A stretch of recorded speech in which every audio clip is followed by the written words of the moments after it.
there's a lot the Indian nation can take pride in. There's a lot to be proud of. Of course, there are always detractors, critics who believe that this can be done better, but that said, the result is evident. We've got a whole plan for cooperation which covers the most important spheres and fields. The most important ones are certainly oriented towards the future, and one of them is high technology. India and Russia are working together in outer space exploration, in energy, nuclear energy in particular, which is well known because, one of the leaders in that field, also shipbuilding, aircraft building. We have very many interesting directions which are oriented towards the future. Or let's take artificial intelligence. We'll probably talk about that later. But this is one of the key technologies of the future which is reshaping the world as we speak, because it manages to multiply things many-fold, but at the same time it creates certain challenges to be addressed, and we'll talk about all of that. And as Prime Minister Modi thinks and what I think, well, we'll choose what is of the greatest significance at this stage, and we'll help with that. Good evening, sir. Well, of course, but we should probably not announce them right now because, all of that is going to be announced in the course of the visit. We will present that to the public. And then the colleagues will present all of these agreements to us, and we'll have to give our final approval to these agreements. What made you really look at that as a strategic interest to recognize the Taliban at a time when the world is still saying they have not given equal rights to women?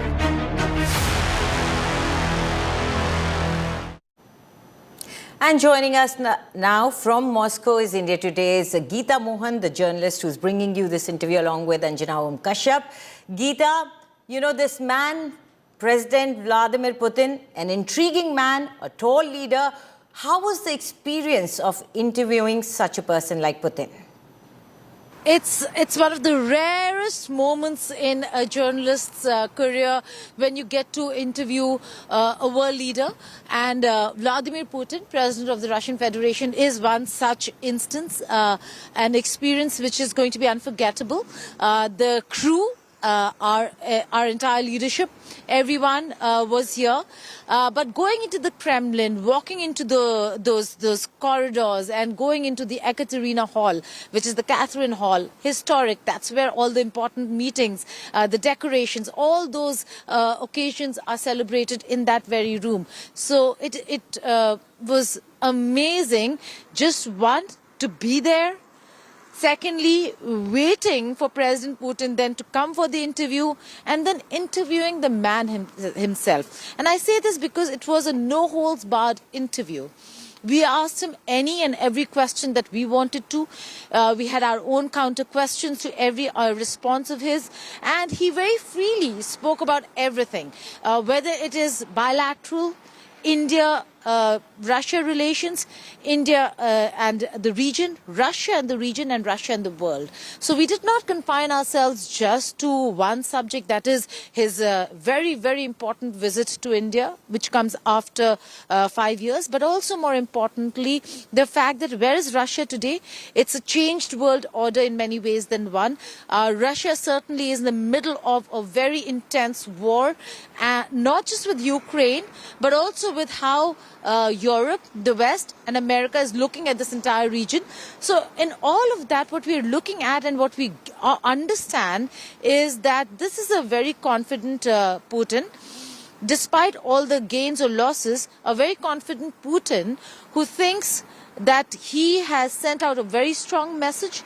And at this point in time, with the change in administration in US, the fact that they're engaging the administration over here in itself speaks volumes. That's exactly why it was a historic moment, because the day before, when we were at the Kremlin, in that very same hall, in the rooms, just a few rooms away, there was a historic moment unfolding right in front of us. That is the meeting of Jared Kushner, Steve Witkoff with President Putin. And in that meeting, there was a lot of forward movement on how America is looking at an engaged, negotiated settlement between Russia and Ukraine. We'll break that down for you because that's a very important breaking news. But it was, in all, an amazing experience. Anjana and I were prepared, but also the fact that it went very, very smoothly when it comes to interviewing a leader, and he was absolutely okay with taking any question. The interview had to last only about an hour, but it went on for more than 90 minutes. That speaks of how comfortable the entire atmosphere for an interview, an intense interview at that, was. Right. Thank you, Geeta, for speaking with us. And we'll be keeping an eye out for that interview, which will be aired at 9 p.m. tonight. Now, in a major global exclusive, we bring you an interview of unprecedented access and significance. For the first time on world television, Russian President Vladimir Putin speaks candidly and at length. The full interview airs tonight at 9 p.m. But we now present a brief excerpt in which President Putin comments on the US President Donald Trump's tariff pressure tactics and efforts to exert leverage over India. In a clear and forceful message, President Putin underscores Russia's steadfast support for India and Prime Minister Narendra Modi. In a pointed observation, he emphasizes that India is a major global power, not just a former British colony, and cannot be addressed in the manner it might have been 77 years ago, and that Prime Minister Modi is not one to give in to pressure.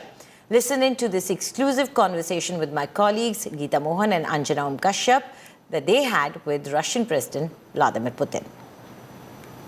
Spoke about strategic autonomy, which is what India has been talking about. Strategic autonomy, decide for India's interests.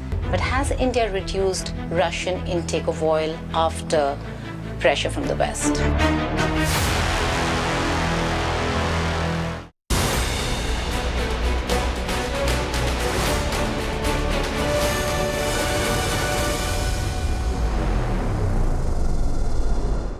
But my question to you now would be about defense. And India continues to be the biggest defense buyer. Roughly 38% of the market from Russia is bought by India. My question to you, sir, is in view of the sanctions by the US or the tariffs they have laid on India, the arm twisting methods that are being adopted, and I name it's America. How do you plan to circumvent all this? Will you pull back or push harder? Но мне кажется, что и Индия, весь мир увидели. Well, I think both the world Индии нельзя разговаривать. and India have seen that one cannot talk to India the way they used to talk to it 77 years ago. India is a great power, not an English or British colony, and everyone will have to take that into account. Индийского правительства. And moreover, the head of the Indian government, Prime Minister Modi, is not one to give in to pressure. The Indian nation can take pride in their Prime Minister. It's absolutely evident Prime Minister Modi has a firm position, which is not, however, confrontational, nor are we going to enter into confrontation with anyone. We are simply trying to defend our legitimate interests, and that is exactly what India is doing. What are the obstacles? There's transactions and payments, but more than 90% of our transactions are carried out in national currencies. There are certain difficulties, of course, because there are intermediaries, but there are solutions to that, because we can transition to using the systems for financial messaging systems, which we have offered by the Bank of Russia and our Indian counterparts, and we are doing this work steadily. And those who are taking steps to limit the economic cooperation of third parties sooner or later will incur losses. And I think once this understanding settles in completely and fully, then this practice of pressure from outside is gone. Just talking about sustainability and trade, there is immense pressure on India and on Russia when it comes to oil. India has suffered in terms of the kind of pressure that we're seeing from West. How can both countries handle this Western pressure and sanctions?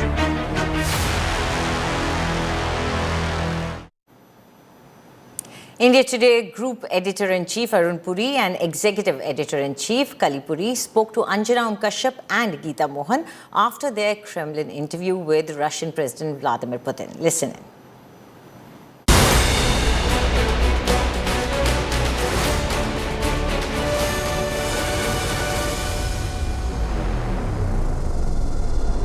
The leadership of India today, who were here, who traveled all the way to Moscow. We are here at the Ekaterina Hall. This is a historic hall. President Putin holds his National Council meetings here. He decorates people here. And now the decorated members of India Today Group, the group, are here. How did it feel, Kali? We're on such an adrenaline high, watching the two of you on air in a monitor. It was just amazing. You were the two women who interviewed him for the first time. He hasn't been interviewed by two women anchors, so that's a first. And I thought that the interview was very global in its perspective. We didn't just stick to our own problem of India and relations between India and Russia, but you widened the perspective on what President Putin brings to the global stage. And I think that really was a coming out ball, let's say, for an Indian media house to be talking about global issues, because why should we be left behind? We are on the global stage to be taking part and be invited to this high table. And I think the two of you really did a fantastic job. Executive editor in chief कली पुरी ये मानती हैं कि ये बहुत बड़ी कामयाबी है हमारे लिए कि हमने हर सवाल, हर मुद्दे पर भारत नहीं, रूस, यूक्रेन नहीं, पूरे विश्व में हर देश पर बातचीत की. अब हमारे साथ हमारे editor in chief Arun Puri हैं. आपके लिए क्या हाईलाइट था? Firstly, it was a very important moment for the India Today Group to get this interview. So I'm really proud of both of you who did the interview and the rest of the team who put it all together. I think it was a wonderful way, the way the interview was conducted. Also, for me, seeing Putin, meeting him personally, etc., he's been painted as a kind of villain of the world order in many ways, right? And the changing world order. And he came across as somebody who answered every one of your questions. He didn't duck anything, right? And that was an experience to see that here is a man who was painted in a certain way, but came across completely differently as somebody who would be ready to, has his own view of history, his own view of looking at the world, but he was very clear on what he wanted to say. And that was a great impression. A moment of pride, Kali? Because I think one of the things was, around any world leader, the team is very strict about protocol and about the amount of time you can spend with the leader. And they were very clear that you have 60 minutes. But because the president was enjoying the conversation so much, he was smiling and he was so charmed and he liked the questions, the interview ran for 100 minutes. And even afterwards, he was very open to engage with us in an informal conversation. I think that was a testament to the interviewing ability of the two of you and, of course, the rest of the team and the entire research that worked behind. I want to add to this that we were selected amongst all of the Indian channels by the Russian press team. And they did that because of the impact that the India Today Group brings for any big interview. And I'm very proud of that. And I think they felt happy that they had made the right choice. And that, again, is a good sort of way to end the year for us, right? We're like in December now, 20 days to end the year. Mr. Puri, I think the most interesting part for me was to see him, see his sense of humor. That came as a surprise because everybody has always portrayed him as this villain of the West that you've... Or a very serious man. You asked him a very interesting question as well. Yes, I asked him, I had the opportunity to talk to him off camera, where I asked him, you've been a top leader for 25 years, over 25 years of Russia, and do you have any regrets? Would you do something any different? He kind of thought and, kind of ummed and awed, and he said, well, I think he's a man who doesn't want to admit mistakes. So he said, I never look back. So that was the end of that. Well, Geeta Mohan and Anjana Kashyap brought you the mega world exclusive interview of Russian President Vladimir Putin. Listen to them speak about their experience of interviewing him. This is the big India Today Global Exclusive. We are here in Moscow after the biggest interview of the decade when it comes to interviewing a world leader. Anjana and I had the opportunity, the rare opportunity of interviewing President of the Russian Federation, Vladimir Putin. Anjana, how did it feel? We walked down the Kremlin corridors. We were in the historic Ekaterina Hall, and that's where that interview took place. It was absolutely great, Geeta. The best part about this entire interview was what we have read, thought, or learned about Putin was actually a little different from what he came across as. I think that is the biggest thing and that is why it is said that you cannot understand the world from the bubble of a news studio. When you're out in the field, you interact with leaders, you see the people, you see their adulation for him, you realize the leader and the reason behind his leadership and popularity. So I think that was the biggest takeaway for me, Geeta. Ek second. Sense of humor. Yeah. We had to talk about his sense of humor. He's like, you want to, what was that question you asked? You want to fly on the wall. I want to be a fly on the wall in the Jared Kushner-Witkoff meeting, and he said, no, you wouldn't want that. you wouldn't want that. Very boring. You would have been bored because I was. That's what he said, because I was. He was bored. And then I said, you were not just with Witkoff. You were with Trump's son-in-law also, Jared Kushner. He said, yeah, two. And I was one. Yeah, imagine. That was fun. Yeah. But, Anjana, the fact that there are a lot of protocols when we look at various meetings and interviews that you do. But the fact is that over here, this was a no-holds-barred interview. The protocol was only that where we should sit, how the president is going to come, not what we are going to ask or what the president is going to say. Absolutely. We asked him anything and everything. We counter-questioned him. Straight question on China.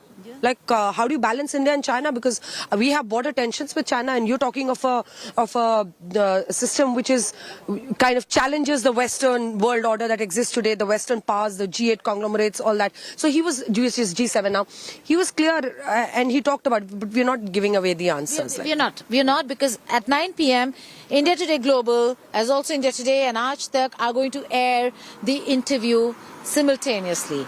Stay tuned for all our global watchers, for all our India Today watchers and Aaj Tak watchers. This is the moment you shouldn't be missing. We've shown you snippets, a few of what he said. It's the most interesting interview because, like I said, we asked him everything. I asked him about how in eastern Ukraine, when I was traveling, people were very upset because they're all Russian speakers. They are all have families in Russia, and they were heartbroken. Not just about the fact that they've been attacked, that how could Putin do it? Spoke about strategic autonomy, which is what India has been talking about. Strategic autonomy, decide for India's interests. But has India reduced Russian intake of oil after pressure from the West?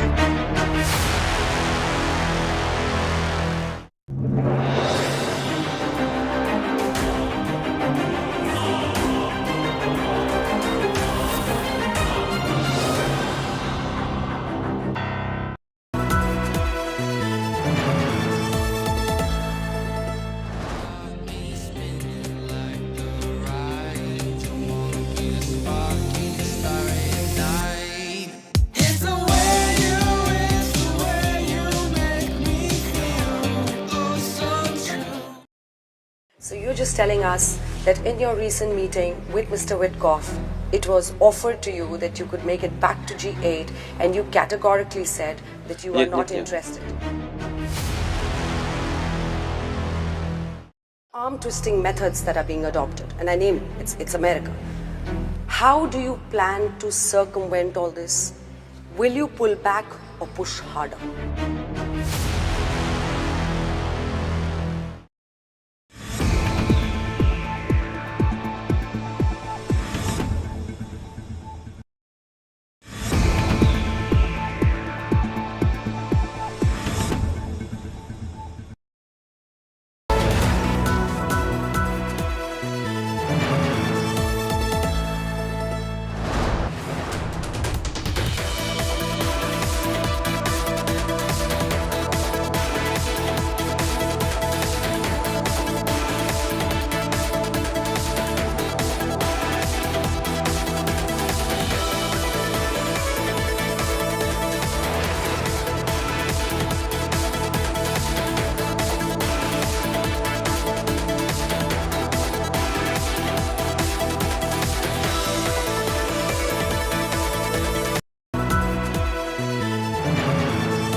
methods that are being adopted, and I name it, it's America.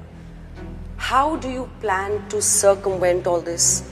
Will you pull back or push harder?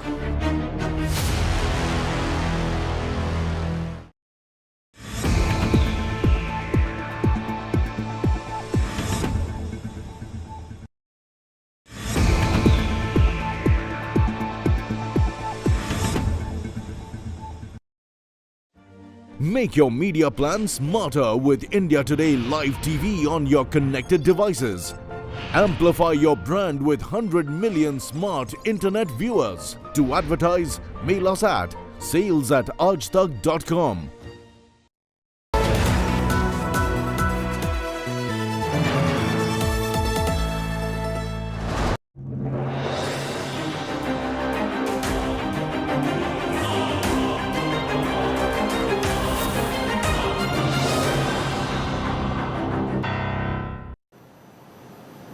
Welcome back. The biggest global exclusive for the first time on world television. Russian President Vladimir Putin speaks his mind only on India Today. Uncensored, unrestrained and unfiltered in a candid 100-minute chat. The full interview is tonight at 9 p.m. During the interview and ahead of his India visit, President Putin said Russia wants a full withdrawal of troops to end the Ukraine war. Meanwhile, US President Donald Trump called his envoy's Moscow meeting with Putin reasonably good, but admitted it's unclear what follows. Trump said Russia very strongly wants a deal though. As he put it, it takes two to tango.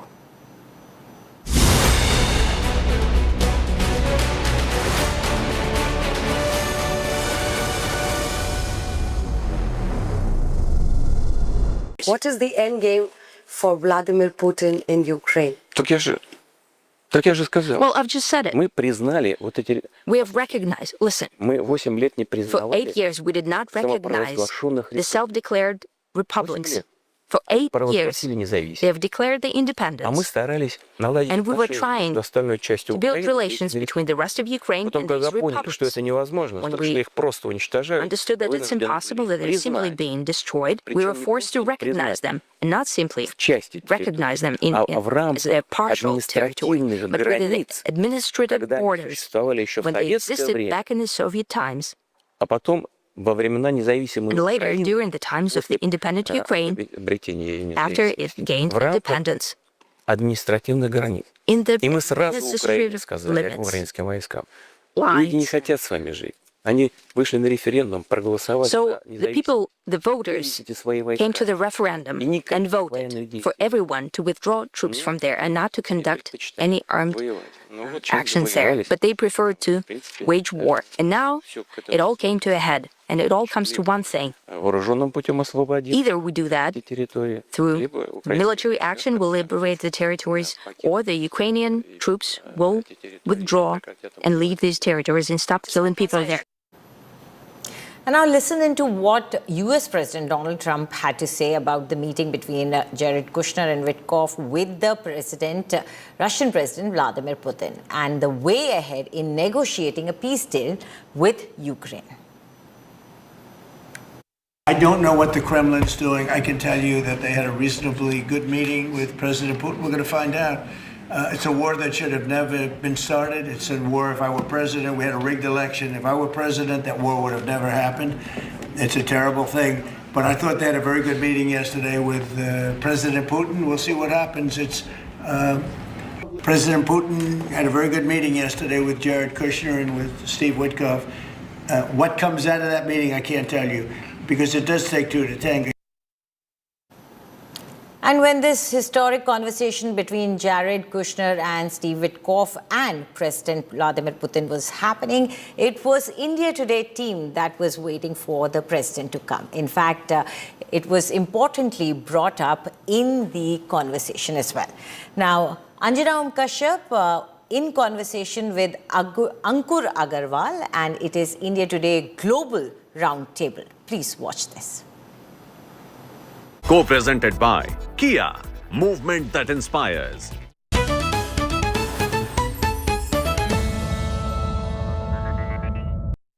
Hello and namaste. This is a lovely Moscow morning and we're having this India Today conclave, India Today Aaj Tak conclave in Moscow early morning, and we have with us a very special guest. एक ऐसे मेहमान आज हमारे साथ हैं, अंकुर अग्रवाल, जो कि chairman and founder हैं BMW डेवलपमेंट्स के, और एक नई रफ्तार उन्होंने दुबई में पकड़ी और अब पहुंच गए मॉस्को शहर। पहले तो ये नज़ारा सुबह सुबह का अंकुर जी आपको दिखा दें और ये बताइए कि यहीं कहीं आपका भी दफ्तर है। अब ये रशिया से आपने क्या रिश्ता जोड़ लिया है? Good morning Anjana ji, thank you so much for having me here. Russia मैं 2.5 साल पहले आया था रशिया घूमने एज अ टूरिस्ट। तो I was staying in a hotel and I came to red square and I love this place. I said that काश यहाँ पर हमारा एक ऑफिस होगा। So at that time we are not doing that much good in development. कितने साल पहले? 2.5 साल पहले। 2.5 साल जी। तो उस टाइम पे हम लोग डेवलपमेंट में जस्ट एंटर हो रहे थे यूएई मार्केट में। डेवलपमेंट प्रॉपर्ली थी भी नहीं, इतने प्रोजेक्ट्स भी नहीं थे, इतना कुछ था भी नहीं। तो आई थॉट दैट नहीं होगा, बट पता नहीं क्यों रशिया सबसे पहले दिमाग में आया। We got our office in Sydney, in London, in Atlanta Georgia, in New Delhi of course, but सबसे पहले दिमाग में मॉस्को आया था। I am in love with this city. कुछ तो बात है यहाँ पे, है ना? और आज सुबह आपके साथ कॉफी पे यहाँ पे it's amazing. What else I can ask for, है ना? ये सोचिए आप, ये सुबह का नजारा देखिए, मतलब रेड स्क्वायर, क्रेमलिन और सेंट बासिल का चर्च। मतलब भारतीयों के लिए यहाँ पर क्या ऐसा है कि इतने सारे इंडियंस, हम बिजनेस कम्युनिटी में लोगों से मिल रहे हैं। एक मतलब 7 दशक का ये रिश्ता हो गया, 7 decades of this relationship with Russia. बाकी दोस्ती ऐसे है कि सीजनल है, आते हैं जाते हैं, बट इनके साथ ऐसा है कि भाई दिल लगा हुआ है। ये जन्म जन्म का साथ वाला मेरे को रिश्ता लगता है इसके साथ।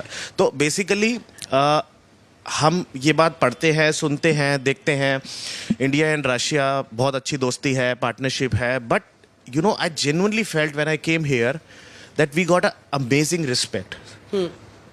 Russian peoples, they are very nice in hospitality. They know how to treat people. Especially जो हमारा यहाँ पर रुतबा है, हमारे को यहाँ पर पहचान मिलती है, वो अमेजिंग है। मतलब इट्स अनबिलीवेबल। हिंदी गाने सुनने को मिलते हैं।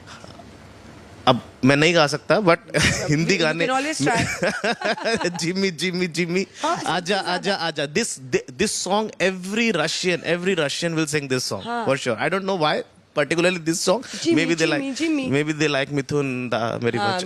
Mithun Da is quite popular.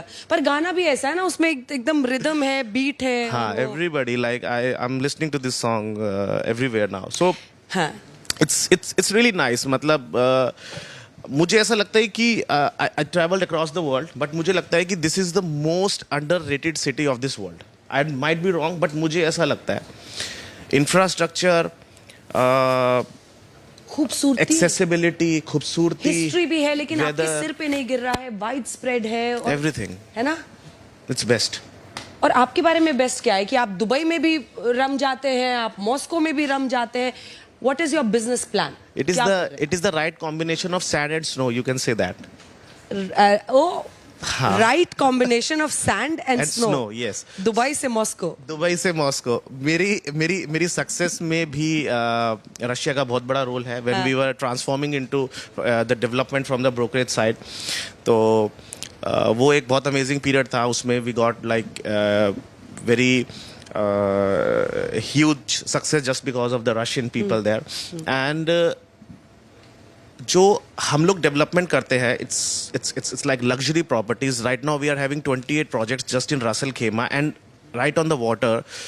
So Russian people loves this kind of properties. उनके लिए ये फेवरेट प्लेस होता है, and coming near to the gaming resort, और वो उनके लिए फेवरेट डेस्टिनेशन है। तो पहला आइडिया हमारा ये था कि we will come to Russia and we will showcase our properties to the Russian people. एक एक्सपीरियंस गैलरी हम क्रिएट करेंगे। तो जैसा अभी आपने ऑफिस बताया, यहाँ रशिया में, मॉस्को में, तो we just got a space here just next to this amazing place, just right like 400 metre from the Kremlin. Already एक बहुत ही आइकॉनिक जगह पर इस वक्त मॉस्को में मौजूद है, और यहाँ से like a stone throw away जिसको कहते हैं। हाँ, बिल्कुल यहीं पर हमारा फुल हाउस या ऑफिस है आपका? No, it's a full experience gallery. It's a rep office where you can go and see and experience what BMW is all about. You will feel that what exactly we are building there. You will get the scale models, everything you will get there.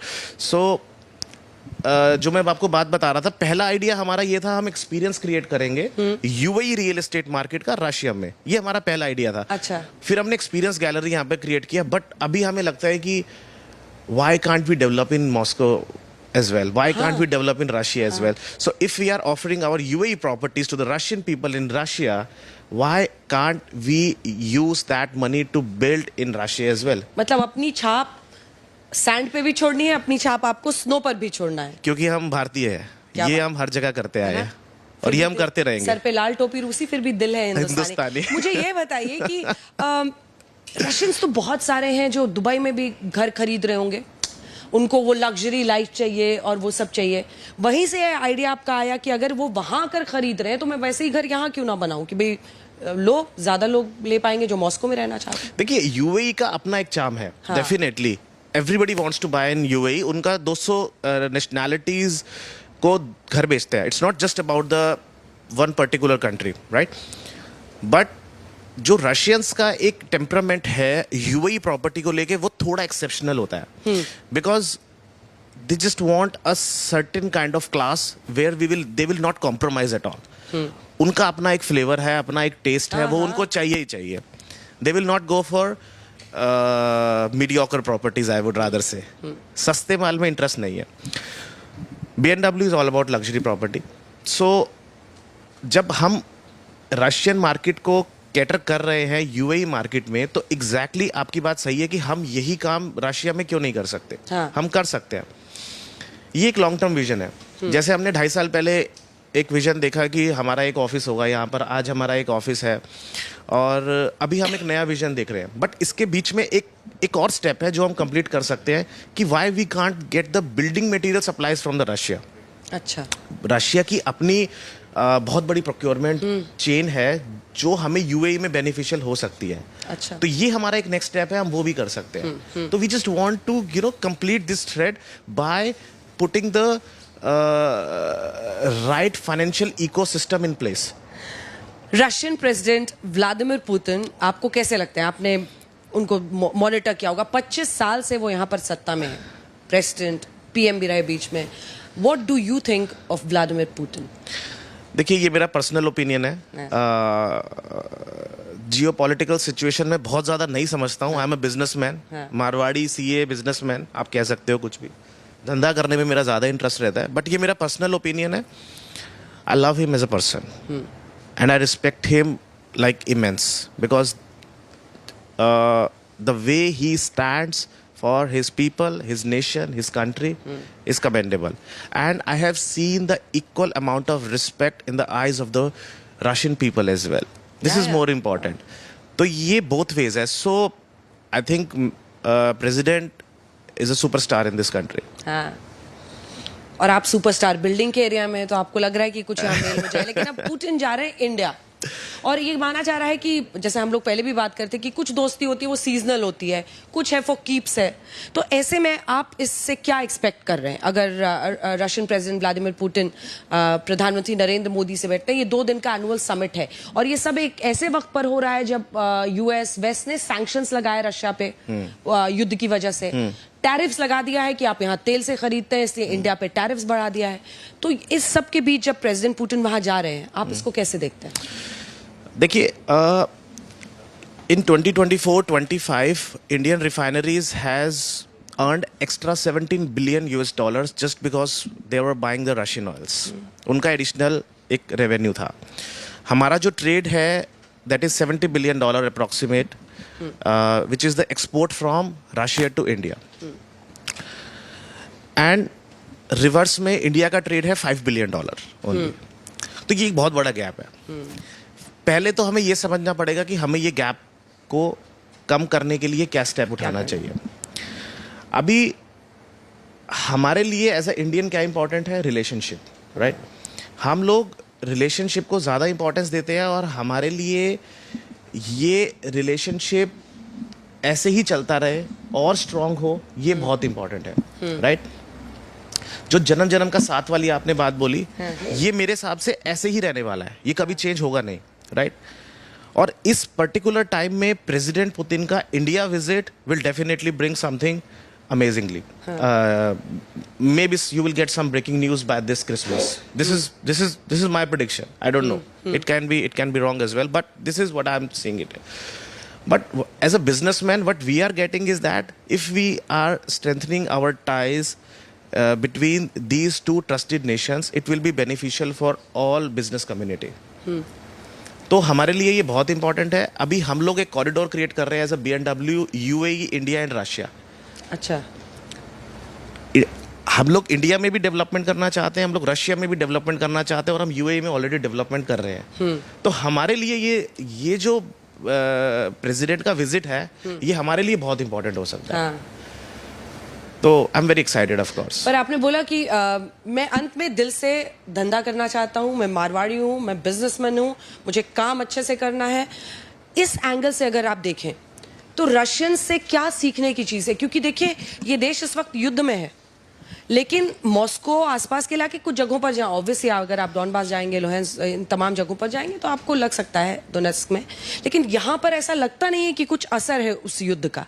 तो जो आम Russian आदमी है, Russian people हैं, जो यहाँ के entrepreneurs हैं, जो यहाँ के बिजनेसमैन हैं, उनसे क्या सीखने की चीज़ आपको समझ में आई? देखिए, सबसे जो इम्पोर्टेंट चीज़ है जो मैंने रशियन से सीखी है वो है पैट्रियटिज्म. ये अमेजिंग है. It's like out of this world, honestly speaking, because the way they come out as a family during this tough time is amazing. They could have broken by the time they were put into this tough situations because of sanctions and all these things. इन्होंने सब कुछ अपना ही बना लिया है. अपना ही McDonald's है, अपना ही बर्गर किंग है, सब कुछ अपना. रियल एस्टेट की अगर मैं बात करूं तो सैंक्शंस के बाद मॉस्को में 13 to 14% इंक्रीज हुआ है. फॉरेक्स के अंदर आपको आर्बिट्रेज प्रॉफिट हुआ है. तो ये सब अनएक्सेप्शनल है. जैसे UAE मार्केट ने कोविड के बाद कम बैक किया और मार्केट ने मतलब 2 times मार्केट हो गया कोविड के बाद.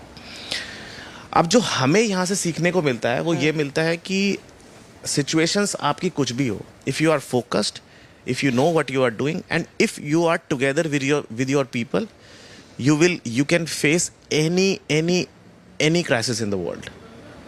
So basically आपदा में अवसर रशिया ने बनाया है और ये हमें उनसे सीखना चाहिए. आपने प्रधानमंत्री नरेंद्र मोदी को अभी कोट कर दिया, आपदा में अवसर.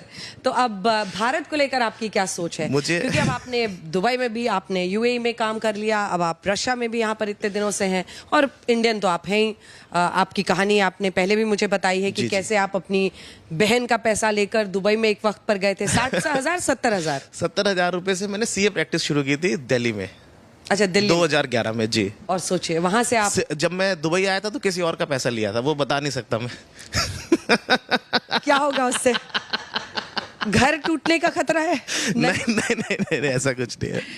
पर ठीक है. तो आप वहां गए, आपने वहां पर जाहिर तौर पर मतलब स्ट्रगल होता है अगर आप दूसरे देश में जाते हैं, लेकिन कुछ तो वहां के एनवायरनमेंट में ऐसा रहा होगा जिसने अंकुर अग्रवाल को अंकुर अग्रवाल बनाया. जी. तो वो दुबई का मार्केट आपने देखा है, आप रशिया देख रहे हैं, आप इंडिया देख रहे हैं. एक तो तीनों को आप कहाँ देखते हैं, और इंडिया को लेकर, प्रधानमंत्री को लेकर आपकी सोच क्या है? देखिए, भारत, इंडिया इज मेरी जन्मभूमि है और right now UAE is my कर्म भूमि. राइट. ये सच है कि जो मुझे सक्सेस, फेम या फाइनेंशियल बेनिफिट्स जो भी हमें मिले वो UAE की वजह से मिले. बट अगर मैं बात करूं तो आई एम इंडियन फर्स्ट. मैं दिल से भारतीय हूं और मुझे इस बात पे गर्व है, और इस बात को चाहे मैं UAE में काम करूं, चाहे मैं रशिया में काम करूं, चाहे मैं दुनिया में किसी भी जगह जाके काम करूं, मेरे लिए जो मेरी पहचान है वो भारतीयता है और वही रहेगी पहचान. तो ये मैं प्राउडली हर जगह अपना फ्लैग लेके अपना कैरी करता हूं. ये मेरे लिए सबसे प्राउडेस्ट मोमेंट है. अभी एज अ इंडियन हम क्या कर सकते हैं? प्रधानमंत्री मोदी ने एक इनिशिएटिव शुरू किया, make in India.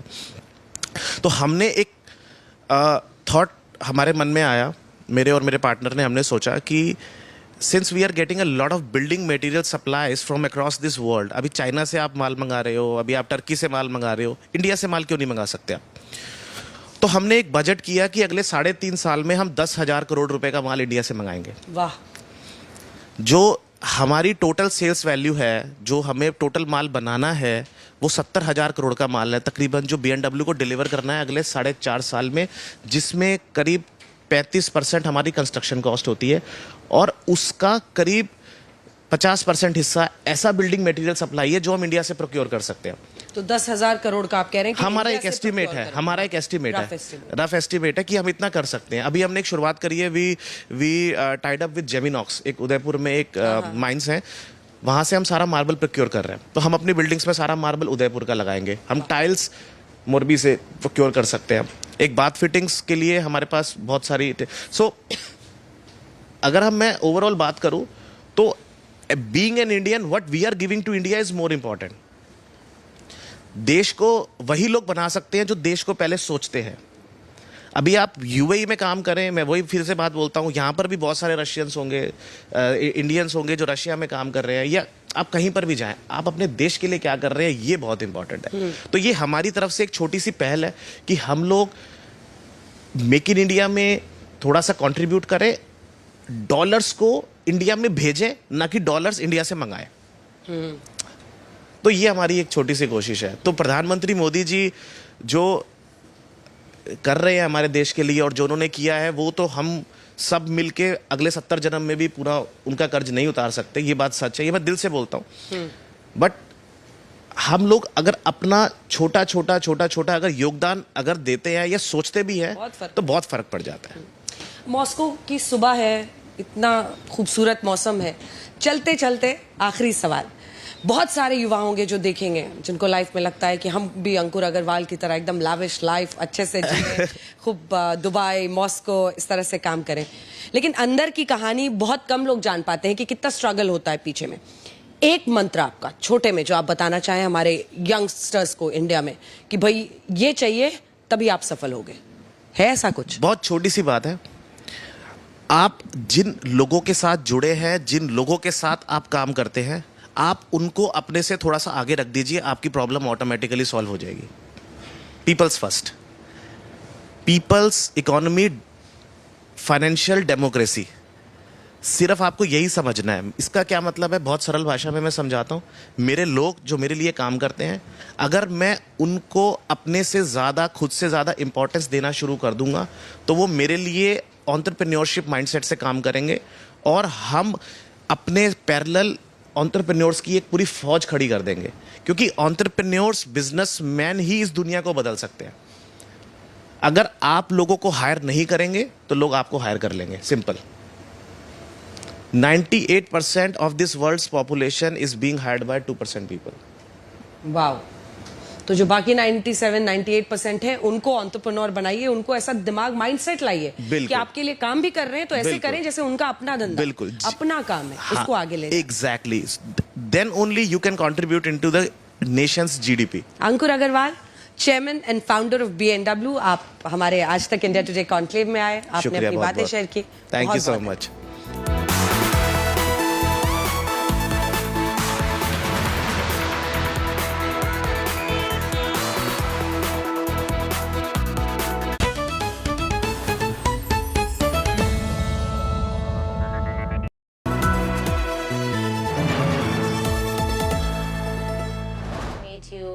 Really look at that as a strategic interest to recognize the Taliban at a time when the world is still saying they have not given equal rights to women.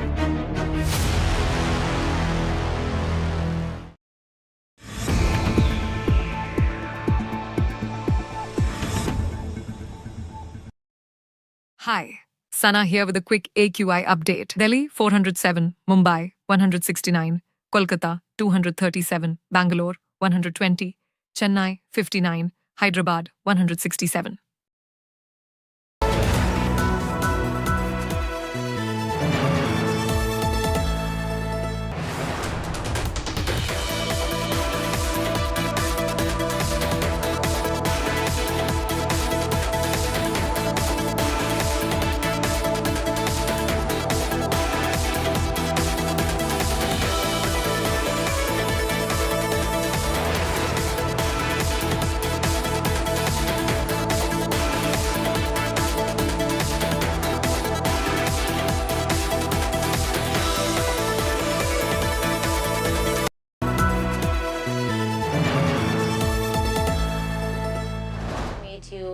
Really look at that as a strategic interest to recognize the Taliban at a time when the world is still saying they have not given equal rights to women?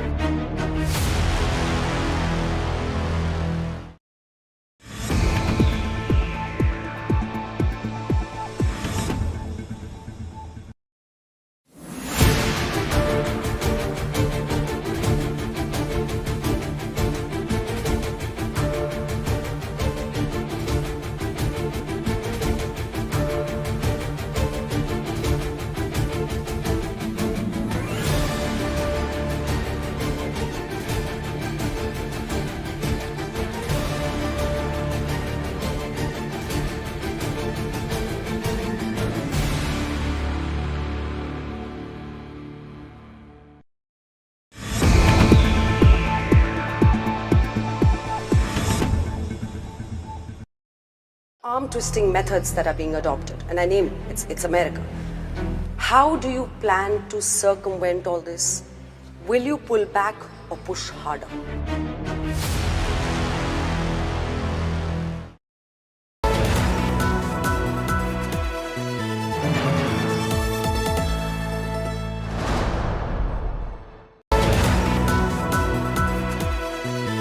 Presented by Kia, movement that inspires.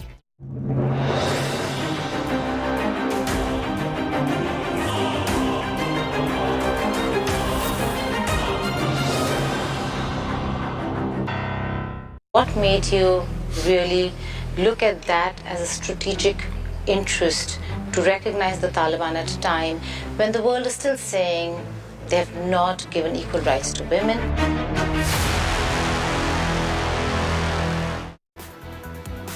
Vladimir Putin's exclusive interview. That's the highlight of the day on India Today. But first, let's take a look at the top headlines of this hour.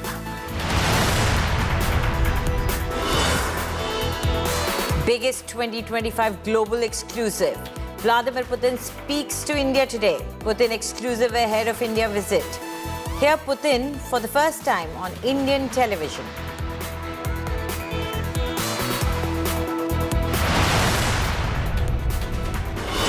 Never before has Putin spoken his mind. Here Putin speak on the dosti with Prime Minister Modi, perceived arm-twisting tactics and his iconic car ride with Modi at SU Summit. I'm very happy that I'm going to meet, as you have just pointed out, my friend, Prime Minister Narendra Modi.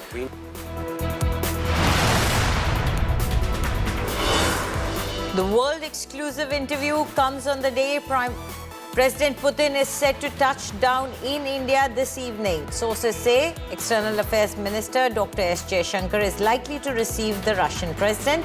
Prime Minister Modi will receive Putin at 7 local landmark for a private dinner.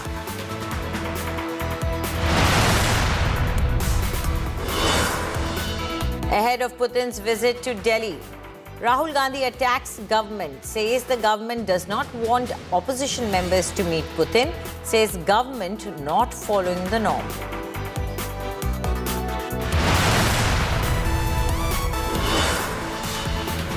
With more than 200 flights cancelled today, Civil Aviation Minister acts on the Indigo crisis.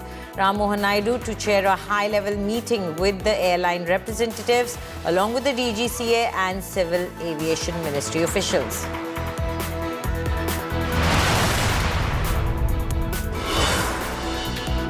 No relief for Kerala MLA accused of rape. Rahul Mamakutithil's anticipatory bail petition dismissed by court.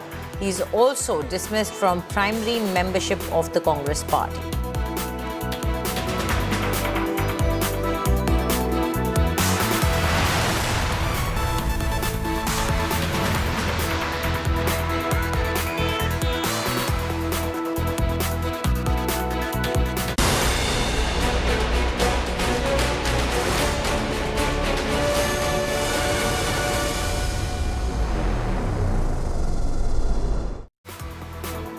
In a global first, India Today brings you the biggest exclusive of 2025. Russian President Vladimir Putin, India's all-weather dost, a global power figure who has stood by New Delhi through thick and thin. speaks to an Indian network for the very first time. Ahead of his India visit, President Putin sits down for a candid, forthright, no-holds-barred interview. Unfiltered, unrestrained, uncensored 100-minute chat. From the Ukraine war to Trump's threats, nothing is off the table in this global super exclusive. This mega agenda-setting interview is already creating global waves. The world is watching closely because Putin has chosen India's most viewed network, India Today, and Vladimir Putin, like never before, the unmissable interview tonight at 9 p.m. Is there a new world order falling in place? Because you're not going to G7, but you just visited China and you're about to visit India. What do you see as the new power center in the multipolar world?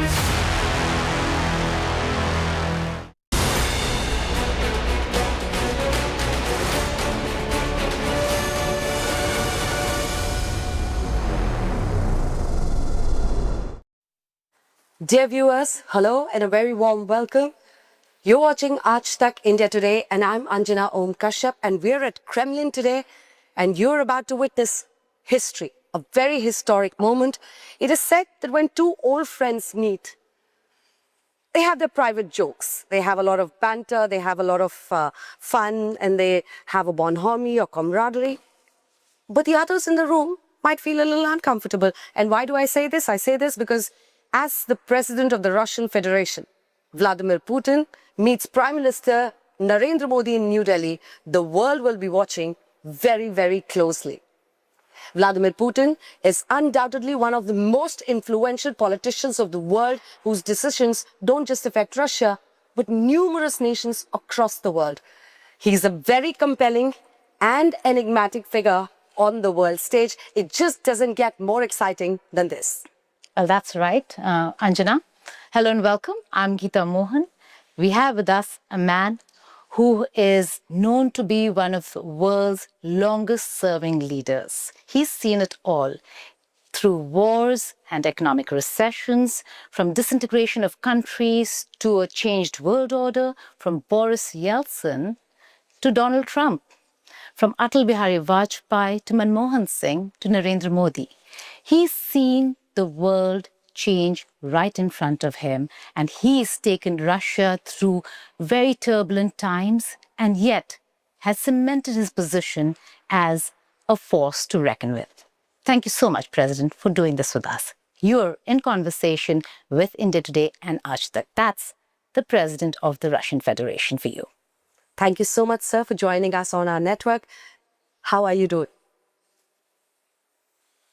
Надеюсь, что и вам у нас в России. Well, I do hope that you find it great in Russia, in Moscow. You like Moscow and the Kremlin, where we're working. Плану.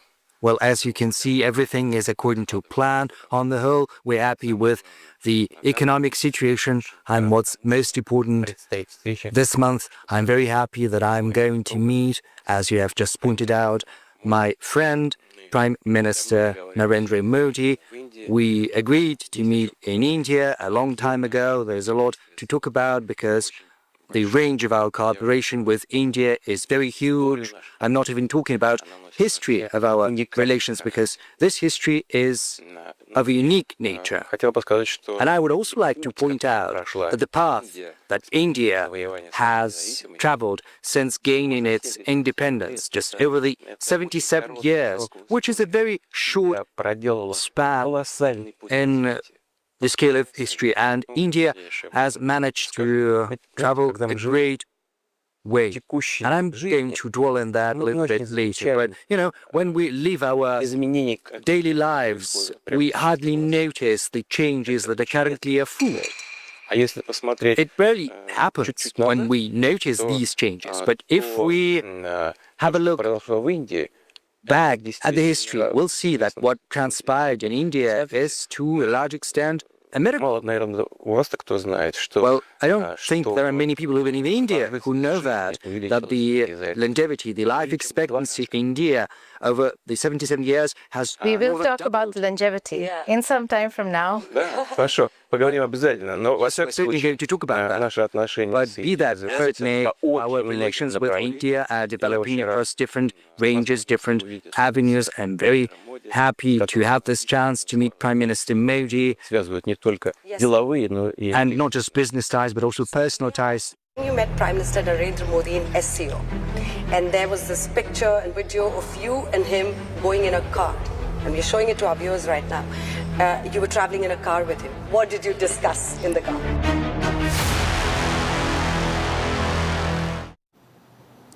The biggest global exclusive interview, first time on world television. Russian President Vladimir Putin speaks his mind. A man of few words, Putin opens up only and only on India Today. The entire interview will be aired tonight at 9 p.m. But we will right now give you a small excerpt of this Putin interview and his comments on his dosti with Prime Minister Modi and the car ride with his dost Modi. Russian President Vladimir Putin spoke on his great friend Prime Minister Narendra Modi and diplomacy with India. Putin said that he is happy to meet his friend Modi in India, stating the special relationship with India. Putin said that the relationship with India is strong and unique.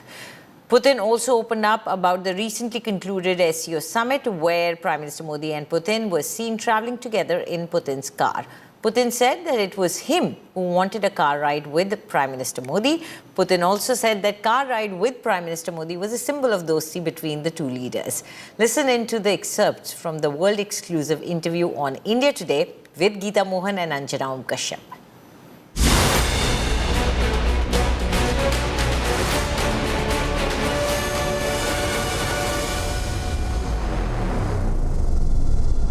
Very interesting question, because when you met Prime Minister Narendra Modi in SCO, and there was this picture and video of you and him going in a car, and we're showing it to our viewers right now. You were traveling in a car with him. Was it pre-planned, or how did it go about? How did it happen? And what did you discuss in the car? Вы знаете, обсуждали текущие вопросы. We were talking Не about было just the current запланировано. agenda. It was not pre-planned. Вышли на улицу, подошли We к моей машине, just говорю, «Слушай, поехали». went outside into the street, and my car was there, and I suggested that we should get together, just, as a sign of friendship, of comradeship. There's nothing, no complicated orchestration, just as friends. We got together in one car and we spoke. Along the road, there was always something to talk about. And, we had a conversation. We even sat in the car for quite some time. And then I said, yes, we should go because they're waiting for us. But there's nothing special about that. It just testifies to the fact that there's a lot we have to talk about. And these topics are of importance to us. Right. President Sir, the fact that you're going to go to India, you just said that both leaders are going to cement the guarantees that you give each other. What are the kind of announcements that we can expect? We've heard about technology transfer, we've heard about trade enhancement. What are the solid announcements during this visit? And I ask you this is because the world, and you know who I mean, would be watching.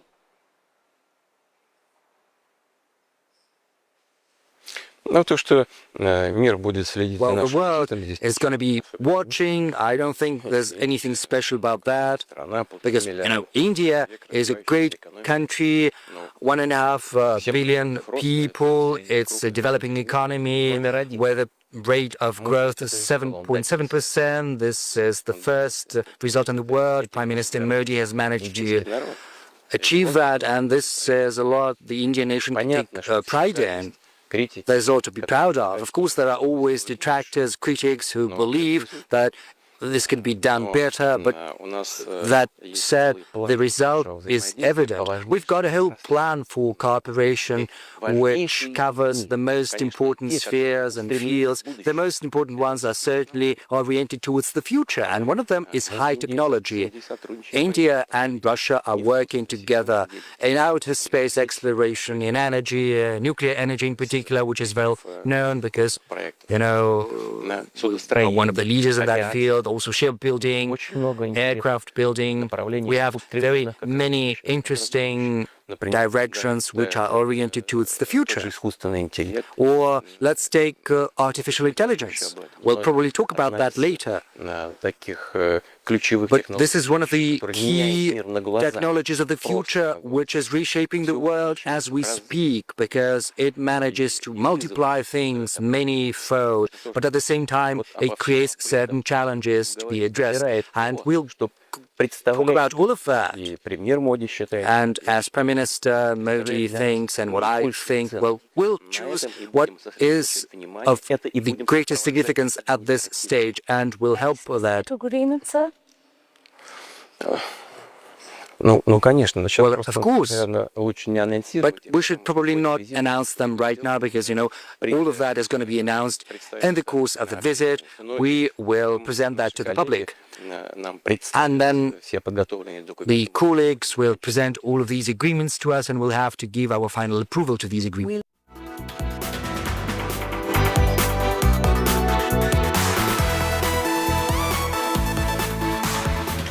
Prime Minister Narendra Modi and President Vladimir Putin share a bond built over nearly 25 years, a relationship shaped through trust, respect and countless moments of collaboration. Prime Minister Modi's journey with Russia began in 2001 when he first set foot on its soil as the Chief Minister of Gujarat, accompanying then Prime Minister Atal Bihari Vajpayee. That meeting with President Putin marked the beginning of a connection that only deepened with time, from a formal diplomatic exchange into a warm dosti between the two global leaders and their respective nations. Here's a glimpse of what that special meeting was when Chief Minister Modi met President Putin for the first time in 2001. And joining us right now is India Today's Pranay Upadhyay. Pranay, this is a special video that we are showing, of 2001, the beginning of this long-standing friendship between two very strong leaders, very strong individuals, men who have stood against global pressure. Absolutely, Anjali, and you rightly pointed it out that Prime Minister Narendra Modi's engagement with the Russian President Vladimir Putin is as old as India-Russia global strategic, privileged partnership is, because, Prime Minister Narendra Modi first interacted with Russian President Vladimir Putin when he went to Moscow along with the then Prime Minister Atal Bihari Vajpayee as part of the government entourage there. And after that, he kept on interacting, carried forward that interaction after assuming office in 2014 as becoming India's Prime Minister. And now, when Russian President Vladimir Putin would be visiting India, this will be his 11th visit during Prime Minister Narendra Modi's government during his term and tenure. And in the past, since 2014, there were numerous occasions when we have seen those visuals of hugs and handshakes between Prime Minister Modi and President Vladimir Putin. And in an exclusive interview to TV Today Group, India Today, President Putin fondly remembered also his interaction with Prime Minister Modi, his opinion about Prime Minister Narendra Modi, and he said that India is lucky to have Prime Minister Narendra Modi, because he said that, whenever we meet, we talk about issues, we talk about many things, we talk about how we can bring change in our both our countries. So there are many things they shared, and in fact, Prime Minister President Vladimir Putin also mentioned about his recent meeting where he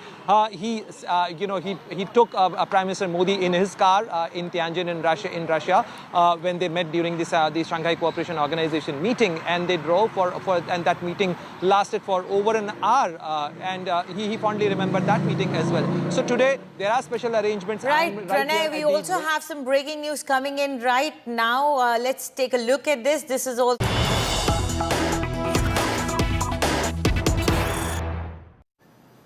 Well, the Russian defense minister has met with India's defense minister, his counterpart, Rajnath Singh, and we are bringing you those visuals right now.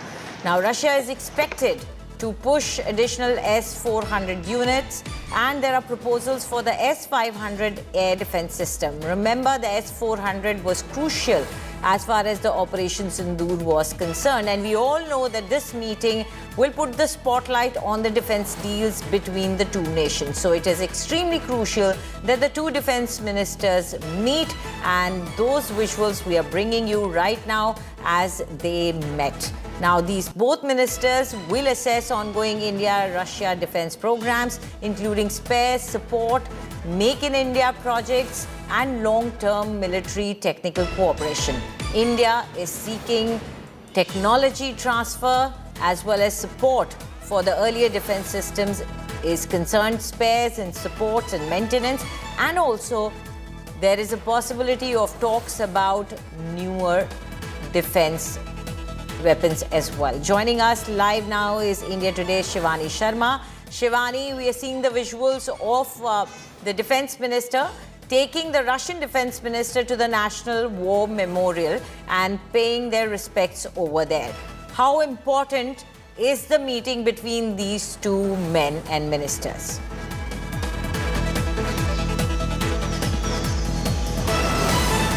Anjali, this is an extremely important meeting when the Defence Minister of Russia is in India, and he will be meeting Defence Minister Rajnath Singh. Both of these ministers are together right now at the National War Memorial, and this is a tradition when a foreign delegation comes and a state visit happens, and these delegates go to the National War Memorial. They start their visit with the honour to our brave hearts in India.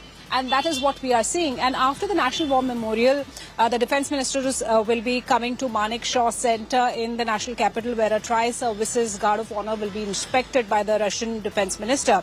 Thereafter, both the ministers will be holding the bilateral talks, and it's very important because during Russian President Vladimir Putin's meeting in India, defence happens to be a very important agenda because, Russia has been selling weapon systems to India. India has been one of the major buyers of defense systems from Russia, and procurement of more S-400 missile systems happens to be one of the most important agenda. Also expediting the two leftover regiments of S-400. India is waiting for them. So expediting that delivery will also be an important part of the discussions. Apart from that, there have been offers from Russia for S-500 and technology transfer, along with the 5th generation fighter Su-57. So there are a number of key issues that will be discussed here, and apart from these defense deals, the ties between India and Russia and the bilateral exercises, how to enhance the interoperability. We know that important pact has been now signed between India and Russia for the reciprocal exchange and deployment of the forces. So all this happens to be one of the very important agenda on the charts when the defense ministers will be meeting shortly. This bilateral will start at 5 p.m. So right from the National War Memorial, both these defense ministers will be coming to Manekshaw Centre, where after the Tri-Services Guard of Honour, bilateral will start, and we expect a joint statement after the meeting to be shared.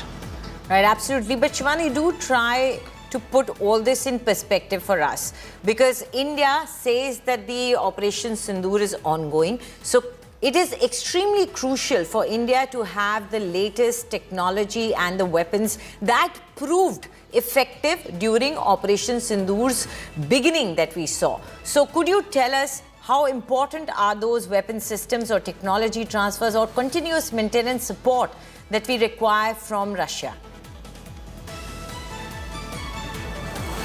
See, Anjali, when we talk about the defense procurements and the ties with Russia, this is extremely important to understand that right from the BrahMos missile systems that were initially collaborated with Russia and now being made in India, they created havoc inside Pakistan. And not only the BrahMos, but the S-400 air defense systems, they countered any kind of misadventure that came into our territory that even tried and thought of doing so. So all these weapon systems which India is using that are from Russia have extremely proved their mettle. So India is not only trying to replenish the missile systems that were used during Operation Sindoor of the S-400, but the procurement of more such missile systems for the Sudarshan Chakra air shield, that the comprehensive air shield that the Prime Minister had announced this year on 15th of August. has also to be worked out. So for that matter, more S-400 will be required. More S-500 that have been proposed by Russia will be a key agenda on the discussion when both the defense ministers will be meeting. So when it comes to Russia, the partnership has been traditional. Russia not only gives us weapon system but stands by Indian forces in any kind of challenges. So you've seen that during Operation Sindoor or even after Pahalgam attack, the first voice of solidarity with India was of Russia. So India and Russia diplomatic ties, military ties and the strategic ties, they all together combine to form a very good, strong bond between India and Russia, and defense happens to be one of the major focus of this agenda meeting that will be happening today. All right, thank you, Shivani, for all those details. We'll be keeping an eye on that meeting as well. Spoke about strategic autonomy, which is what India has been talking about. Strategic autonomy, decide for India's interests. But has India reduced Russian intake of oil after pressure from the West?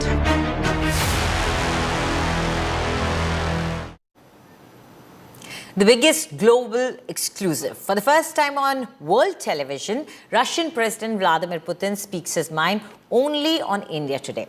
Uncensored, unrestrained and unfiltered in a candid 100-minute chat. The full interview airs tonight at 9 p.m. During the interview and ahead of his India visit, President Putin said Russia wants a full withdrawal of troops to end the Ukraine war. Meanwhile, US President Donald Trump called his envoy's Moscow meeting with Putin reasonably good, but admitted it's unclear what follows. Trump said Russia very strongly wants a deal though. As he put it, it takes two to tango.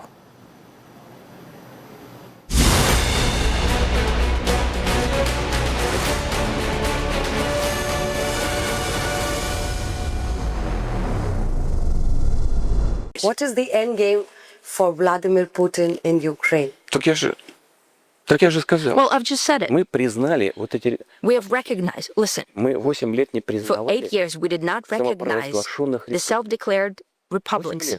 For 8 years, they have declared the А мы independence, старались наладить and we were отношения trying с остальной частью to build Украины. relations between the rest of Ukraine Потом, and когда these поняли, что это republics. невозможно, When что we их просто уничтожают, understood that it's вынуждены impossible, были that they're simply признать being destroyed, we were forced to recognize them, and not simply в части recognize them в рамках as their partial territory, административных but within the границ, administrative когда они borders, существовали еще в when they советское existed время, back in the Soviet times, а потом во времена независимой and later Украины, during the times of the independent Ukraine, обретения after it gained в рамках independence.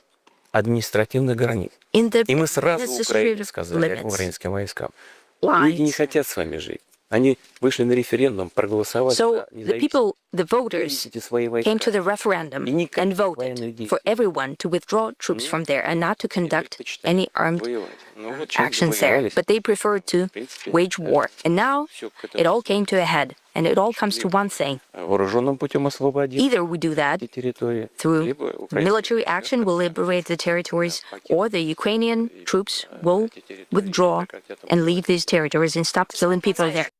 Just talking about sustainability and trade, there is immense pressure on India and on Russia when it comes to oil. India has suffered in terms of the kind of pressure that we're seeing from West. How can both countries handle this Western pressure and sanctions?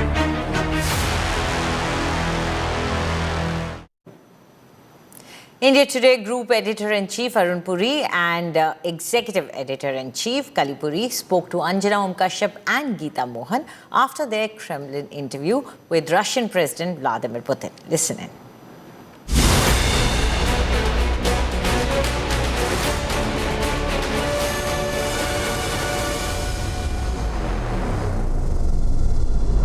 The leadership of India today, who were here, who traveled all the way to Moscow. We are here at the Ekaterina Hall. This is a historic hall. President Putin holds his National Council meetings here.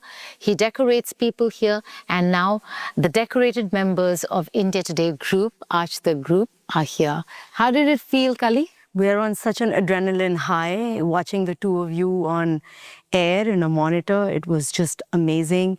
You were the two women who interviewed him for the first time. He hasn't been interviewed by two women anchors, so that's a first. And I thought that the interview was very global in its perspective. We didn't just stick to our own problem of India and relations between India and Russia, but you widened the perspective on what President Putin brings to the global stage. And I think that really was a coming out ball, let's say, for an Indian media house to be talking about global issues, because why should we be left behind? We are on the global stage to be taking part and be invited to this high table. And I think the two of you really did a fantastic job. Executive editor in chief Kalipuri ये मानती हैं कि ये बहुत बड़ी कामयाबी है हमारे लिए कि हमने हर सवाल, हर मुद्दे पर भारत नहीं, रूस यूक्रेन नहीं, पूरे विश्व में हर देश पर बातचीत की.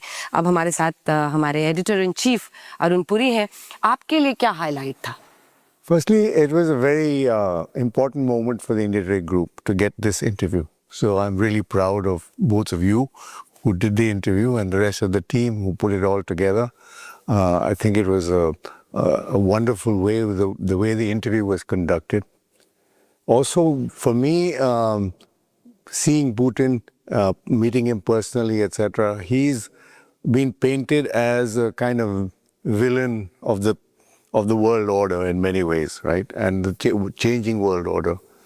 And he came across as somebody who answered every one of your questions. He didn't duck anything, right?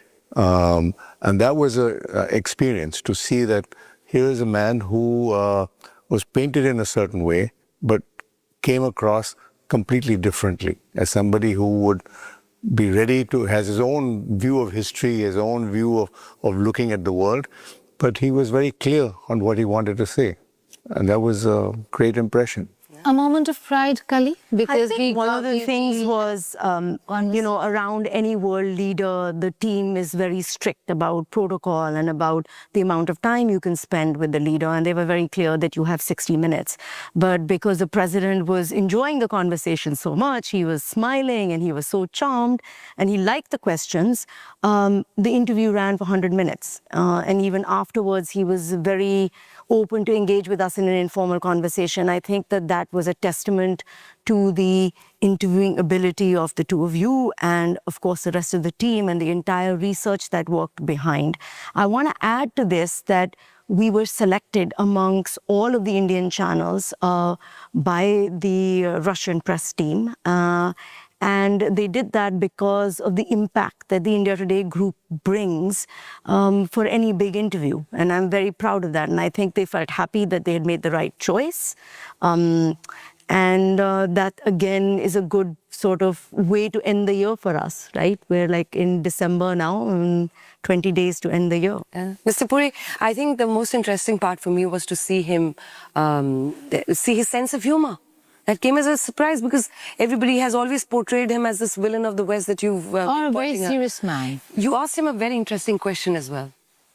Yes, I asked him, I had the opportunity to talk to him off camera, where I asked him, you've been a top leader for 25 years, over 25 years of Russia, and do you have any regrets? Would you do something any different? He kind of thought and, kind of ummed and awed, and he said, well, I think he's a man who doesn't want to admit mistakes. So he said, I never look back. So that was the end of that. Arm twisting methods that are being adopted, and I name it, it's America. How do you plan to circumvent all this? Will you pull back or push harder?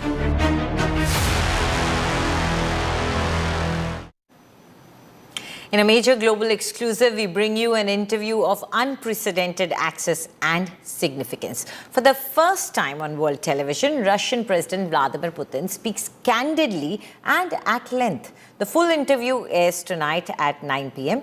But we now present a brief excerpt in which President Putin comments on US President Donald Trump's tariff pressure tactics and efforts to exert leverage over India in a clear and forceful message, President Putin underscores Russia's steadfast support for India and Prime Minister Narendra Modi. In a pointed observation, he emphasizes that India is a major global power, not a former British colony, and cannot be addressed in the manner it might have been 77 years ago, and that Prime Minister Modi is not one to give in to pressure. Listen into this exclusive conversation my colleagues Geeta Mohan and Anjana Kashyap had with Russian President Vladimir Putin.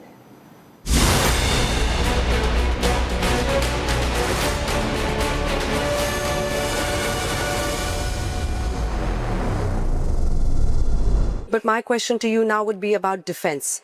And India continues to be the biggest defense buyer. Roughly 38% of the market from Russia is bought by India. My question to you, sir, is in view of the sanctions by the US or the tariffs they have laid on India, the arm twisting methods that are being adopted, and I name it's America.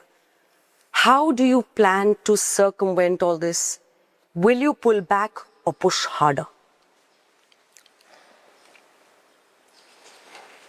Но мне кажется, что и Индия, весь мир увидели. Well, I think both the world and India have seen that one cannot talk to India the way they used to talk to it 77 years ago. India is a great power, not an English or British colony, and everyone will have to take that into account. And moreover, the head of the Indian government, Prime Minister Modi, is not one to give in to pressure. The Indian nation can take pride in their Prime Minister. It's absolutely evident Prime Minister Modi has a firm position, which is not, however, confrontational, nor are we going to enter into confrontation with anyone. We are simply trying to defend our legitimate interests, and that is exactly what India is doing. What are the obstacles? There's transactions and payments, but more than 90% of our transactions are carried out in national currencies. There are certain difficulties, of course, because there are intermediaries, but there are solutions to that, because we can transition to using the systems for financial messaging systems, which we have offered by the Bank of Russia and our Indian counterparts, and we are doing this work steadily. And those who are taking steps to limit the economic cooperation of third parties sooner or later will incur losses. And I think once this understanding settles in completely and fully, then this practice of pressure from outside is gone.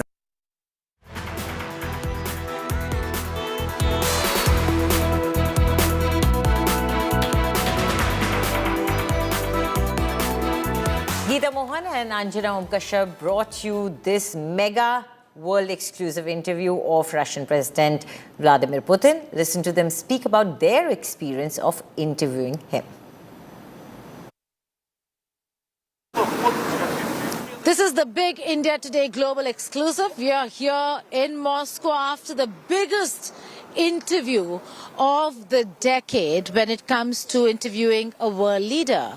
Anjana and I had the opportunity, the rare opportunity of interviewing President of the Russian Federation, Vladimir Putin. Anjana, how did it feel? We walked down the Kremlin corridors. We were in the historic Ekaterina Hall, and that's where that interview took place. It was absolutely great, Geeta. The best part about this entire interview was what we have read, thought, or learned about Putin was actually a little different from what he came across as. I think that is the biggest thing, and that is why it is said that you cannot understand the world from the bubble of a news studio. When you're out in the field, you interact with leaders, you see the people, you see their adulation for him, you realize the leader and the reason behind his leadership and popularity. So I think that was the biggest takeaway for me, Geeta. One second. Sense of humor. Yeah. We had to talk about his sense of humor. He's like, you want to, what was that question you asked? You want to fly on the wall. I want to be a fly on the wall in the Jared Kushner-Witkoff meeting, and he said, No, you wouldn't want that. You wouldn't want that. Very boring. You would have been bored because I was. That's what he said. Because I was. He was bored. And then I said, you were not just with Witkoff. You were with Trump's son-in-law also, Jared Kushner. He said, yeah, 2. And I was 1. Yeah, imagine. That was fun. Yeah. But, you know, Anjana, the fact that there are a lot of protocols when we look at various meetings and interviews that you do. But the fact is that over here, this was a no-holds-barred interview. The protocol was only that where we should sit, how the president is going to come, not what we are going to ask or what the president is going to say. Absolutely. We asked him anything and everything. We counter-questioned him. Straight question on China. Like, how do you balance India and China? Because we have border tensions with China, and you're talking of a system which is kind of challenges the Western world order that exists today, the Western powers, the G8 conglomerates, all that. So he was, G7 now, he was clear and he talked about it, but we're not giving away the answers. We're not, because at 9 p.m., India Today Global, as also India Today and Aaj Tak, are going to air the interview simultaneously. Stay tuned for all our global watchers, for all our India Today watchers and Aaj Tak watchers. This is the moment you shouldn't be missing. We've shown you snippets, a few of what he said. It's the most interesting interview because, like I said, we asked him everything. I asked him about how in eastern Ukraine, when I was traveling, people were very upset because they're all Russian speakers. They are all have families in Russia, and they were heartbroken. Not just about the fact that they've been attacked, that how could Putin do it? And then he spoke about Kyiv's role, the fact that there are the strategic issues there. He did not flinch in responding to that very pertinent question.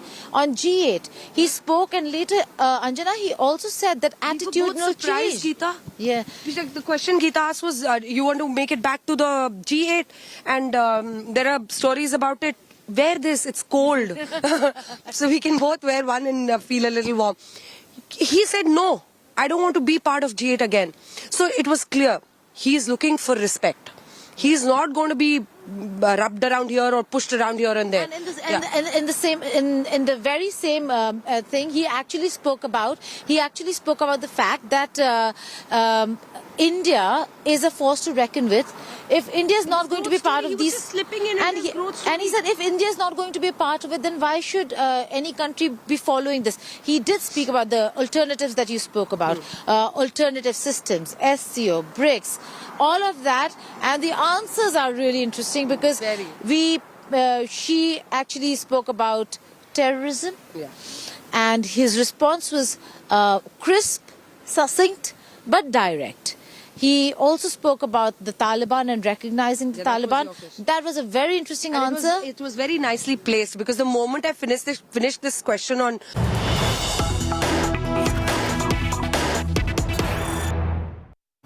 And we have some live visuals coming in right now as the Russian defense minister is meeting with the defense minister, and he was taken to the war memorial. That's where he's getting the Guard of Honor.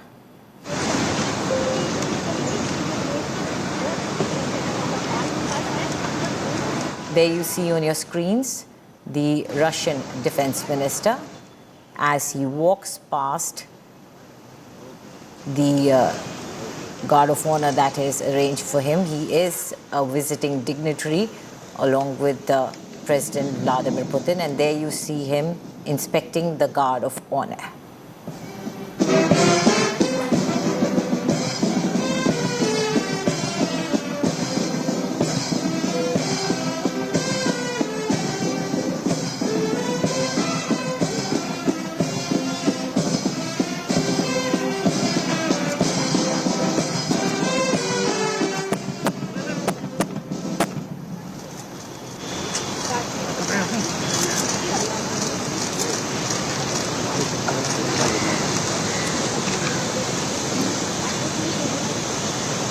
Visuals coming in there as you see the defense minister of Russia getting the Guard of Honor, the ultimate respect that is paid to visiting dignitaries. The man in Russia who controls their defense production, their defense deals under the leadership of President Putin is in India. And there on the side of the screen, you can also see the Defense Minister of India, Rajnath Singh, waiting as the Defense Minister meets the top leadership of Indian armed forces. As he shakes hands with the men in the uniform who are in the highest echelons of the Indian armed forces. The Defense Minister, Rajnath Singh, can be seen on the side, waiting patiently as he directs him forward.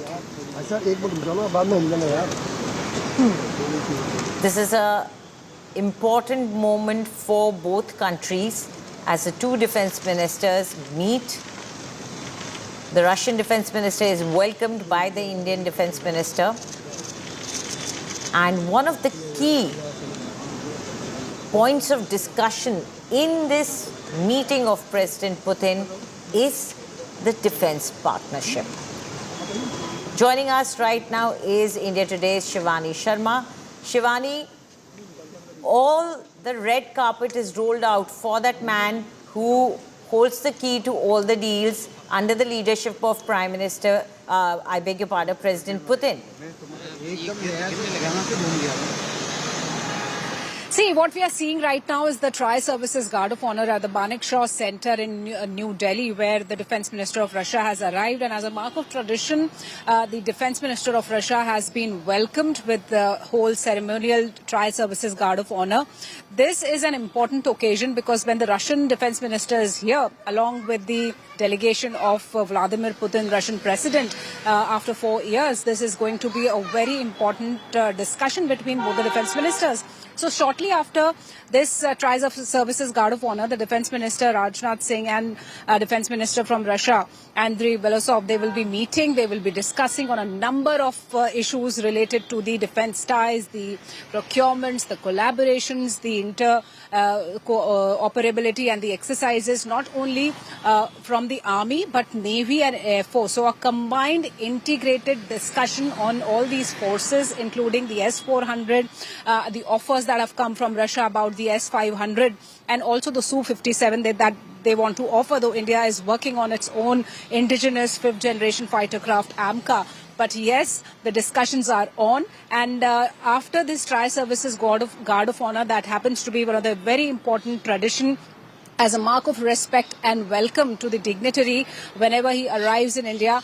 Both the ministers will be talking and holding discussions, and we expect that after this discussion happens, there will be a statement that will be issued, and then we'll know about what was discussed. But yes, very important out here to mention, Anjali, because this is the time when Russian Defense Minister is here, and we've recently had Operation Sindoor, where we saw the Russian weapon systems also involved, including the S-400, the BrahMos missile systems that have been made in India now in collaboration with Russia. So all this is quite important. Discussions will be held around these weapon systems, their procurements, expedition of the 2 remaining regiments of S-400 that India is waiting in its initial order of 5. 3 are already in India. So certainly when Guard of Honor is being given and the discussions will proceed after this ceremony, this will be an important occasion and the agenda will be multifold when it comes to the defense ties between India and Russia. And Shivani, if you look at it, entire world will be watching this meeting because it is important to note that India has just come out of a conflict with neighbor Pakistan, and our relationship with some of the neighbors is not so good. So defense is a key issue that India focuses on, and also with other big powers like US who want to sell their own weapon systems and their defense weapons to India. This is important. They will be keeping an eye on it as well.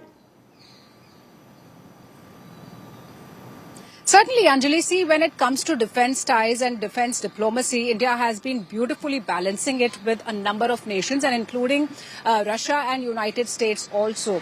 So India happens to be the only country that shares such important ties also with US, also with the Russian president who's coming to India. And when it comes to procurements, the SIPRI report says that in past few years, India's defense imports have reduced. It is right, Shivani, thank you very much. We will be keeping an eye on it and we'll keep coming back to you for more updates. Do you want to go back to being a part of the G8? Because that's a lot. There are a lot of reports on that. So is that something that Russia is looking at?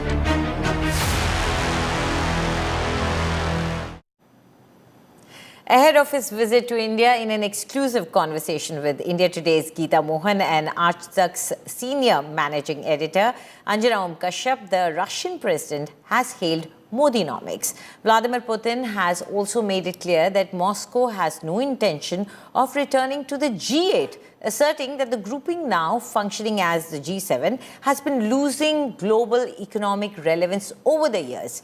Here's the interview excerpt on popular demand.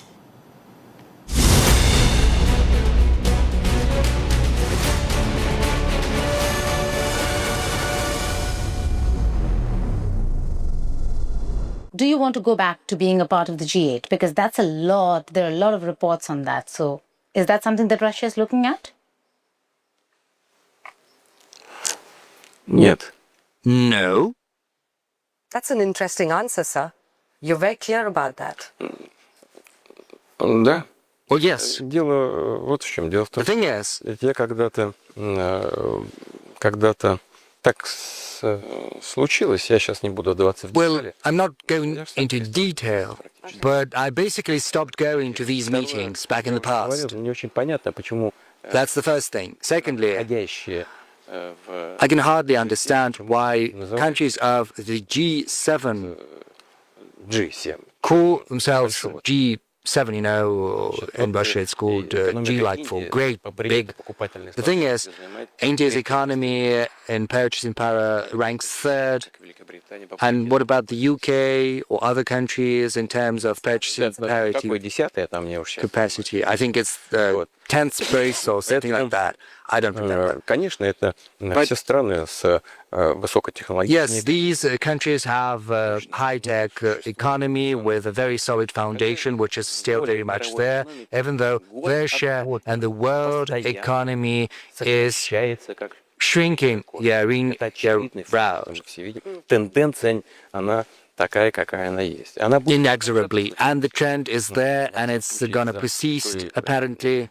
Совершенно, ну, так скажем, аккуратненько. Well, let's put it mildly. I think this is going to happen due to the erroneous policy pursued by the authorities of many of these countries. Рецессия в Германии очевидно. Let's have a look at the recession in Germany. It's very much there for the third year in a row. France is in a very difficult spot right now on the brink of recession, and the same applies to other leading European economies. But that said, the G7 is still an important platform. They are working on something, discussing things, making some decisions. Good health to them and all the best. But, you know, at a certain point in time, I simply stopped going to these meetings. And it was not due to developments in Ukraine. These were due to other events, other developments. I'm not going to go into detail right now. Проинформировали американских наших. And, you know, we informed our American counterparts on that. And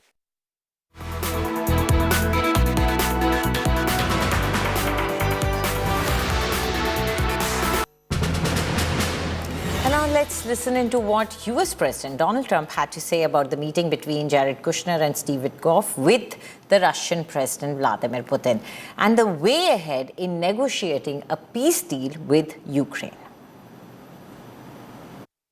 I don't know what the Kremlin's doing. I can tell you that they had a reasonably good meeting with President Putin. We're going to find out. It's a war that should have never been started. It's a war, if I were president, we had a rigged election. If I were president, that war would have never happened. It's a terrible thing. But I thought they had a very good meeting yesterday with President Putin. We'll see what happens. President Putin had a very good meeting yesterday with Jared Kushner and with Steve Witkoff.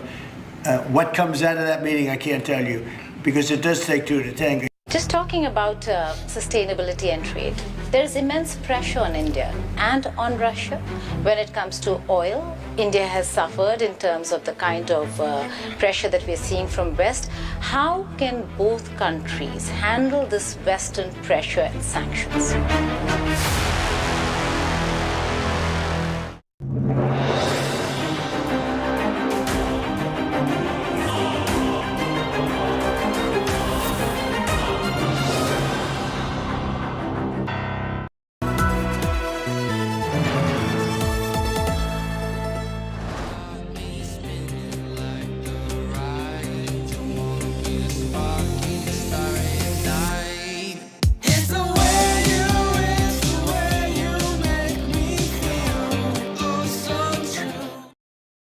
Is there a new world order falling in place? Because you're not going to G7, but you just visited China and you're about to visit India.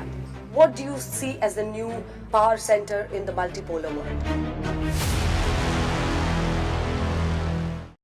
What made you really look at that as a strategic interest to recognize the Taliban at a time when the world is still saying they have not given equal rights to women?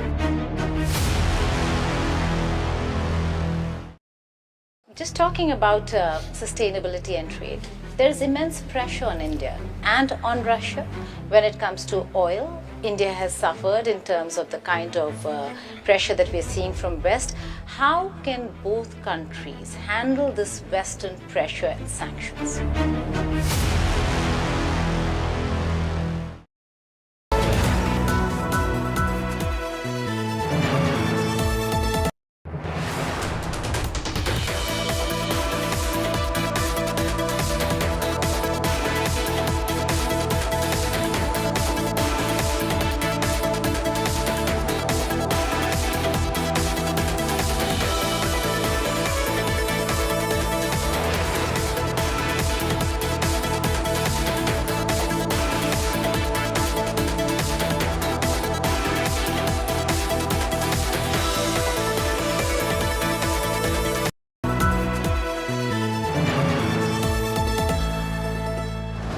About sustainability and trade, there is immense pressure on India and on Russia. When it comes to oil, India has suffered in terms of the kind of pressure that we're seeing from West. How can both countries handle this Western pressure and sanctions?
About sustainability and trade, there is immense pressure on India and on Russia.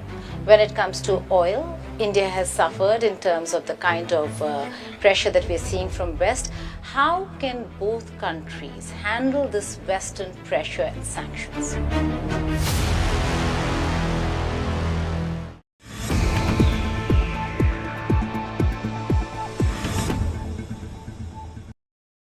Hi. Sana here with a quick AQI update. Delhi 274, Mumbai 172, Kolkata 191, Bangalore 116, Chennai 69, Hyderabad 162.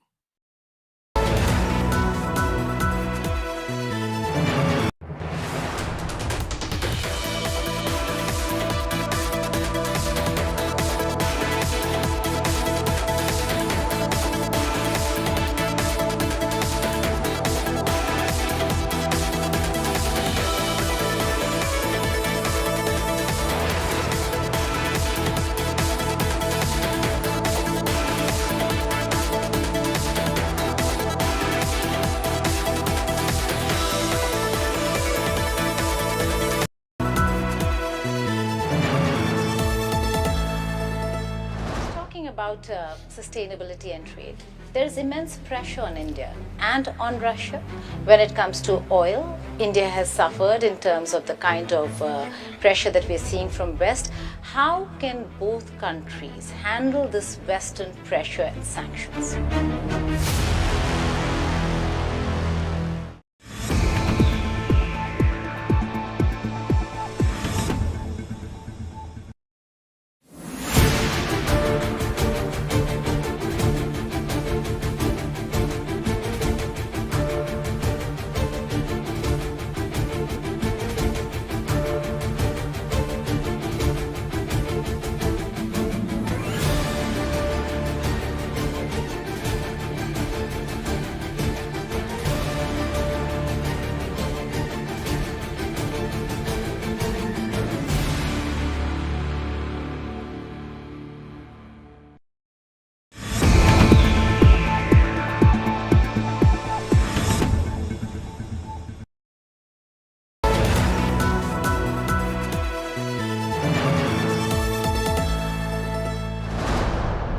Is there a new world order falling in place? Because you're not going to G7, but you just visited China and you're about to visit India.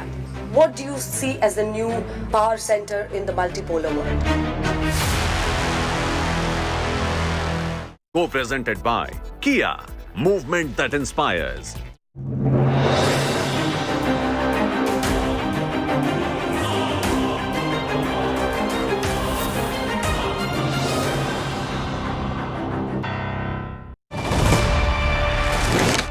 From Atal Bihari Vajpayee to Manmohan Singh to Narendra Modi, he's seen the world change right in front of him.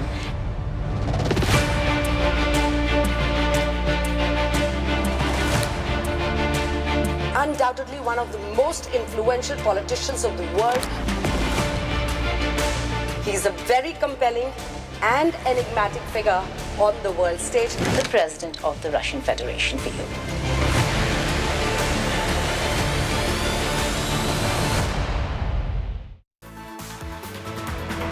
Hello and welcome. Good evening. You're joining us live here on India Today for our rolling non-stop coverage. We're counting down to Vladimir Putin's touchdown in India. Importantly, we're also counting down to the mega telecast of the India Today world exclusive Vladimir Putin exclusive here on India Today. I think the setup we've got here, Gaurav, is very indicative and very symbolic of the message of India-Russia friendship.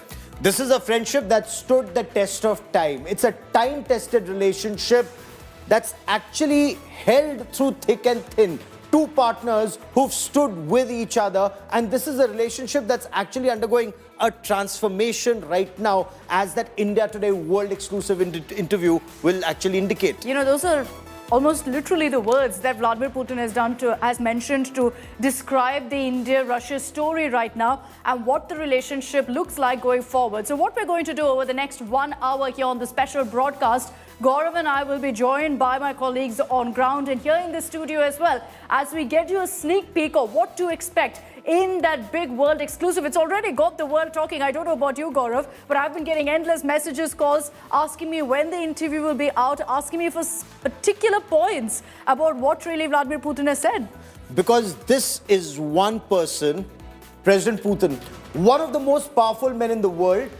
There's a war that's on between Russia and Ukraine that Russia calls the special operations. President Trump sent a special team. In fact, when India Today cameras were there in one room of the Kremlin, in the other room of the Kremlin, you had Steve Witkoff and Jared Kushner in talks with President Putin, trying to find a solution.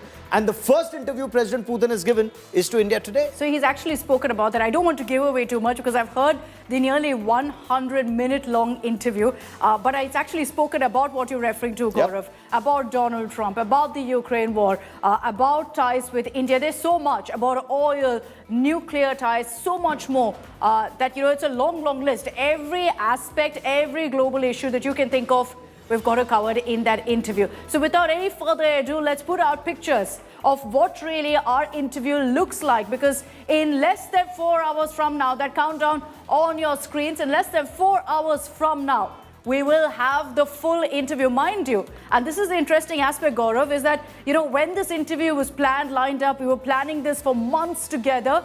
It was a slotted 60-minute interview. From that to becoming a 100-minute long interview speaks volumes of how Vladimir Putin has chosen to take every question, said, take your time. Ask me anything you want, completely unscripted, free-flowing conversation that's gone out to 100 minutes. So the West has tried to villainize Vladimir Putin. India today will show you a different side of Vladimir Putin, all facts, all questions asked. But then there is a Russian perspective, and in this Western agenda-driven news, you get facts in public domain. There may be some who'll try and say that the news has to be done from this perspective. As far as India Today is concerned, we give you news the way it is. Free-flowing and facts first to keep India first. Very true. And the message of India first for Putin, Russia first, it ultimately translates to the same thing, because you see both countries have such a great relationship. That's what Putin also constantly refers to in that interview. But enough from us. I want to bring in, I know we've transported ourselves via this set to Moscow because we're here in the national capital. Let me bring in Geeta Mohan. She's joining us from Moscow. She's had that conversation with the Russian president. So who better than Geeta to tell you about what to expect in this interview? Geeta, first of all, a huge congratulations on being a part of such a historic agenda-setting interview, one that's grabbing international headlines right now. But I want to understand from you, and I think this is a question most people have, and I'm sure you've got it a lot. What was it like? What was the experience like of interviewing the president of Russia, Geeta? Well, it's one of the rarest moments in a journalist's career when you get to interview a world leader. And Vladimir Putin, president of the Russian Federation, is one such instance, an experience which is going to be unforgettable. The crew, our entire leadership, everyone was here, but going into the Kremlin, walking into those corridors and going into the Ekaterina Hall, which is the Catherine Hall, historic, that's where all the important meetings, the decorations, all those occasions are celebrated in that very room. So it was amazing, just one, to be there. Secondly, waiting for President Putin then to come for the interview, and then interviewing the man himself. And I say this because it was a no-holds-barred interview. We asked him any and every question that we wanted to. We had our own counter questions to every response of his. And he very freely spoke about everything, whether it is bilateral, India-Russia relations, India and the region, Russia and the region, and Russia and the world. So we did not confine ourselves just to one subject, that is his very, very important visit to India, which comes after 5 years, but also more importantly, the fact that where is Russia today? It's a changed world order in many ways than one. Russia certainly is in the middle of a very intense war, not just with Ukraine, but also with how Europe, the West and America is looking at this entire region. So in all of that, what we are looking at and what we understand is that this is a very confident Putin. Despite all the gains or losses, a very confident Putin who thinks that he has sent out a very strong message. And at this point in time, with the change in administration in US, the fact that they're engaging the administration over here in itself speaks volumes. That's exactly why it was a historic moment, because the day before, when we were at the Kremlin, in that very same hall, in the rooms, just a few rooms away, there was a historic moment unfolding right in front of us. That is the meeting of Jared Kushner, Steve Witkoff with President Putin. And in that meeting, there was a lot of forward movement on how America is looking at an engaged, negotiated settlement between Russia and Ukraine. We'll break that down for you because that's a very important breaking news. But it was, in all, an amazing experience. Anjana and I were prepared, but also the fact that it went very, very smoothly when it comes to interviewing a leader, and he was absolutely okay with taking any question. The interview had to last only about an hour, but it went on for more than 90 minutes. That speaks of how comfortable the entire atmosphere for an interview, an intense interview at that, was. No, you're right. It was intense because I was watching it and thinking that, look, this particular issue, for example, there were some of those topics that were brought up that I was wondering how Putin would address, but he took them all head on. But Gaurav, to you, you've tracked the India-Russia story for so many decades now. What is the one aspect that you're looking forward to hear about from Mr. Putin? How is this relationship being taken forward? How does this move beyond just being defense and strategic relationship? How does this go into the economic aspect? Because economy drives any relationship to the next level. Russia-India relationship, it stood the test of time, whether it's before the 1971 war, the agreement between the two countries, the 1999 war in Kargil, and how Russia was quick to rush military hardware to India, and subsequently the nuclear submarine that we have, the kind of technology and knowledge that India gained from Russia. So over the years, military cooperation is very strong. How do you move beyond that military cooperation, beyond energy, to trade, for example, people-to-people ties? How do you take that forward? Once that happens, this relationship will only rise and soar after that. No, very true. And I can promise you, Gaurav, that when you tune in, and so do our viewers at 9 p.m., he actually has answers to that, about what the future of India-Russia ties look like. There's such a deep sense of trust that you also get when you listen to Mr. Putin speak about India, or speak about Prime Minister Modi, for that matter. That's very interesting that you mentioned his camaraderie, his camaraderie with Prime Minister Narendra Modi. Yeah. So President Putin has been at the helm of affairs for about 25 years. If you remember that picture that you and I were talking about in 2001, when Atal Bihari Vajpayee was the Prime Minister. That's the time. And we have that picture. That's the time, Narendra Modi wasn't even Chief Minister of Gujarat till then. He became Chief Minister of Gujarat in end 2001, early 2002. And that's when something started changing. But from that to now, that Narendra Modi has been Prime Minister of India for 11 years, they've met perhaps 19 times plus. It just goes on to show how close the bond between the two of them are. I was there in Tianjin. We were reporting from Tianjin, and that's when President Putin waited for Prime Minister Narendra Modi. They traveled in the same car. There's a conversation around that, and that also shows how close the two are to each other. The Russia first and India first, how they partner together, is something which is very important, Akshita. Those are the pictures right there that Gaurav was referring to, the 2001 pictures. You have Putin, you have Vajpayee, and you have Narendra Modi right behind. I will also, of course, show you exactly that moment where you can see Narendra Modi right behind them. So you essentially have seen Putin ensure that, the Russia-India story goes through despite different regimes and through different courses of really our political journey, India's political journey, our growth story. Putin has seen all of that. So as we continue getting all of those images, the mention that Gaurav also made about what Putin had to say on several of these aspects, we'll talk about that as well. Let's bring you at this point a sense of what to expect in this interview. Geeta Mohan, Anjana Om Kashyap were there. They spoke to Vladimir Putin. Right after that, remember that India Today Group's editor-in-chief, Arun Puri, executive editor-in-chief Kalipuri, were also there. They were there in Moscow. They had a chance to meet with Mr. Putin. I know all of you are waiting for that interview. So here's that conversation where they actually talk about what to expect and the body language of Mr. Putin, what really stood out about the interview. The leadership of India today, who were here, who traveled all the way to Moscow. We are here at the Ekaterina Hall. This is a historic hall. President Putin holds his National Council meetings here. He decorates people here. And now the decorated members of India Today group, the group, are here. How did it feel, Kali? We're on such an adrenaline high, watching the two of you on air in a monitor. It was just amazing.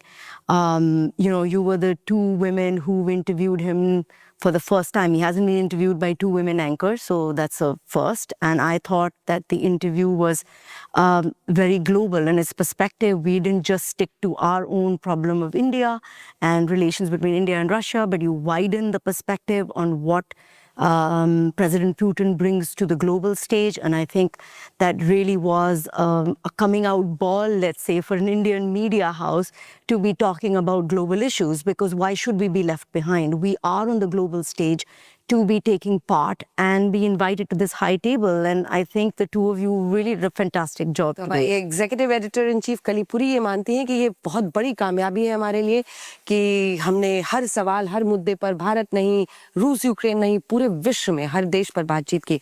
अब हमारे साथ हमारे editor in chief Arun Puri हैं. आपके लिए क्या highlight था? Firstly, it was a very important moment for the India Today group to get this interview. So I'm really proud of both of you who did the interview and the rest of the team who put it all together. I think it was a wonderful way, the way the interview was conducted. Also, for me, seeing Putin, meeting him personally, etc., he's been painted as a kind of villain of the world order in many ways, right? And the changing world order. And he came across as somebody who answered every one of your questions. He didn't duck anything, right? And that was an experience to see that here is a man who was painted in a certain way, but came across completely differently as somebody who would be ready to, has his own view of history, his own view of looking at the world, but he was very clear on what he wanted to say. And that was a great impression. A moment of pride, Kali? Because I think one of the things was, around any world leader, the team is very strict about protocol and about the amount of time you can spend with the leader. And they were very clear that you have 60 minutes. But because the president was enjoying the conversation so much, he was smiling and he was so charmed and he liked the questions, the interview ran for 100 minutes. And even afterwards, he was very open to engage with us in an informal conversation. I think that was a testament to the interviewing ability of the two of you and, of course, the rest of the team and the entire research that worked behind. I want to add to this that we were selected amongst all of the Indian channels by the Russian press team. And they did that because of the impact that the India Today group brings for any big interview. And I'm very proud of that. And I think they felt happy that they had made the right choice. And that, again, is a good sort of way to end the year for us, right? We're like in December now, 20 days to end the year. Mr. Puri, I think the most interesting part for me was to see him, see his sense of humor. That came as a surprise because everybody has always portrayed him as this villain of the West that you've... a very serious man. You asked him a very interesting question as well. Yes, I asked him, I had the opportunity to talk to him off camera, where I asked him, you've been a top leader for 25 years, over 25 years of Russia, and do you have any regrets? Would you do something any different? He kind of thought and, kind of ummed and awed, and he said, well, I think he's a man who doesn't want to admit mistakes. So he said, I'd never look back. So that was the end of that. Just talking about sustainability and trade, there is immense pressure on India and on Russia. When it comes to oil, India has suffered in terms of the kind of pressure that we're seeing from West. How can both countries handle this Western pressure and sanctions?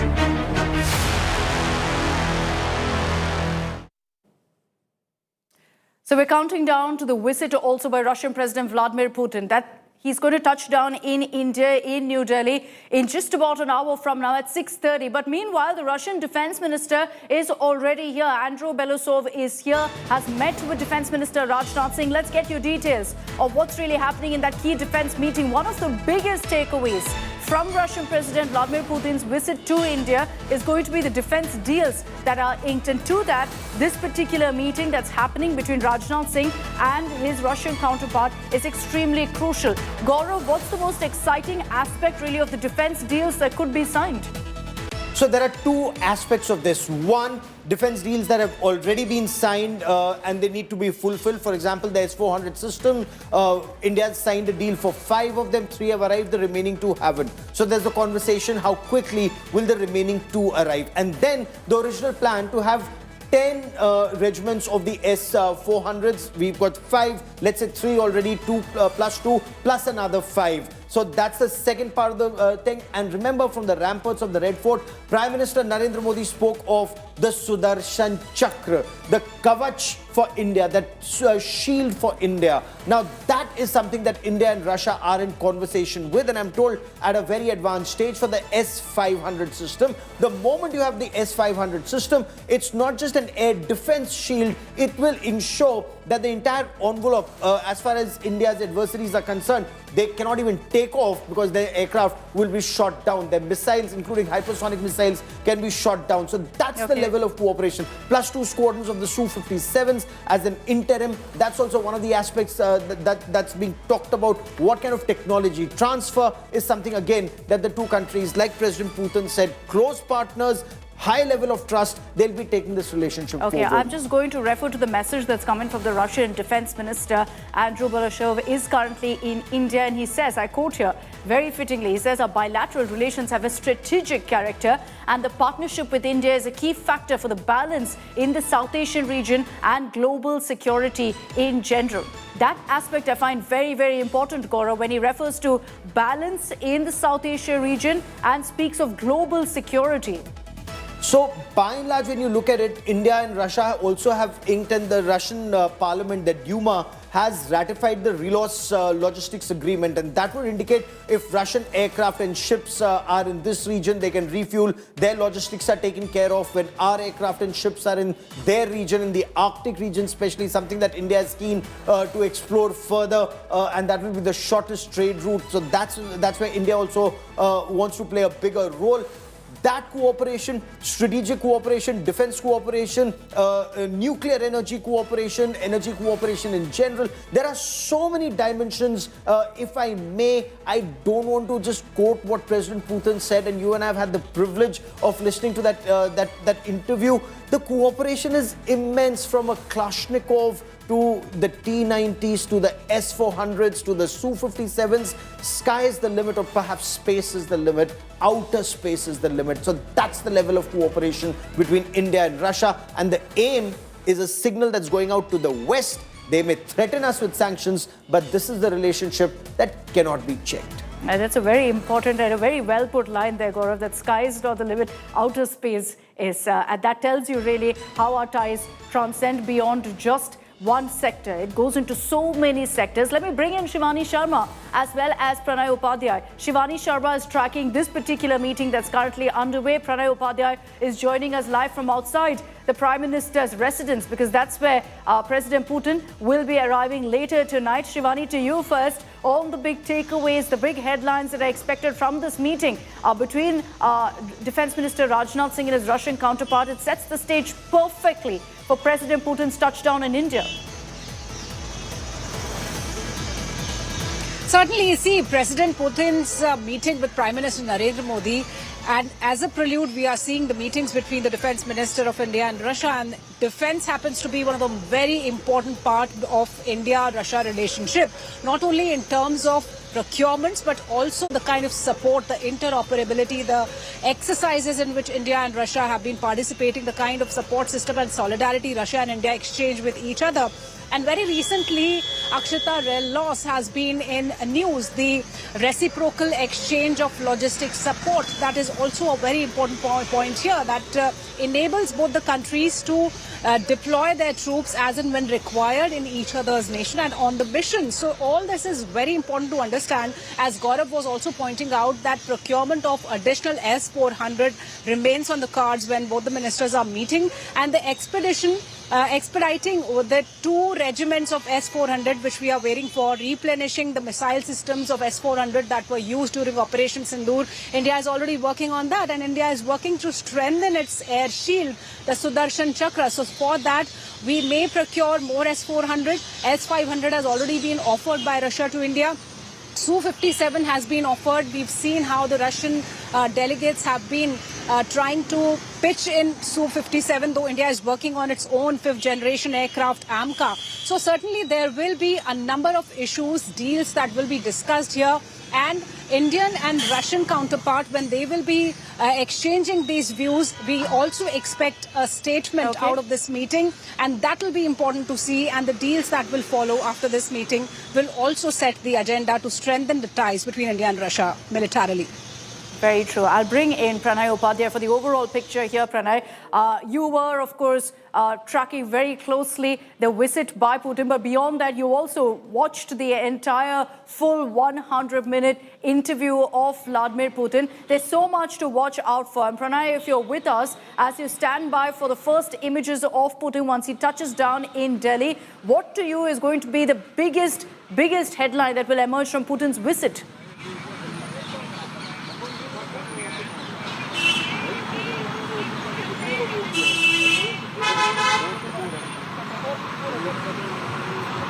Okay, don't think Pranay is with us. We'll reconnect with him. But in the meanwhile, I know you're all counting down to the interview when it airs at 9 p.m. tonight. We've also, on popular demand, pulled out a few of those nuggets of what really to expect in this interview with Vladimir Putin. Take a look at some of those excerpts where the Russian president speaks about his connect with Prime Minister Modi, where the Russian president speaks about why India is such a crucial ally for Russia.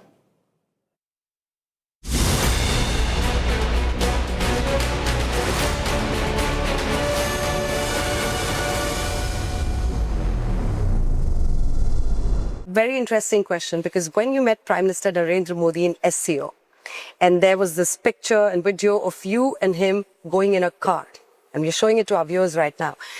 You were traveling in a car with him. Was it pre-planned, or how did it go about? How did it happen? And what did you discuss in the car?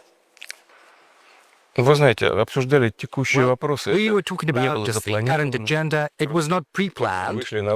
We just went outside into the street, and my car was there, and I suggested that we should get together, just, as a sign of friendship, of comradeship. There's nothing, no complicated orchestration, just as friends. We got together in one car and we spoke. Along the road, there was always something to talk about.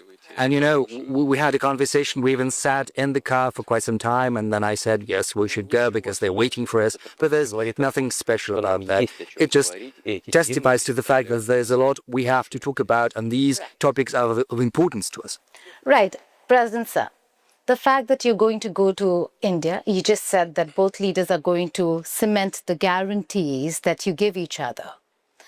What are the kind of announcements that we can expect? We've heard about technology transfer. We've heard about trade enhancement.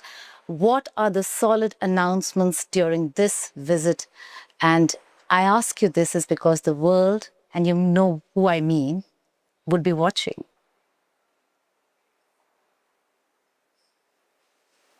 Ну, то, что мир будет следить за нашим the world is going to be watching. I don't think there's anything special about that.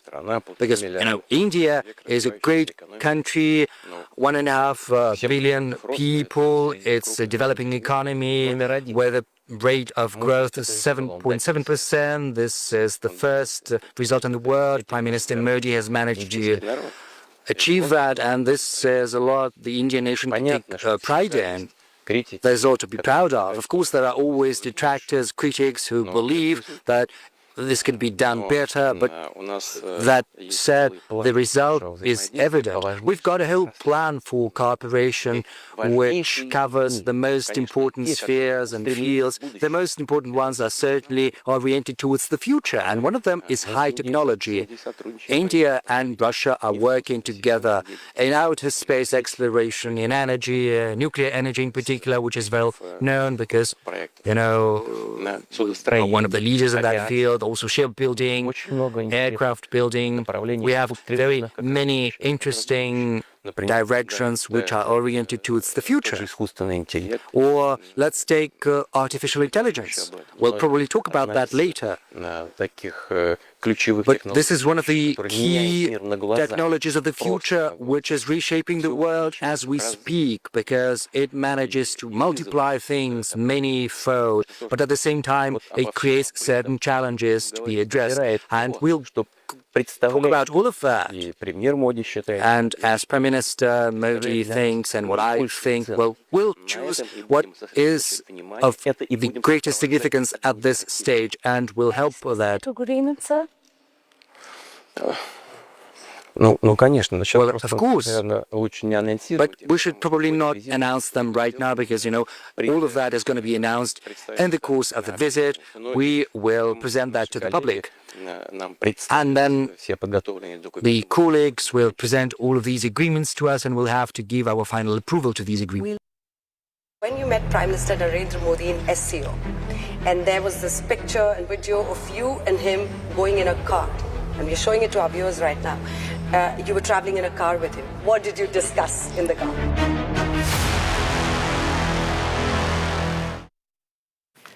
So what we just showed you is a small glimpse of what to expect at 9 p.m. tonight, when we will be playing that 100-minute long, completely uncensored, uncut interview for you, where you'll hear Vladimir Putin's thoughts on so many issues, on every possible global issue.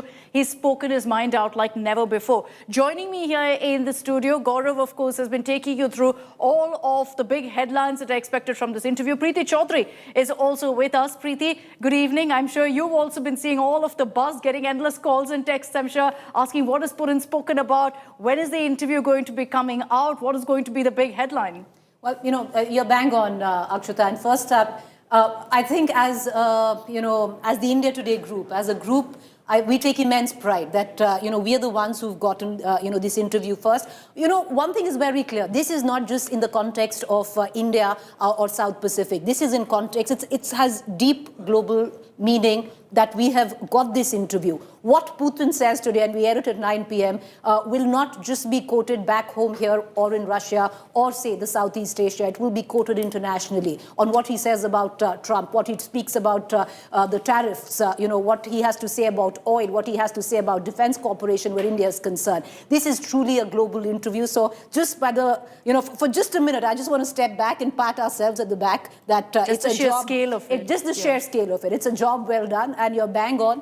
My phone has been ringing. I don't know about yours, Akshata, because I remember Akshata has been in the PCR all through the course of the night, you know, trying to, you know, put it all together. And what I think most of us are completely aghast and pleasantly so is that nothing was scripted. And everybody says, oh, you know, that's what everyone says. But you'll have to really, you know, wait and listen in at 9 p.m. today to that 90-minute interview to get an understanding of why we are saying what we are saying, why it wasn't completely unscripted. That is the basic tenet of it. But, you know, personally, Akshata and Gaurav, I don't know about you guys, but what I really feel is there's so much, you know, if there is a classic terminology called palace intrigue, if it is attached to a particular leader, I would think it has to be President Putin, because there is so, you know, the mysterious aura around the man is so intense that there are multiple interpretations of it in the geopolitical context that we stand in today. And I think that in itself is huge that we have him. He's taken every question. So a bit of that palace intrigue that we speak of would be neutralized today.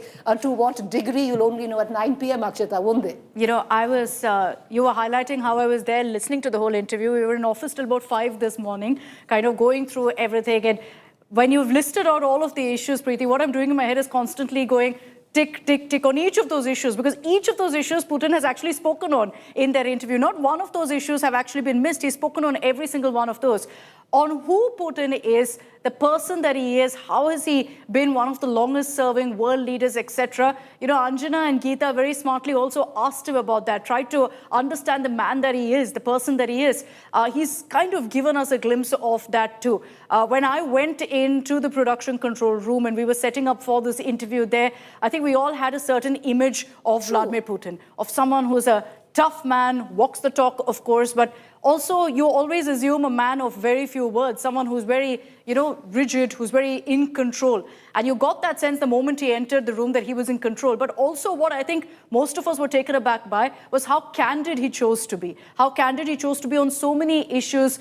Very often he had a smile on his face. You know, he had a great sense of humor, by the way, in the interview, which you'll see at 9 p.m. So there are so many highlights that I can't stop talking about it, honestly. You know what, Gaurav, I think, you know, if I may just come in, you know, what I thought was it's a little bit of an off the interview on the sidelines where we had, our editor-in-chief and vice chairperson, Kalipuri, where we had that interaction with her in terms of Anjana and Geeta, who conducted that interview. And there was this one question, because I was just thinking, because I'm doing a bit of political interviews nowadays, nothing compared to what we've landed here, but, so I think, what is that one question I'd really like to ask somebody who's been 25 years in office, Is right? it the regrets and the regrets one. Yeah. Do you have any regrets? And that, I think, with what Arun Puri said, we call him AP back here at the India Today headquarters, what he said, what he told him was classic, because that, I think, is classic Putin of what you think he is. Yeah. But no, he doesn't look back, he only looks ahead. Yeah. And I think that's really interesting. But, in terms of the big ticket, statements, the big ticket comments, especially at a time where, Gaurav speaks so much of a multipolarity in this, time right now, where the geopolitics of the world is concerned, I am so looking forward to this interview.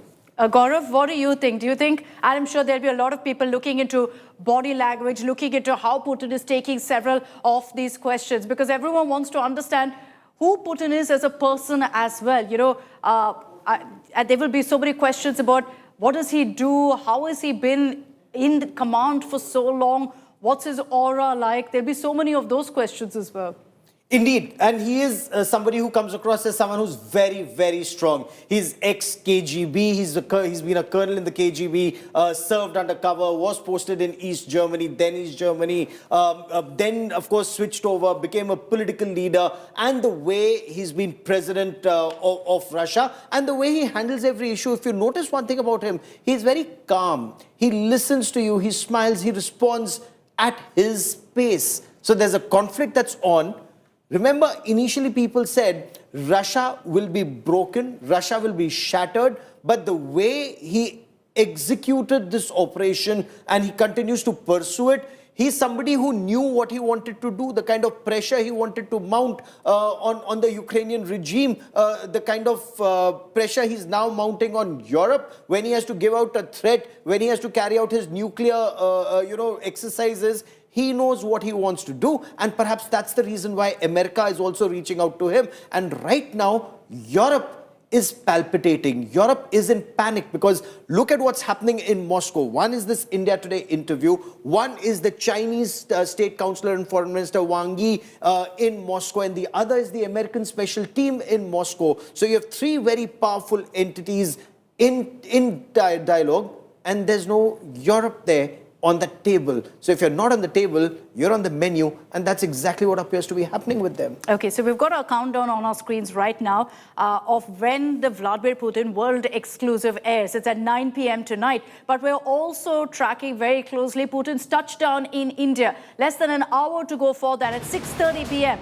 is when the Russian president will be touching down in the national capital. We are hearing that External Affairs Minister Dr. S. Jaishankar will be visiting, will be personally welcoming the Russian president when he touches down in the national capital. And very clearly, of course, we'll be getting you those live images. Who better to watch than India Today? We've got you the man himself, Vladimir Putin. He's spoken and he's chosen the India Today group to speak out for the very first time. This is his first interview in decades. The first time he's chosen to speak to an Indian television network as well. Now, what we're hearing from our sources, and I'll bring in Pranay Upadhyay for more details on really who's traveling with President Putin, what's on the agenda tonight. Pranay is joining us live from outside 7 Lok Kalyan Marg. Pranay, over to you. Get us those details. Less than an hour to go. Absolutely, an hour to go, and President Vladimir Putin's aircraft, his special flight from the Russian security squadron, is the most tracked flight on open source. People are tracking. He has already entered the Indian airspace, and he's about to touch down in New Delhi in just an hour's time. And he'll straight away come to this place, 7 Lok Kalyan Marg, where Prime Minister Narendra Modi will not only receive him, but he will also host a private dinner for his friend, his ally, his comrade, and there will be a bonhomie. We will again see the pictures of handshakes and hugs between Prime Minister Modi and President Vladimir Putin, and how fondly he remembered every meeting with Prime Minister Modi. You heard him, and people will get to hear President Putin's views about Prime Minister Modi and his meetings, about his encounter and about his his discussion with Prime Minister Modi in that car meeting in Tianjin of China. So clearly there is a bonding, there is a bonhomie between these two leaders, but world will again see that bonhomie. And you asked about the entourage. The meeting has already started with the commencement of or with the delegation level talks between Raksha Mantri Rajnath Singh and his defense counterpart. His counterpart in the Russian Defense Ministry, Andrei Belousov, is going on right now in South Block, and this is the beginning of the India-Russia strategic partnership summit, or the 23rd India-Russia Annual Summit, and that is also part of it. Besides that, around 7 ministers are accompanying. Besides that, a huge business delegation is also accompanying President Vladimir Putin. Okay, big breaking news that's coming in. Pranay, I just request you to stay with me. The big update that's coming in is that Prime Minister Modi reportedly will be personally receiving President Putin at the airport. This is at the Palam airport as expected. You know, we've been speaking about the India-Russia dosti, the Modi-Putin dosti. So not surprising, Gaurav, that in all likelihood, Prime Minister Modi will be at the airport to personally receive President Putin. This shows the close bond between India and Russia as two countries, and Prime Minister Narendra Modi and the Russian President Vladimir Putin as two individuals. Each time they meet, and we've covered their summits both in New Delhi and in Moscow, and of course recently in Tianjin, their bond has to be seen to be believed. Remember that conversation where Prime Minister Narendra Modi had travelled to Russia? I'd covered that visit. They were supposed to meet for 2 hours. That meeting lasted over 5 hours. And it was just Prime Minister Narendra Modi and the Russian President and the interpreter. The second time, when the interpreter was translating what the Prime Minister was saying, the Russian President said, I don't need a translator. We are so close. Our hearts understand each other's language. So that's the kind of bond India and Russia and Prime Minister Narendra Modi and the Russian President share. Remember, he's also said, look at Prime Minister Narendra Modi. India has reason to be proud of him because his entire work is to keep India first. And that speaks volumes when a tall world leader speaks about your Prime Minister understanding the way he functions for the country. But it's also, I think, telling, Preeti, about how, you know, for both India and Russia, this is a very crucial strategic relationship. And that's why you see these kind of steps being taken by both leaders. You know, Akshata, one thing I would reckon that every Indian understands is that Russia has stood by India through the course of time. Very true. In the historical context, Russia has always got India's back, if you have to use Gen Z language, in it. That's and, not Gen Z in that language, context, sorry? That's not Gen Z language. Lord, then maybe, like I said, then maybe we are getting too old for any of this. But yeah, so, India, Russia has always stood by India in the historical context, but what has endured that friendship with Russia, and I would think from India's side, is that we have constantly evolved. We've kept up with the contemporary times. We have evolved our friendship with Russia, keeping in mind, the geopolitics of that point of time, and that is what has led our friendship to endure. And it's happened over decades now. So even now, it's not that easy in terms for India. It is a tightrope diplomatic walk to host somebody like President Putin, when just about a week or next month we're going to have a delegation from America where tariffs are concerned. We're facing 50%. It could go down to 15%. So there is a wager in all of this, a diplomatic wager. And it is, like I said, a tightrope walk for India. But one thing is very clear. What these visuals define today with the visit and will continue to define for the next 30 hours when President Putin is in India is how the legacy of that friendship has endured. It's multifaceted, it's changed with the times, especially in the current context, and both countries have adjusted and evolved to keep that friendship going. And I think this would also be a test of that, on what that joint declaration is tomorrow, Gaurav. Oh, indeed. In fact, it all come down to that. This is a relationship where both people to people, you love each other.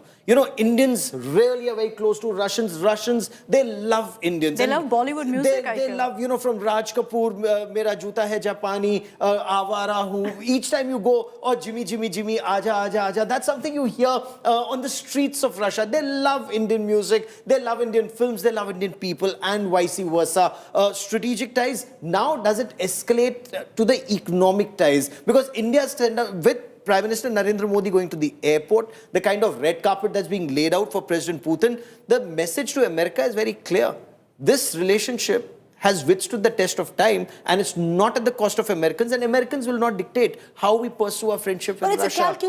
It's a calculated risk, it's very clear. because There's the messaging... no risk. The messaging is very clear. It's not one at the cost of the other. No, I agree with you, till a point, but it is also messaging in terms of there will be consequences and ramifications of this visit, which we have diplomatically calculated. And that decided that's okay. We're okay with that. Yeah, this risk has been assessed, but a lot will define on how comfortable we make both sides. How much we walk in terms of Russia tomorrow when the joint declaration is there. Because like I said, in a month you have a delegation on trade coming in. Will that 50% be reduced to 15%? That will also tantamount to how much oil we end up buying. So it's not just oil. Now you're going way beyond oil. You're talking about nuclear defense. energy. I agree with all of that. But it's a tightrope walk, Gaurav. The consequences will be felt where our relationship with America is concerned. So therefore the tightrope So that's for America to think. That's for America to think because we want a good relationship. So I think the strategy very clearly for us. We've actually thought this through. India's actually thought this through. Otherwise, you wouldn't have been rolling out the red carpet in the manner in which you're rolling out the red carpet. We managed to. No, we have he did not come for G20.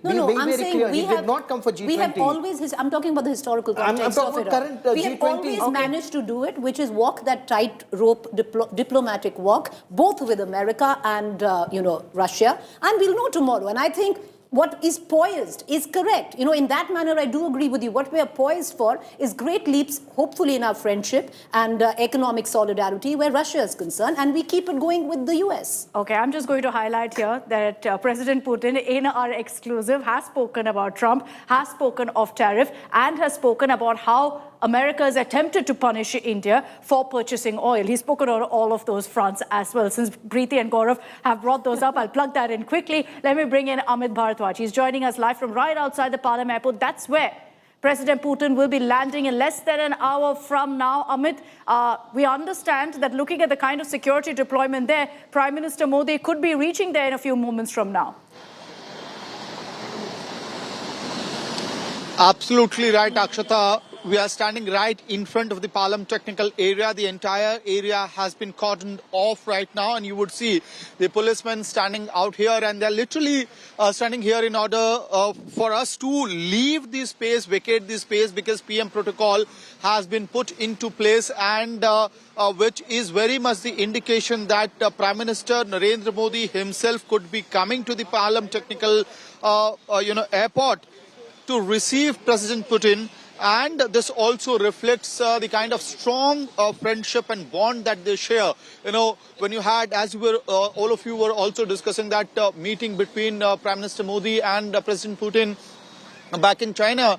And it also sends across a message, the kind of bond they share, the friendship they share, and what could be stored in the cards. So on the basis that Prime Minister's protocol, security protocol, has been put into place at Palam Technical Airport area itself, we can certainly say there's a high possibility that PM Modi would be coming himself here in order to receive President Putin. Back to you. So we'll be standing by for those images from your cameras, Amit, in just about 45 minutes from now. 6:30 is when Putin will be touching down in the national capital. And from what we're hearing from our sources, Prime Minister Modi will personally greet him at the airport. And then it's over to his residence, 7 Lok Kalyan Marg, for a dinner. What's on the menu? We'll hopefully know in the coming hours. What's the delicacy in Russia?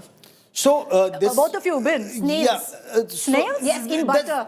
So lot of food. No, Russia is very diverse. Very diverse. It's such a huge country. Food in the eastern part is very different from the western part. Moscow is very different. St. Petersburg is altogether different. So lots of great food. A lot of bread, of course. A lot of bread. Lots of cakes, pastries. It's traditional. Cheese, a lot of meats. Lot of meats. Because I remember it's so strange. I have such a strange memory of Russia because I got married during the times of COVID.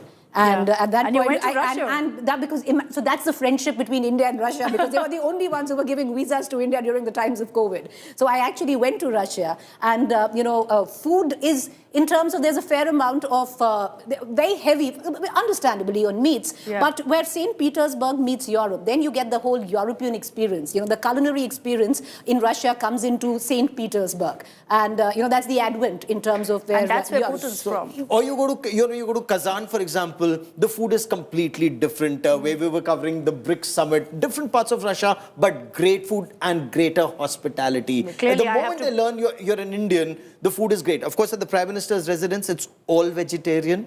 A lot of millets thrown in. A lot of Indian food comes in. President Putin usually does try something that's Indian. That's where the palace intrigue comes into question. I really want to know, because what you've heard. How open is he to those things? Will he be open to trying the food which is being served, or is it going to be like he'll have dinner with the Prime Minister, but there'll be food which has been bought in for him specifically? I'm sure they'll also cater to his tastes inevitably. And that's where the close trust and bond between India and Russia and Prime Minister Narendra Modi. I want to know about that, because like I said, this is where that entire palace intrigue. Well, fine. We'll get you a world exclusive Putin interview, but we'll also get you what's on the menu here on India Today. So we'll get you that exclusive as well lined up. But let's bring this back to also what to expect at 9 p.m. when that Vladimir Putin 100-minute interview airs here on India Today. We've been giving you glimpses of what to expect. And one of the aspects that we've been speaking about here is how this isn't an interview just focused on India-Russia.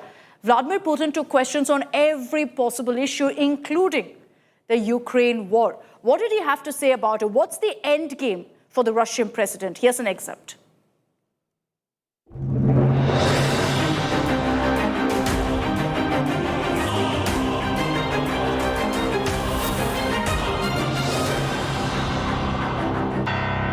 What is the end game for Vladimir Putin in Ukraine? Так я же сказал. Well, I've just said it. Мы признали вот эти... We have recognized, listen, Мы 8 лет не for признавали 8 years we did not recognize the self-declared republics.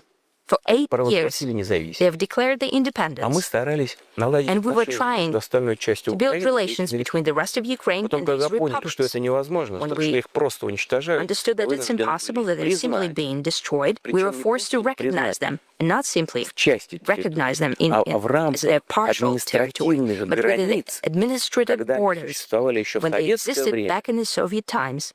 А потом, во времена независимой And later, Украины, during the times of the independent Ukraine, after it gained independence, административных границ. in the И мы сразу Украине administrative сказали, limits, украинским войскам, люди не хотят с вами жить. Они вышли на референдум, проголосовали so за the независимость. people, the voters, came to the referendum and voted for everyone to withdraw troops from there and not to conduct any armed actions there. But they preferred to wage war. And now it all came to a head. And it all comes to one thing. Вооруженным путем освободить Either we do that территории, through либо украинские military action will liberate the territories, or the Ukrainian troops will withdraw and leave these territories and stop killing people there. Arm twisting methods that are being adopted, and I name it, it's America. How do you plan to circumvent all this? Will you pull back or push harder?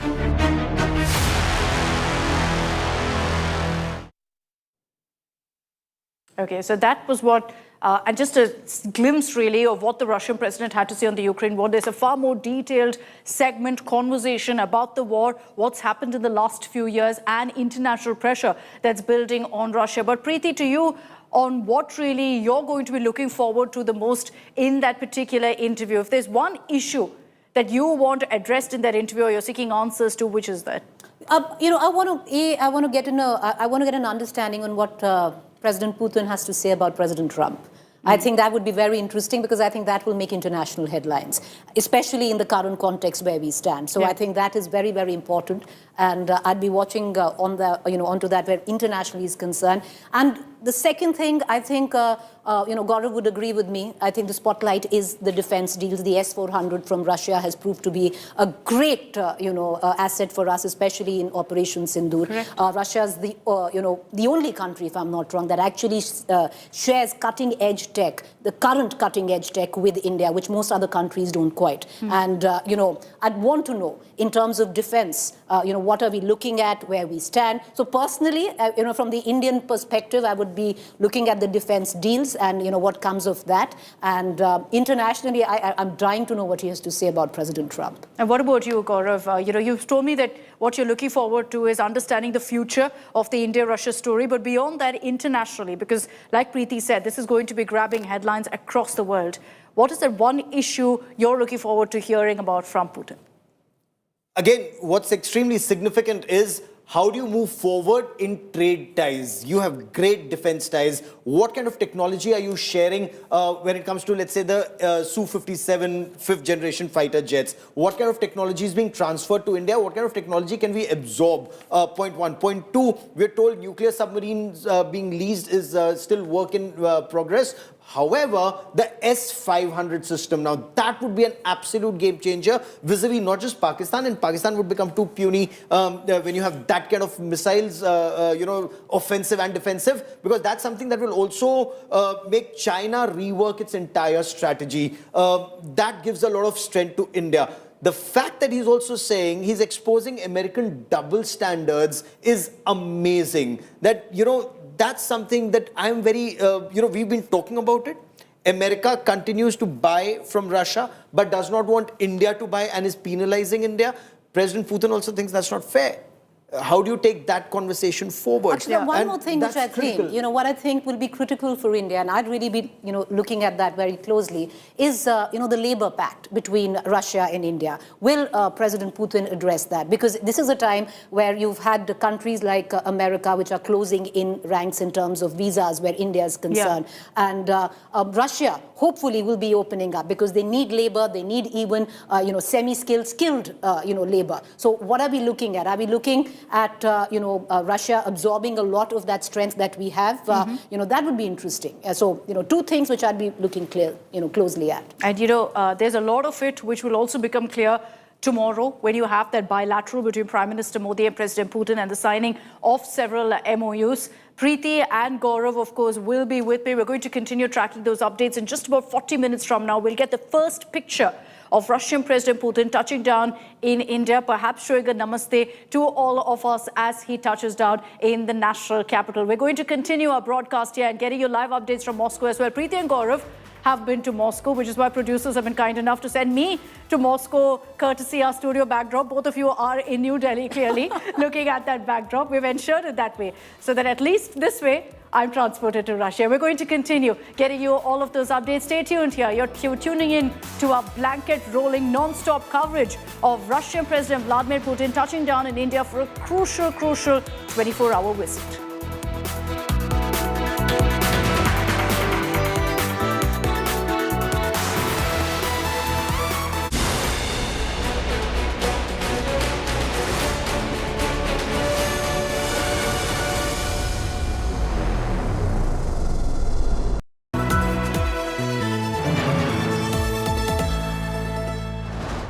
Salute है जी। आप देश की रक्षा में जान लगा देते हैं और आप घर घर में तार लगाते हैं जी। ई बीम टेक्नोलॉजी से बनी, न जले न पिघले, सबकी रक्षा करें। हम सरहद पर लोगों की रक्षा करते हैं और आप देश के अंदर। सैल्यूट तो बनता है जी। अपार अणुशक्ति फायर प्रोटेक्ट वायर, अपार देश का तार।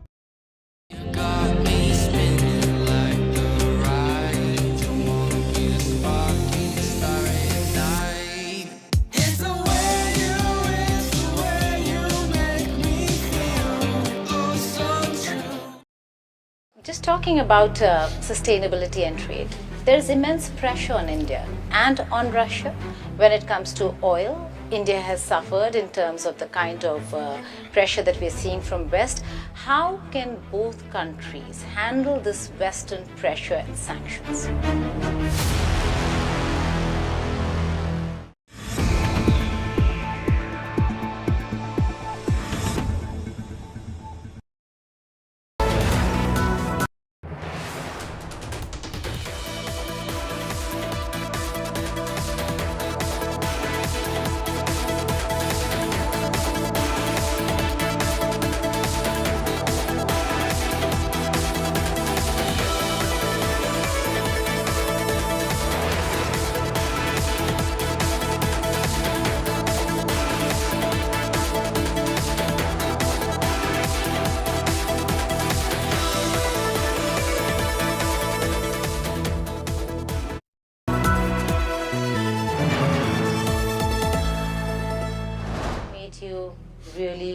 look at that as a strategic interest to recognize the Taliban at a time when the world is still saying they have not given equal rights to women.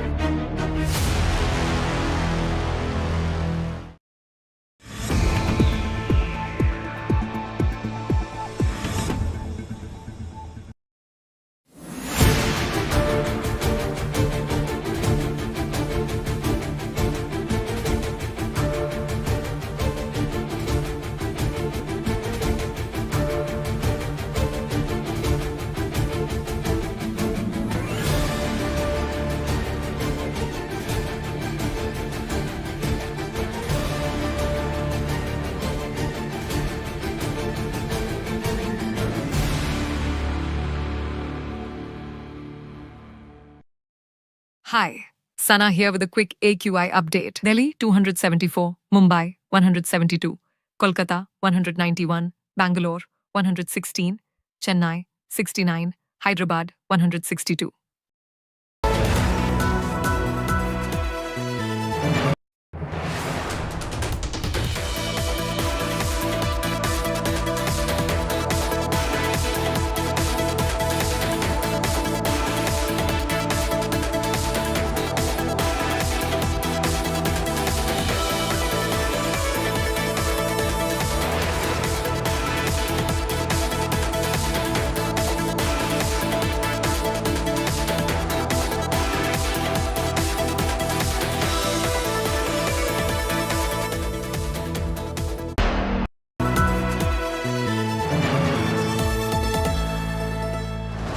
You really look at that as a strategic interest to recognize the Taliban at a time when the world is still saying they have not given equal rights to women.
You really look at that as a strategic interest to recognize the Taliban at a time when the world is still saying they have not given equal rights to women.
Arm twisting methods that are being adopted, and I name it's America.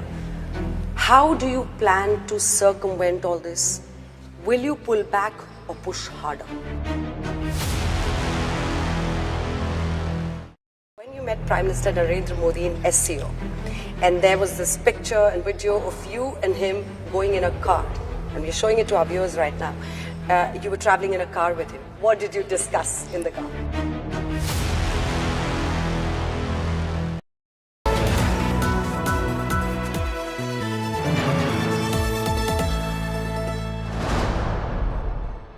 Presented by Kia, movement that inspires.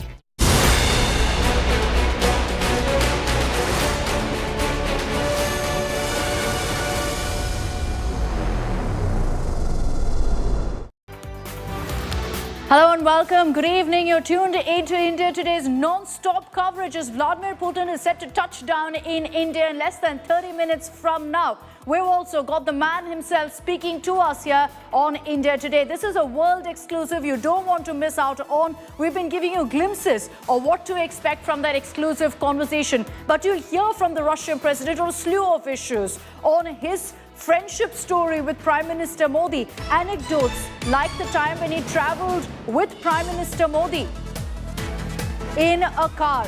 But let's get you the big breaking news that's coming in right now. Putin will be landing in India in less than 30 minutes. Here's what sources are telling us.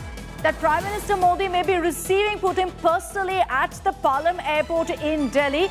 And remember the time when Prime Minister Modi and President Putin traveled in one car together, which became a huge headline moment across the world?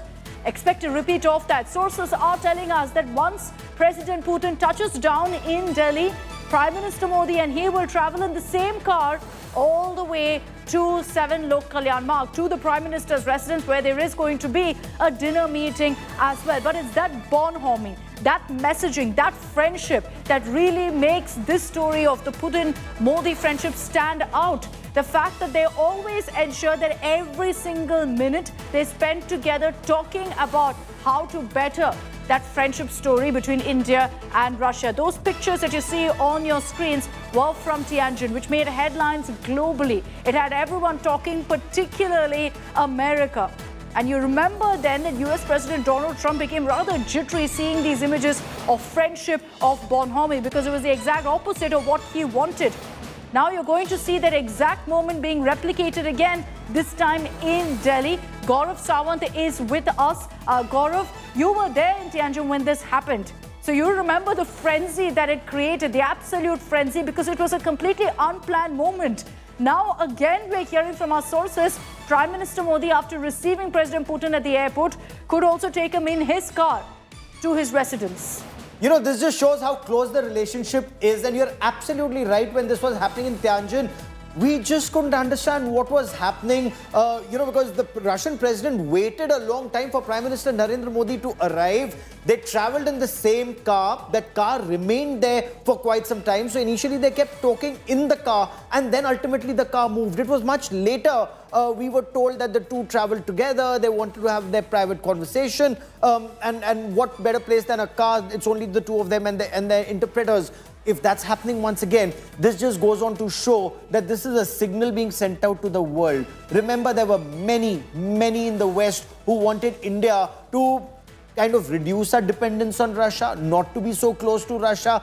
Some said that India should be criticizing Russia. Now the same West is actually telling India, can you please tell Russia? Look at the change in tone. India hasn't changed. Russia hasn't changed. It's the tone, the talking down tone of the West that is now changing. And this just goes on to indicate how when two leaders are working for the betterment of their countries, their respective countries, everyone ultimately starts aligning themselves with the larger goal. And especially when, as the Russian president in that interview, and I don't want to give out those details because I want our viewers to look at that interview, hear it from themselves, for themselves, what the Russian president intends to say, especially about the Ukraine conflict, America, and of course his relationship with Prime Minister Narendra Modi.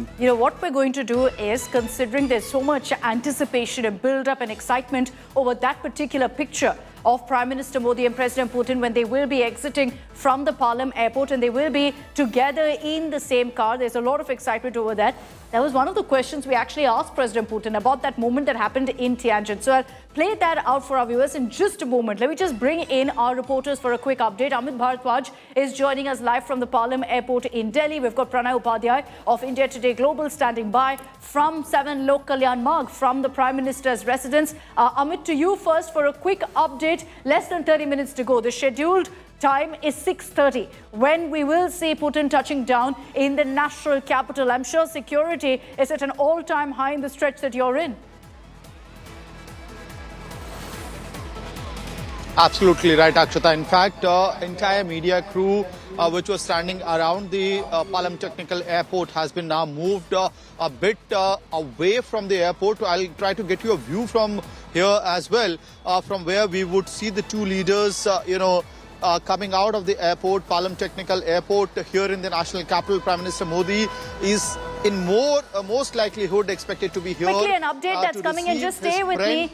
We understand that now Putin's fleet has entered Indian airspace. So that means that the touchdown could happen anytime soon. 6:30 is what we're hearing. So that update that's just come in right now, that the plane in which Putin is traveling, it's entered into Indian airspace. Go ahead, Amit.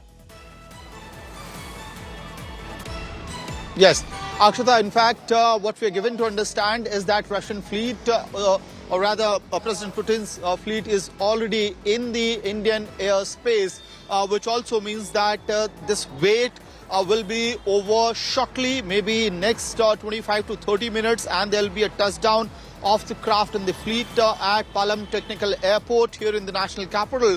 And around that time, we would also see Prime Minister Modi reaching the airport personally, in all likelihood receiving the Russian President, President Putin out here. And then, as Gaurav was also mentioning, anything of that sort cannot be ruled out, because we had seen what happened during the SCO summit. And, that's the kind of Bonhomian friendship, also messaging that needs to be sent out. Both leaders are about those candid moments, are about those important optics, knowing full well that that speaks volumes really for all the countries, maybe the West particularly, watching out. Pranay Upadhyay of India Today Global joining us live from outside the Prime Minister's residence. Pranay, right after touching down, we're hearing that Prime Minister Modi and President Putin will travel in the same car. Think September 2025, think Tianjin. They'll travel in the same car from the Palam airport to the Prime Minister's residence for dinner. What's on the menu for the dinner? What's also on the table? What's on the menu when they meet together today and travel in that car? Akshata, this is going to be a significant departure from the protocol if both leaders travel in India in the same car, because there are indications we have been given to understand by our sources that both the leaders can travel again after 3 months in same vehicle, in the same car, and that could be Indian Prime Minister's vehicle, Indian Prime Minister's car. And if that happens, that is going to be another big departure and a big thing. And that is also, as Gaurav was mentioning, that is the expression of confidence in India's security, in Indian Prime Minister. And if both leaders will be coming to 7 LKM, the Lok Kalyan Marg, and there are special arrangements. The Prime Minister House is specially lit up for this event. There is a heavy security deployment. Behind us is also a heavy security deployment here by the Delhi police and other paramilitary forces. So not only the security deployment is there, the special arrangements are also being made in Prime Minister's office and in his residence to welcome President Vladimir Putin. That is going to be a private dinner hosted by Prime Minister Modi, but definitely a big departure from the protocol that Prime Minister not only would be receiving President Vladimir Putin at the airport, but both the leaders are likely to travel in the same vehicle if that happens. So that's a photo op to watch out for. But let's talk about what happened in September 2025 and hear from Vladimir Putin himself about what really triggered that particular moment, what led to President Putin and Prime Minister Modi traveling in the same car in Tianjin. What was discussed between the two leaders? We asked him in that exclusive conversation. Here's a glimpse.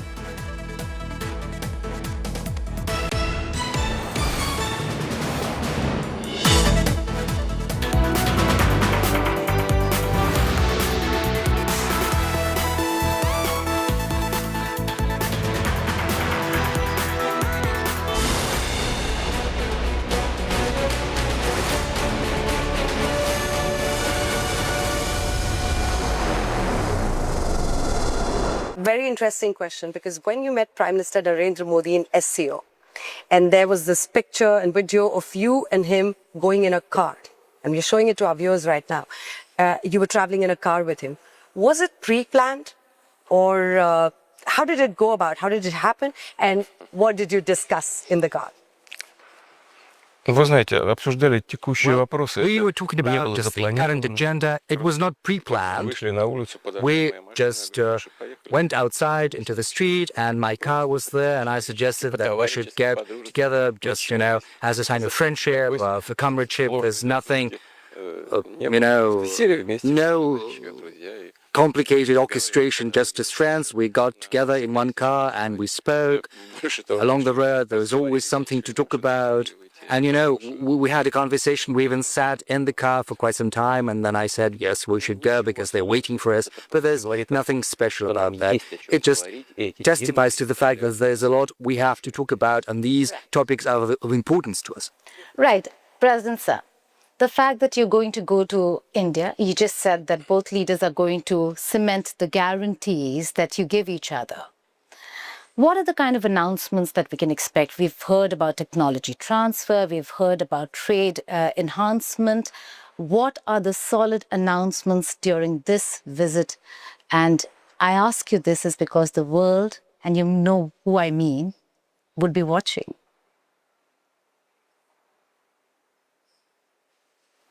Ну, то, что мир будет следить за Well, the нашим world здесь. is going to be watching. I don't think there's anything special about that. Because, India is a great country, 1.5 billion people. It's a developing economy where the rate of growth is 7.7%. This is the first result in the world. Prime Minister Modi has managed to achieve that, and this says a lot. The Indian nation can take pride in. There's a lot to be proud of. Of course, there are always detractors, critics who believe that this can be done better, but that said, the result is evident. We've got a whole plan for cooperation which covers the most important spheres and fields. The most important ones are certainly oriented towards the future, and one of them is high technology. India and Russia are working together in outer space exploration, in energy, nuclear energy in particular, which is well known because, one of the leaders in that field. Also shipbuilding, aircraft building. We have very many interesting directions which are oriented towards the future. Or let's take artificial intelligence. We'll probably talk about that later. But this is one of the key technologies of the future which is reshaping the world as we speak, because it manages to multiply things many-fold, but at the same time it creates certain challenges to be addressed. And we'll talk about all of that. And as Prime Minister Modi thinks and what I think, well, we'll choose what is of the greatest significance at this stage, and we'll help with that. Agreement, sir? Конечно, well, of course, but we should probably not announce them right now because, all of that is going to be announced in the course of the visit. We will present that to the public. And then the colleagues will present all of these agreements to us, and we'll have to give our final approval to these agreements. That's the Russian president there speaking about the time when he invited Prime Minister Modi to travel with him in the same car, the messaging that was involved in it as well. As we continue to track all the latest updates and count down, importantly, to Vladimir Putin's touchdown in the national capital in just about 15 minutes from now. Let me once again reintroduce all of our reporters. We have Shivani Sharma, Amit Bharadwaj, Pranay Upadhyay. Here in the studio with me is Gaurav Sawant, and also joining us is Sandeep Unitan. Sandeep, what do you make of the kind of messaging involved here? Both Prime Minister Modi and President Putin know the importance of sending across a message of this friendship, of the warmth and the relationship that they share, and know exactly who's watching. Absolutely, Akshada. And, it seems to be a replay of what they did at Tianjin, that armored limousine.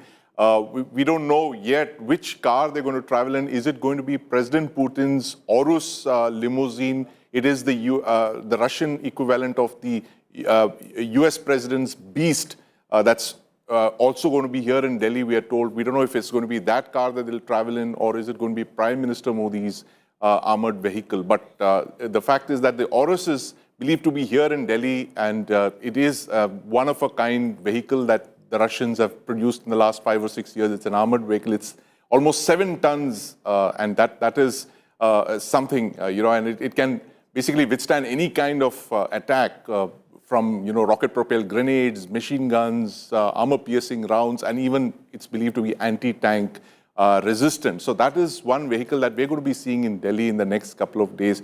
So it is very interesting, the fact that the Prime Minister is choosing to ride with President Putin shows the warmth of this relationship, really. It's unlike any other relationship. It's unlike any other, state visit even. And I would go so far as to say that this is the most consequential visit possibly in India in the 21st century. Given the times that we are in right now, Russia is in the middle of a war. India is facing unprecedented diplomatic pressure, tariffs from the United States, and is being forced to choose, take a side. And India is choosing to do what is in India's supreme national interest. So that is really what we're going to be seeing over here, an independent Indian foreign policy, India choosing to take the path that suits its national interests more. Akshita. Very true. And the messaging here is very important. It's a short visit by President Putin to India, but one that's loaded with messaging, loaded with symbolism. And there's a lot of mention of that, by the way, in the interview that we will be airing at 9 p.m. tonight. Yes, we're counting down to Putin touching down in the national capital, but we're also counting down to the biggest interview of 2025, that big world exclusive where we've spoken to Vladimir Putin, and this by far is the longest interview he's ever done, 100-minute long interview where he sat down, took every single issue, every global issue that he's addressed. That's coming up at 9 p.m. tonight. So you'll hear from the man himself about why his visit is so crucial to India. Gaurav, we've also got our panelists with us on this broadcast. We've got Lieutenant General Tiny Dhillon. General Dhillon, I'd like to begin with you on this broadcast as well. Of what to you, sir, makes this visit so crucial for both India and Russia, I'd say? Good evening, ma'am, and good evening to Gaurav and the fellow panelists and your viewers. India, Russia, and before that, India, Soviet Union. We go back a long way in history, in our relationship, in our cultural exchanges, and more important than anything else, in this diplomatic world, the mutual faith we have, the mutual trust we have with each other. Russia का नाम आने से दिल में लगता है कि किसी अच्छे आदमी की बात कर रहे हैं. He will stand by us, he will not let us down. Whereas, as we all know, in today's international diplomacy, believing someone is very difficult. Today's friend can be tomorrow's enemy, whereas Russia has always proved to be a friend, and friend on whom you can rely. 1971 war, Goa liberation, or even after that. And practically after independence, all three defense forces, if we are so strong today, the basis of the strength of our armed forces was basically because Soviet Union provided us all the wherewithal in terms of equipment and what have you. So we have a great relationship, not only in defense, also in cultural relationship. I remember when I was in Russia, I've been there 2-3 times. Once in Red Square, I was walking, and since I wear a turban, I can be identified from far away. An old Russian man walked up to me and he said, "Mr. Singh, India?" I said, "Yes." And he started humming. Mera juta hai Japani, meri patloon, Englishstani, sir pe laal topi, Rusi, fir bhi dil hai Hindustani.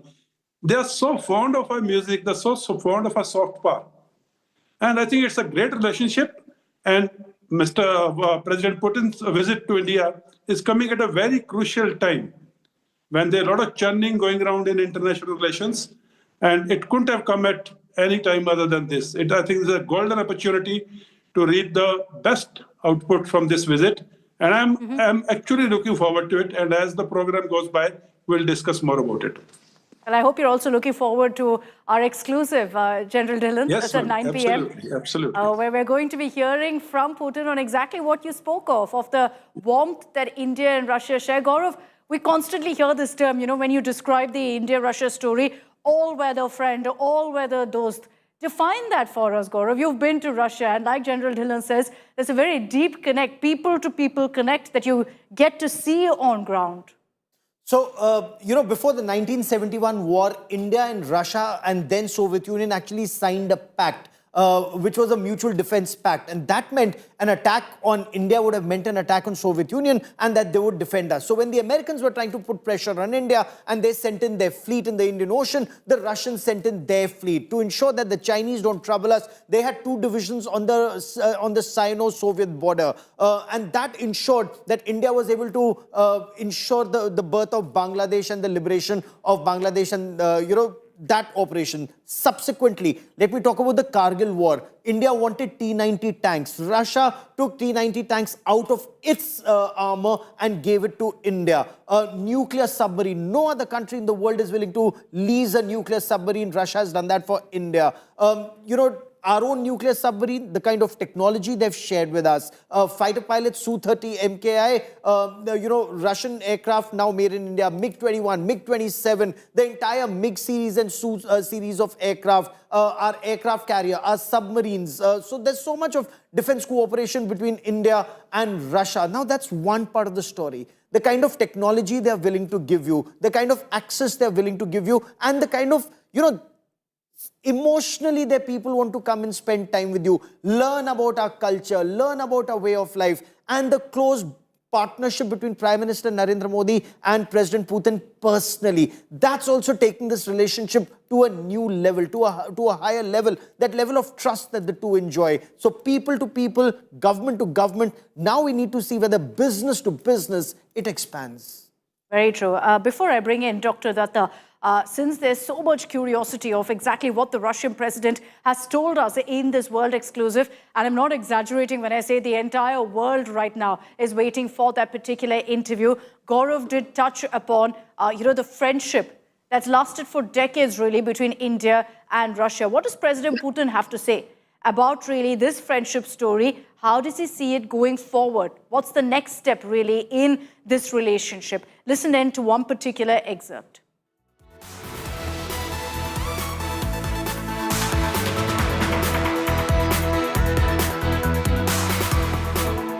Dear viewers, hello and a very warm welcome.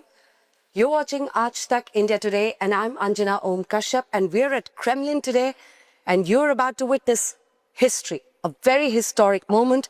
It is said that when two old friends meet, they have their private jokes. They have a lot of banter, they have a lot of fun, and they have a bonhomie or camaraderie. But the others in the room might feel a little uncomfortable. And why do I say this? I say this because as the president of the Russian Federation, Vladimir Putin, meets Prime Minister Narendra Modi in New Delhi, the world will be watching very, very closely. Vladimir Putin is undoubtedly one of the most influential politicians of the world whose decisions don't just affect Russia, but numerous nations across the world. He's a very compelling and enigmatic figure on the world stage. It just doesn't get more exciting than this. Well, that's right, Anjana. Hello and welcome. I'm Geeta Mohan. We have with us a man who is known to be one of the world's longest-serving leaders. He's seen it all, through wars and economic recessions, from disintegration of countries to a changed world order, from Boris Yeltsin to Donald Trump, from Atal Bihari Vajpayee to Manmohan Singh to Narendra Modi. He's seen the world change right in front of him, and he's taken Russia through very turbulent times and yet has cemented his position as a force to reckon with. Thank you so much, President, for doing this with us. You're in conversation with India Today and Aaj Tak. That's the President of the Russian Federation for you. Thank you so much, sir, for joining us on our network. How are you doing? Надеюсь, что и вам у нас в России. Well, I do hope that you find it great in Russia, in Moscow. You like Moscow and the Kremlin, where we're working. Плану.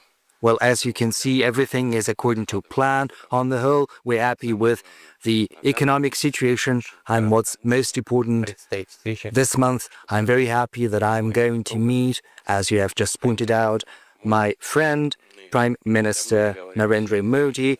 We agreed to meet in India a long time ago. There's a lot to talk about because the range of our cooperation with India is very huge. I'm not even talking about history of our relations because this history is of a unique nature.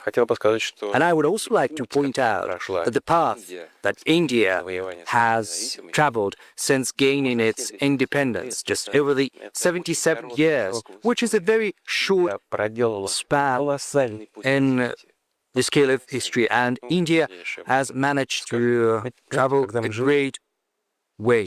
And I'm going to dwell on that a little bit later. But, you know, when we live our daily lives, we hardly notice the changes that are currently afoot. It rarely happens when we notice these changes. But if we have a look back at the history, we'll see that what transpired in India is, to a large extent, a miracle. Well, I don't think there are many people living in India who know that the longevity, the life expectancy in India over the 77 years has... We will talk about longevity in some time from now. We're certainly going to talk about that.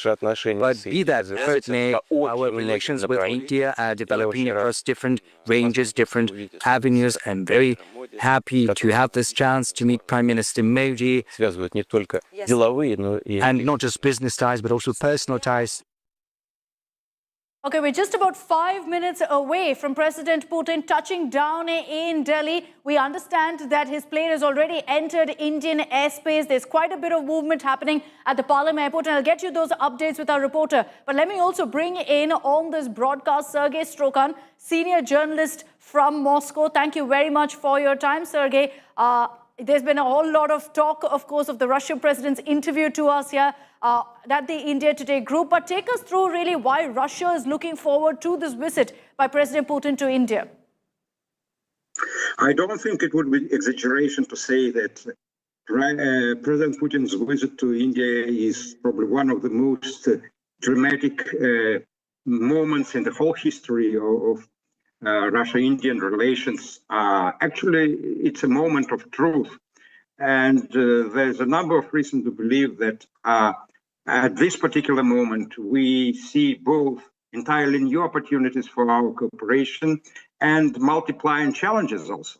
And that's why, you see, we'll have to see that both leaders would show that they are able to withstand that growing pressure which is coming from the West, which is trying somehow to scale down and or to stop even Russian-Indian cooperation. If we say all-weather partnership, it should be partnership not only in a good weather, but also it should withstand rain, storm, tsunami, or other political turbulences of all nature.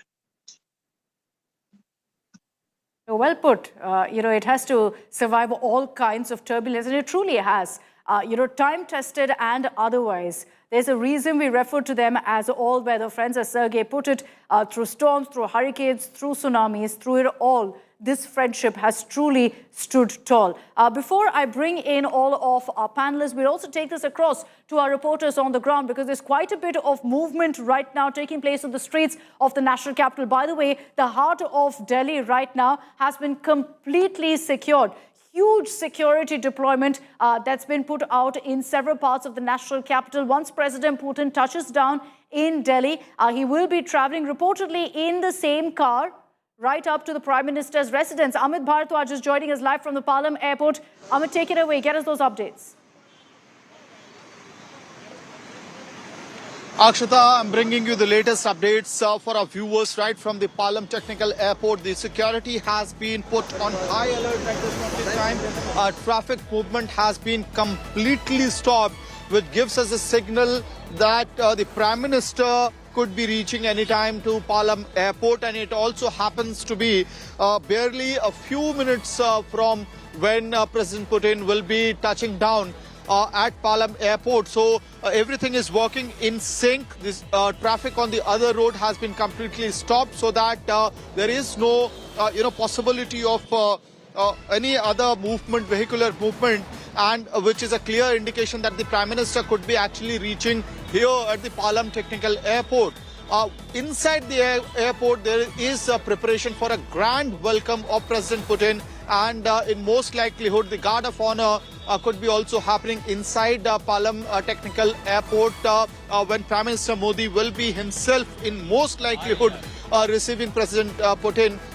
And what we can certainly tell our viewers that security is on alert, giving an indication that the Prime Minister could reach here any time. The doors have been opened. The Palam Airport doors is open right now. This is the main gateway towards the Palam Airport, Technical Airport, and what we are expecting is that in the minute or two, there could be actually the vehicular movements, and the carcade pilot car, I believe, has crossed the Palam Airport area, and the carcades have started to enter. That's in the visual.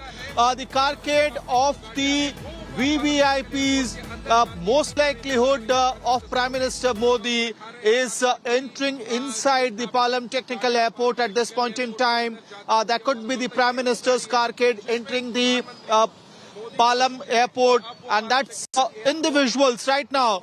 President Putin to touch down in India, and minute before that, PM Modi has entered Palam Technical Airport. So the news that we broke on India today, that PM Modi in most likelihood is going to receive President Putin at the Palam Airport. That news, this particular visual that's on your screen, is confirmation of that news break on India today, and PM Modi has gone inside Palam Airport. So in few minutes from now, we will be seeing those visuals of bonhomie, of friendship, of a strong bond that India and Russia share, as well as that PM Modi and President Putin share. So these visuals is the confirmation that PM Modi himself is going to receive President Putin at Palam Airport right now. And in a few minutes from now, Akshata, will get those visuals as well.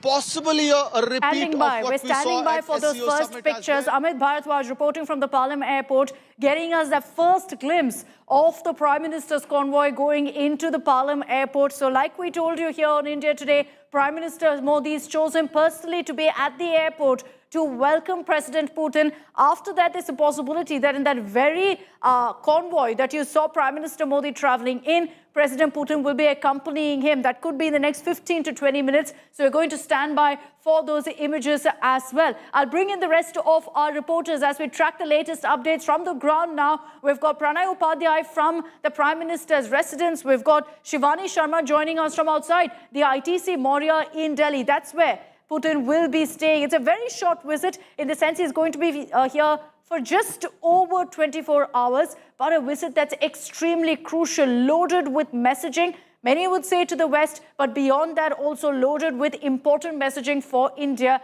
and Russia as well. So let's bring in all of our reporters on this broadcast. I'll bring in Shivani Sharma for a quick update, and Pranay Upadhyay as well. Pranay, to you first. Right after President Putin touches down and we see an exchange between Prime Minister Modi and President Putin, it's straight over to 7 Lok Kalyan Marg for a dinner meet.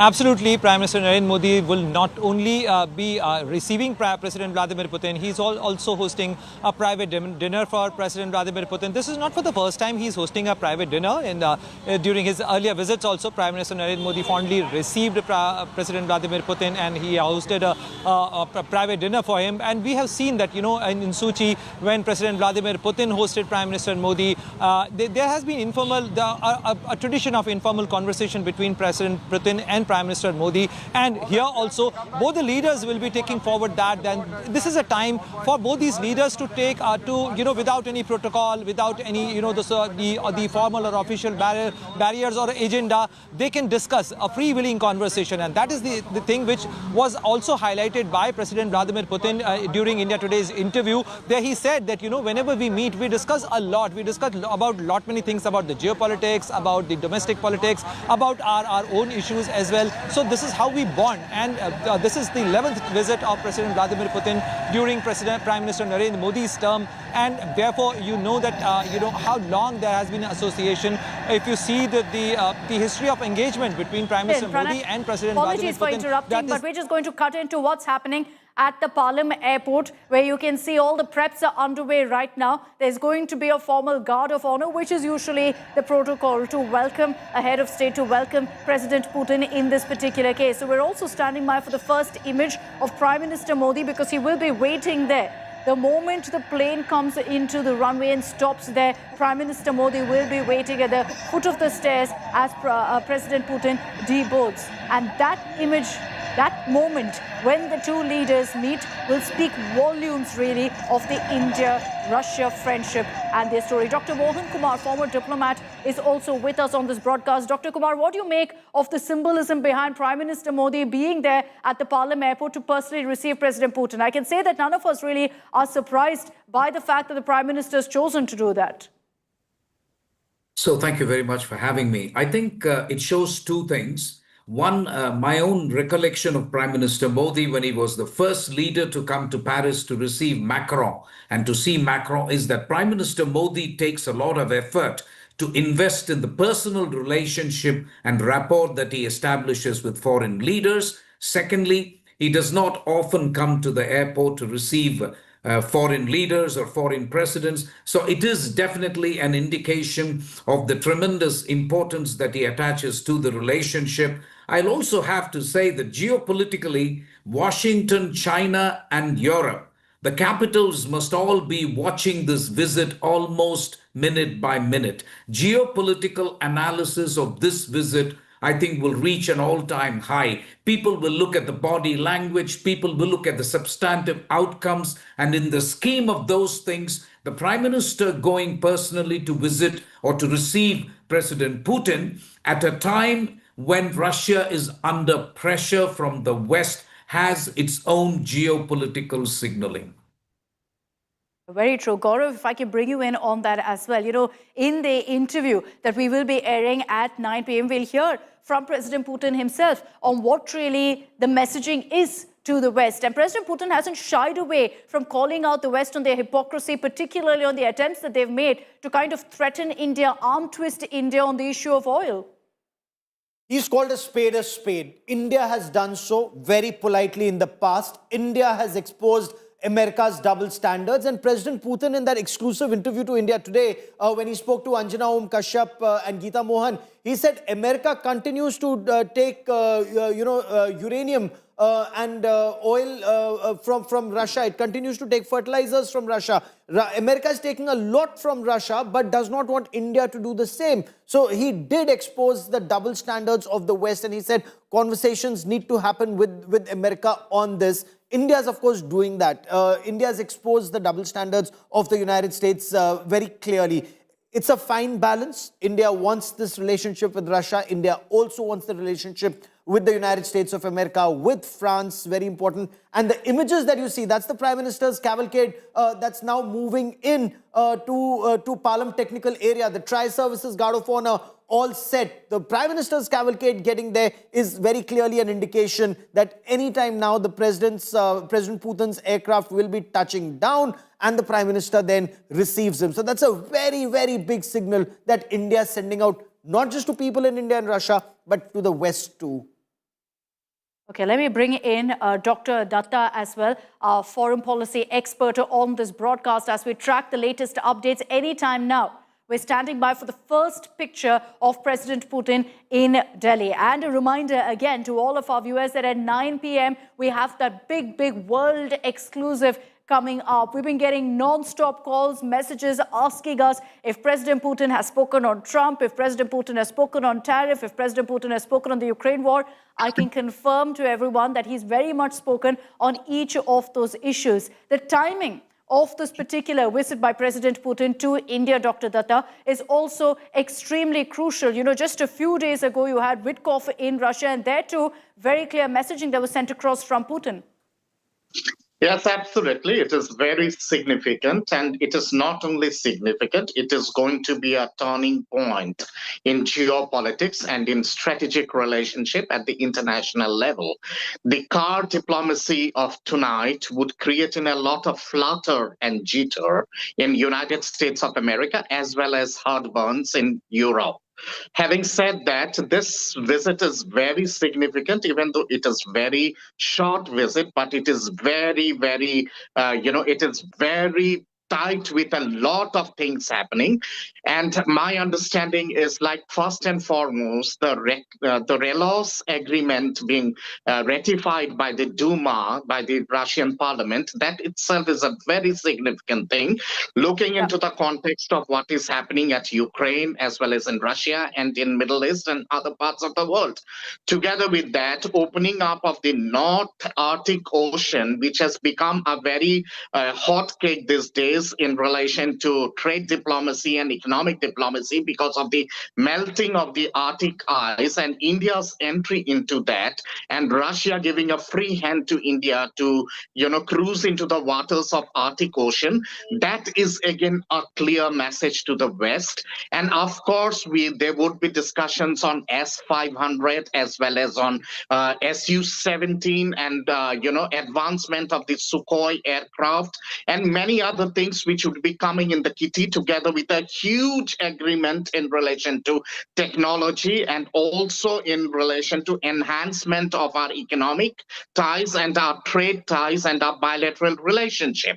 So this would definitely raise in a lot of eyebrows in United States of America, in Europe, and of course China would also be jittery. Okay. Last year itself, just 30 seconds more, last year itself, United States of America had traded to almost around 24,000 million US dollars in terms of trade with Russia on uranium as well as on critical minerals and on other important components, So when US does that and then United States of America threatening Bharat not to go for it, that itself is a hypocrisy of the highest order. And I think this visit is actually going to give in a clear-cut direction as well as a proper messaging to United States of America to stay away as to with whom India should trade and with whom India should maintain a as relationship. someone who's heard that full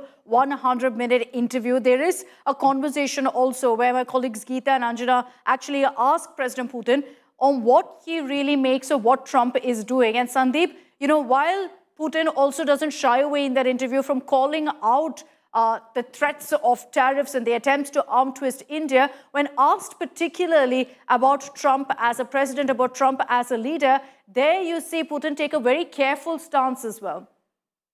Well, not surprising, Akshita, because Russia and the United States are in the middle of a very, very sensitive point in their relations where the United States is trying to get the war in Ukraine to come to an end. But the problem is that you have Europe, which does not want the fighting to end on Russian or American terms. So that's a major problem. And it's, of course, understandable why President Putin would talk about it very carefully, because it is an extremely sensitive moment right now for Russia.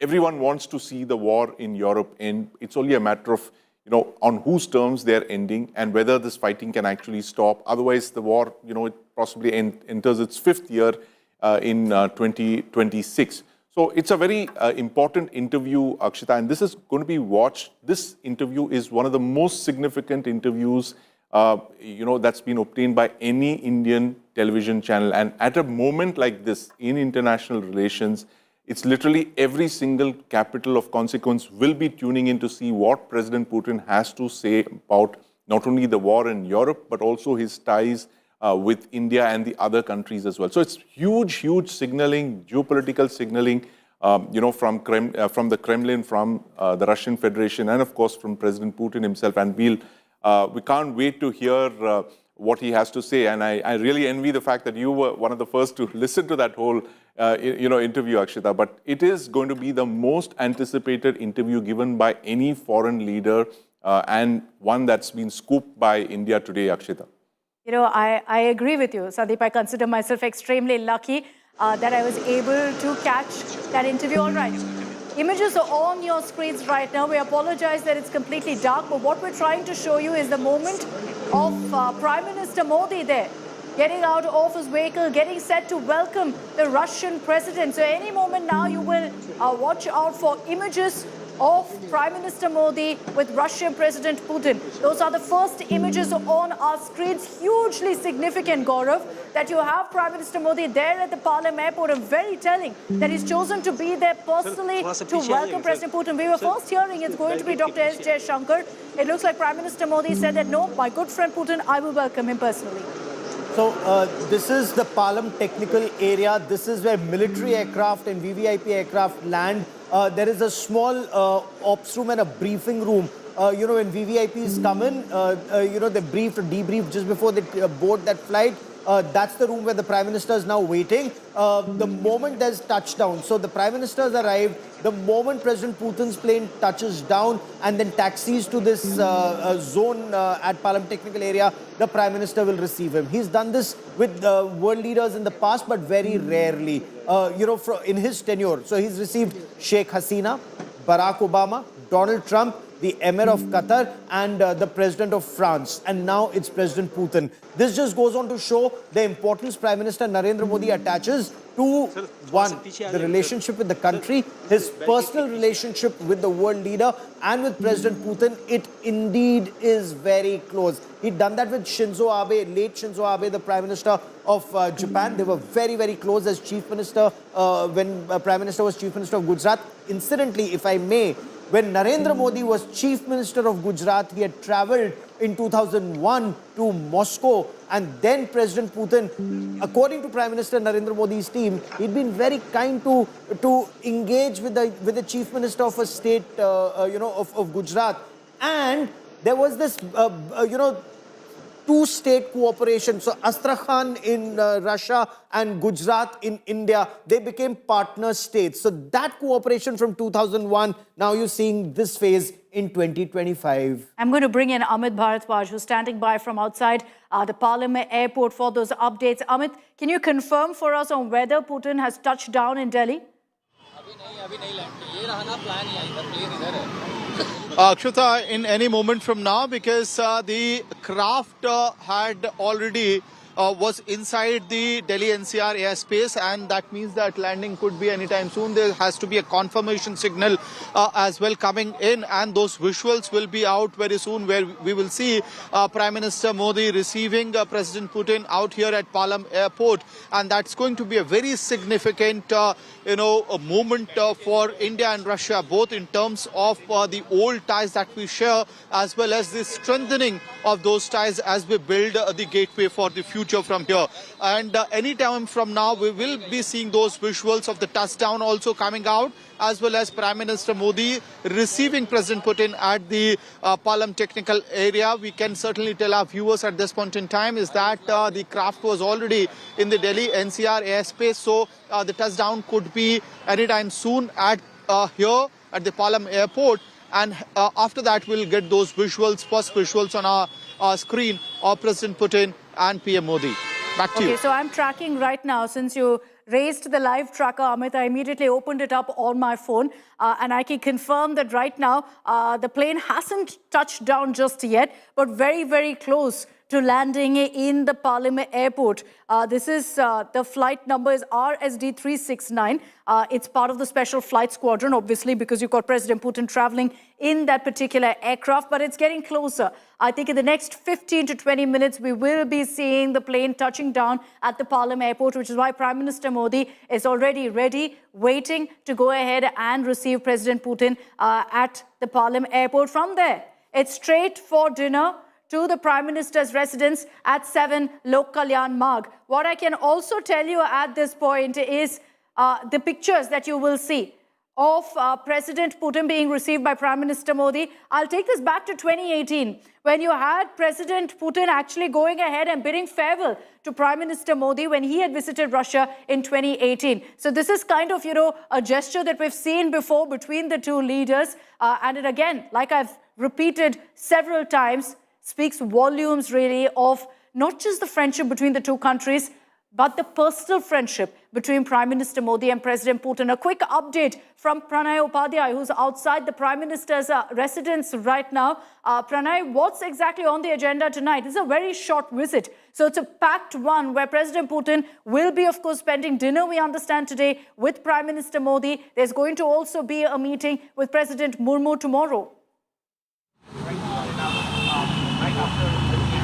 Absolutely. The itinerary for President Vladimir Putin's visit is very packed, and a lot of items are there in it. But it starts with the personal bonding of Prime Minister Narendra Modi. You saw the visuals of 2018 when President Vladimir Putin came to airport to bid farewell to Prime Minister Narendra Modi. So in a way, it's like taking forward from the last page. Prime Minister Narendra Modi has reached the Palam technical area. He would be receiving him. Both the leaders will be coming to the 7 LKM Lok Kalyan Marg, where Prime Minister Narendra Modi will be hosting a private dinner for President Putin, and that is the place where both the leaders will be having a direct conversation. And we have seen that how Prime Minister Modi and Russian President Vladimir Putin have bonded, and they always try and find a way with which they can have a direct conversation. They can have an informal conversation. We have seen it in Tianjin. We have seen it in Sochi. We have seen it in Delhi as well. So tomorrow as well, there is going to be restricted talks, a direct talk between both the leaders,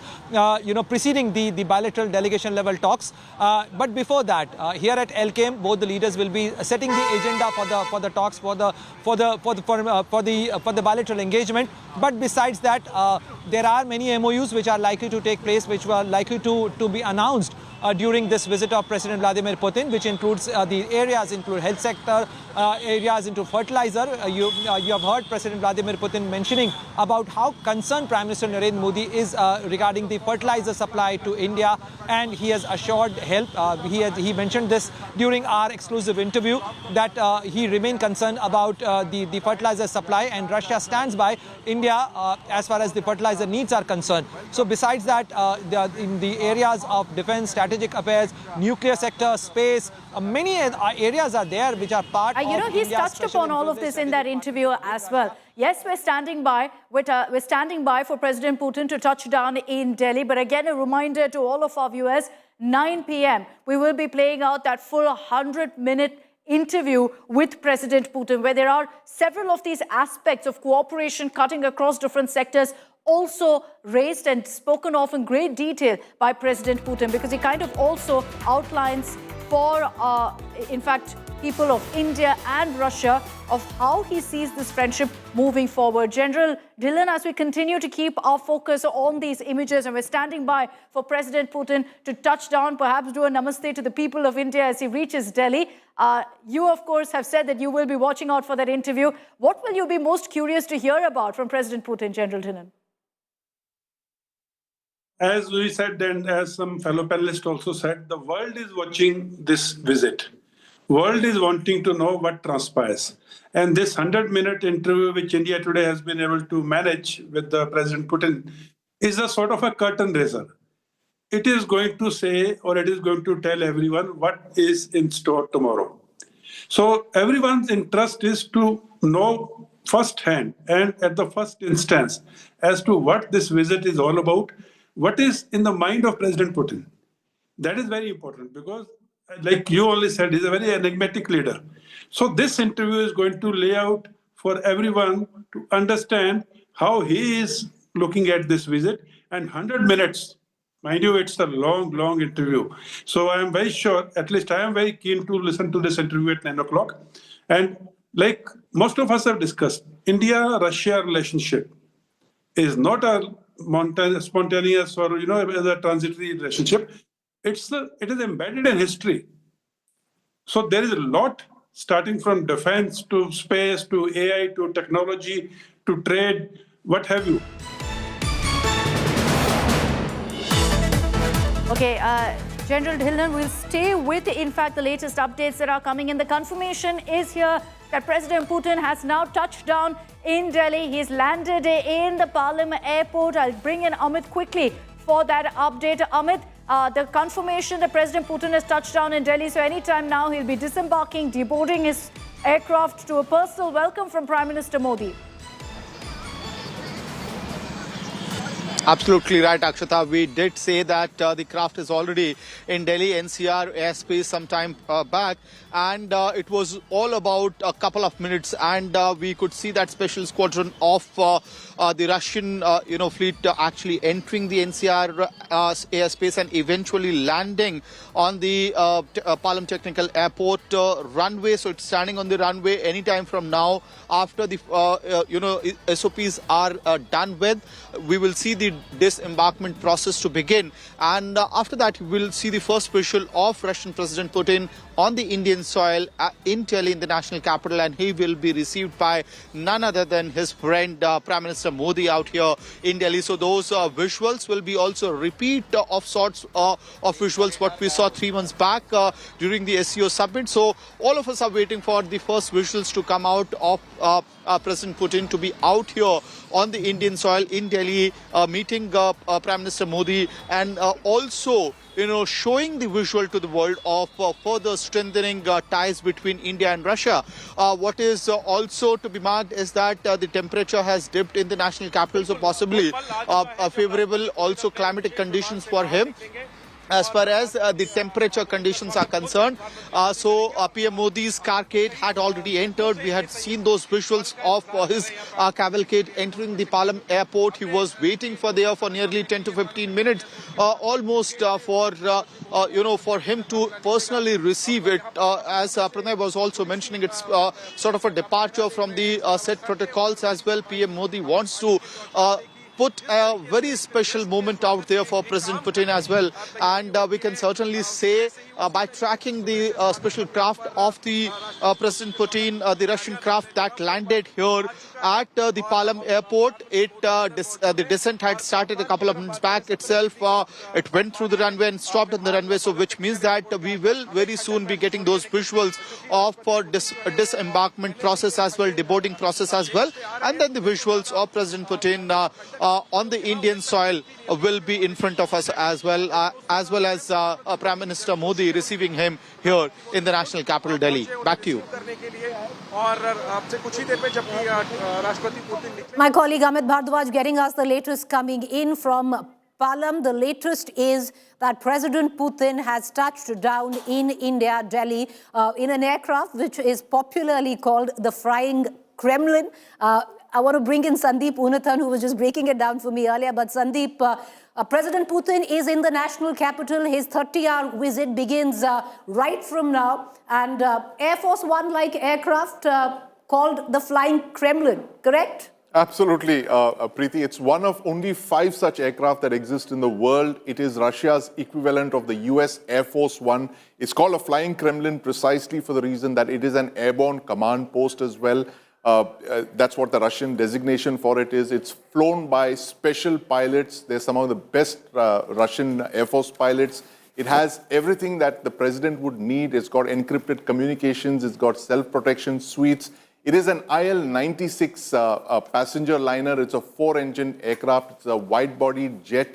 There are 2 symbols of state when President Putin travels abroad. One is the IL-96 wide-body jet, the Flying Kremlin, and the other is his personal limousine, the Aurus Senat, and both of these are entirely made in Russia. If you can say it's Atmanirbhar Russia, it's entirely made end-to-end, and these are basically the 2 symbols of Russian power, and this has been introduced in President Putin's term, and he's had been president for over 2 decades now. So it is a flying fortress, this aircraft. I mean, it's got everything that he would need. Like I mentioned, encrypted communications. He's in constant touch with the ground control. He has the ability to even conduct military operations from when he is airborne. So that is the kind of secure communications that this aircraft has. It is, like I said, it's one of just 5 such aircraft. And when they fly, Preeti, it's interesting that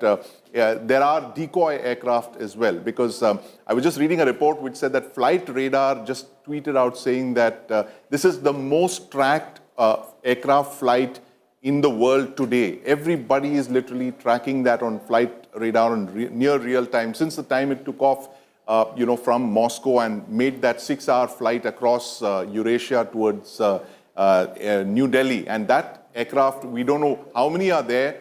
but it's clearly, given the past history of how he travels, his travel is, it's closely guarded.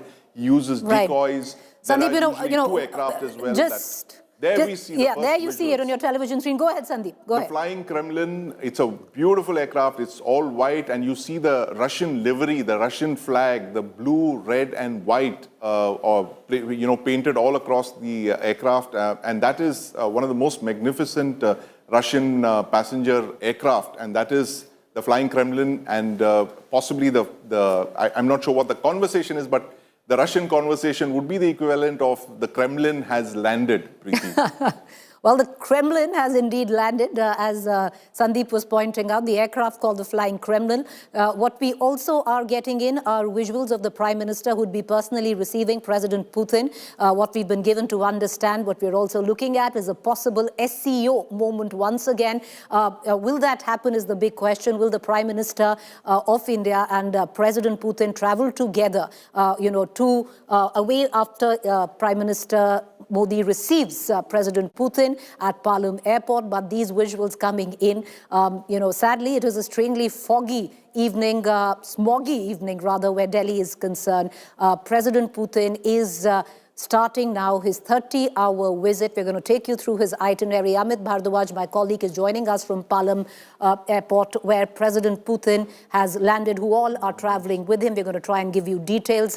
It's a very, very important visit. Sandeep was also pointing out, where the most tracked plane is the Flying Kremlin, possibly adding to what we were speaking of earlier, the aura of mystery or the palace intrigue that surrounds President Putin. But if some amount of that palace intrigue will be neutralized today at about 9 p.m., exact sharp 9 p.m. India time, where we have that super global exclusive with President Putin, where India Today Group has landed that interview, a 90-minute interview, truly a global exclusive, agenda-setting exclusive there, will make headlines across the world, and everybody waiting for that interview at 9 p.m. These visuals coming in of the Flying Kremlin landing in the national capital at the Palam airport. Gaurav Sawant, my colleague, co-anchoring with me, joining us as well. Gaurav, in all probability, we might have that another SCO moment in the making, where the Prime Minister and the President of Russia are traveling together in the same car.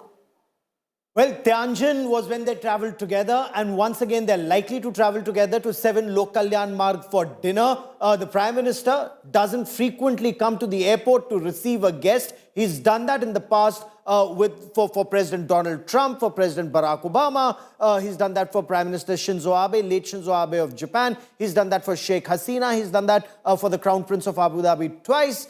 He's done that for Emmanuel Macron, and now he's doing it for President Putin. And this shows how close the bond between India and Russia as countries, and between Prime Minister Narendra Modi and President Putin as two individuals is. I was reporting not just from Tianjin, but also from Moscow. And the Prime Minister was supposed to spend a couple of hours at the presidential retreat. And that conversation lasted over 5 hours. And that just goes on to show how close the two were. Their conversations, in that at another official conversation, the Russian president said, I don't need an interpreter. It's from the heart. We understand each other. So that's the kind of bond Prime Minister Narendra Modi and President Putin share, which you shall watch in perhaps a moment from now as the Flying Kremlin comes to a stop at the tarmac at the Palam technical area in Delhi. When he comes down, there'll be that warm hug, the Tri-Services Guard of Honor, and that is for a head of state. So there's a state visit, there's a Tri-Services Guard of Honor, Army, Navy, and Air Force, and after that, the hug, and then, of course, they travel perhaps together to 7 Lok Kalyan Marg, Preeti. With all eyes on that, but from here on, of course, he's going to go to 7 Lok Kalyan Marg, where the Prime Minister is going to be hosting him for dinner. But kid you not, as Gaurav was also saying, there is an element here which is of the bonhomie, the friendship and the warmth that the Prime Minister of India and the President of Russia enjoy. But there is also the historical context to it all. Russia has been one country which has always stood besides India. There is a deep-rooted historical context, a relationship which has evolved over the years in terms of changing times where the geopolitics of that time is concerned, and both countries have evolved. A lot, of course, lies as well on what we can expect in that bilateral, which will be held tomorrow afternoon, and what comes out of that. All eyes peeled and on that as well. My colleague Shivani joining me, someone who tracks defense very closely. Defense is something where Russia and India have... She's joining us from the Moria Hotel. That is where President Putin would be staying in his visit in India. But Shivani, a lot has been spoken of, a lot is being anticipated where defense deals is concerned between India and Russia amongst trade.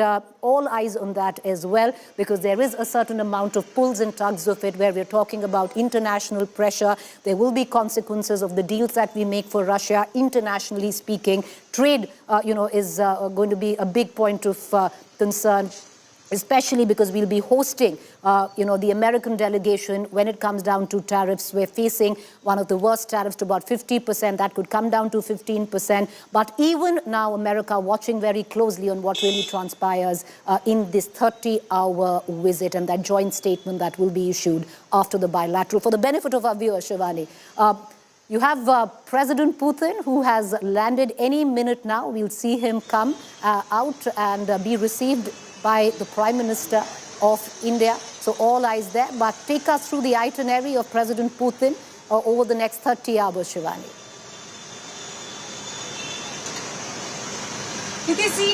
This is a moment, or a historic moment, in fact, where the Prime Minister has taken a departure from the protocol, and he's already there at the airport to welcome his friend, more than a state head. And this two-day visit by President Putin happens to be very important. The whole world is having a watch on this because India has shown the world that what bonhomie and what a personal bond between the leaders is. Despite a lot of pressure, a lot of statements, criticism after the Russia-Ukraine war, India and Russia have maintained their diplomatic, strategic, historic ties. And that's what we are seeing. Tianjin pictures were another strong message. And today what Prime Minister Modi has done by reaching the airport, and shortly he'll be receiving President Putin, that will be another strong message. So if we talk about the itinerary, today is a private dinner hosted by Prime Minister Narendra Modi at 7 LKM, though the brief halt can be at the ITC Moria, where I am present right now. It lies between the airport and 7 LKM. Tomorrow in the morning at 11, a grand tri-services welcome, a ceremonial welcome is planned at the Rashtrapati Bhavan, where he will be meeting the president, and then the bilateral will take place at the Hyderabad House, and later in the evening, once again, a grand dinner for President Putin and the delegation will happen at Rashtrapati Bhavan, and between that, there will be the Indo-Russia summit that will take place at Bharat Mandapam. So a lot of engagements, certain private engagements, inaugurations also that have to be done by President Putin, but certainly this is going to be a very important visit. I'm right now here, and any moment now when President Putin comes out of his aircraft IL-96, which is also known as Flying Kremlin, so he will be heading towards this particular area where the security arrangements are at place, movements remain restricted, traffic is not being allowed after beyond a certain point. So all VIP arrangements are there. Delhi has already turned into a fortress with all the security layers, the multi-layer security that is there at place. So when President Putin is here, we also know that the defense ministers of India and Russia are holding talks, and a lot is there when it comes to defense on the agenda. S-400 procurement, S-500 that has been offered, the technology transfer offer for Su-57 by the Russians, and bilateral ties, the exercises that India and Russia hold, the exchange, the reciprocal exchange of logistic support that has been agreed upon by the Duma, and what will be the impact on that. All those discussions are happening. So certainly a very important, a very packed visit by Russian President and the Defense Minister, and also all the delegates who are already here in the national capital. Important, packed, historic. You can roll all of that into one. We were speaking, like I said, there was a sense of aura, mystery that is surrounded President Putin a fair amount of palace intrigue. But India Today Group had been chosen, for an interview that the top line networks had been vying for, the BBCs and the CNNs of the world, and India Today had landed that interview. President Putin, in a no-hold-barred, agenda-setting interview, has spoken to India Today back at the Kremlin, not the flying Kremlin, but at the Kremlin, gave a detailed 90-minute interview, and that will air at 9 p.m. Mind you, the depth of that interview will lead to international headlines as well. This is not just from the perspective of India and the South Asia Pacific, but on a global level. This will definitely, of what I know, and I can give you an excerpt in that. President Putin has spoken about President Trump. He's spoken about the war in Ukraine. It's his first visit after the war in Ukraine. All right, so Sandeep and Gaurav, would you both want to come in? That door of the flying Kremlin now open any moment from now. You'll have President Putin walk down, Prime Minister. It'll happen in seconds. It'll just happen in seconds. Right. It's for the captain of the ship, or the pilot. He'll step out. He'll give an all clear. The security detail has just done so. The red carpet has been rolled out. And in just a moment from now, the moment the captain of the aircraft gives a go-ahead, President Putin will come out, and the way he does, the ex-KGB colonel that he was, he's though 73 years old, extremely fit, keeps his right arm very close. Usually, when they carry a weapon underslung the shoulder, that's the time the right arm doesn't move much. It's the left arm that moves more, and then he usually comes down the stairs very quickly. The Tri-Services Guard of Honor, he'll meet the Prime Minister, and then they travel together. So just moments from now, there's a security check that's done. That's all clear. There are soldiers on top and on ground who give that all clear. They've checked the railing is firm, nothing is shaking, the red carpet has been rolled out, it's all clear, and only then the president steps out. Well, it's all clear, and the president going to step out any moment from now. Sandeep, in politics, especially also in diplomacy, optics tantamount to so much. Are we going to expect, the former KGB President Putin come down formally? Are we expecting a namaste? Because that in itself will be tomorrow's, the money shot for the evening, possibly. So a lot lies in optics. That sheer fact that in all probability there will be a moment number 2, like the one at which Gaurav was pointing out at the SCO summit, where you will have the Prime Minister and the President both travel together onwards to Lok Kalyan Marg. Well, absolutely, Preeti. And, it's just moments from now that we're going to see that moment that we've been waiting literally all day, if not all month. And it is going to be very warm. We've seen both Prime Minister Modi and President Putin. They have a warmth that is missing from every other relationship. It's not just the India-Russia relationship, it's also the personal chemistry that these two leaders share.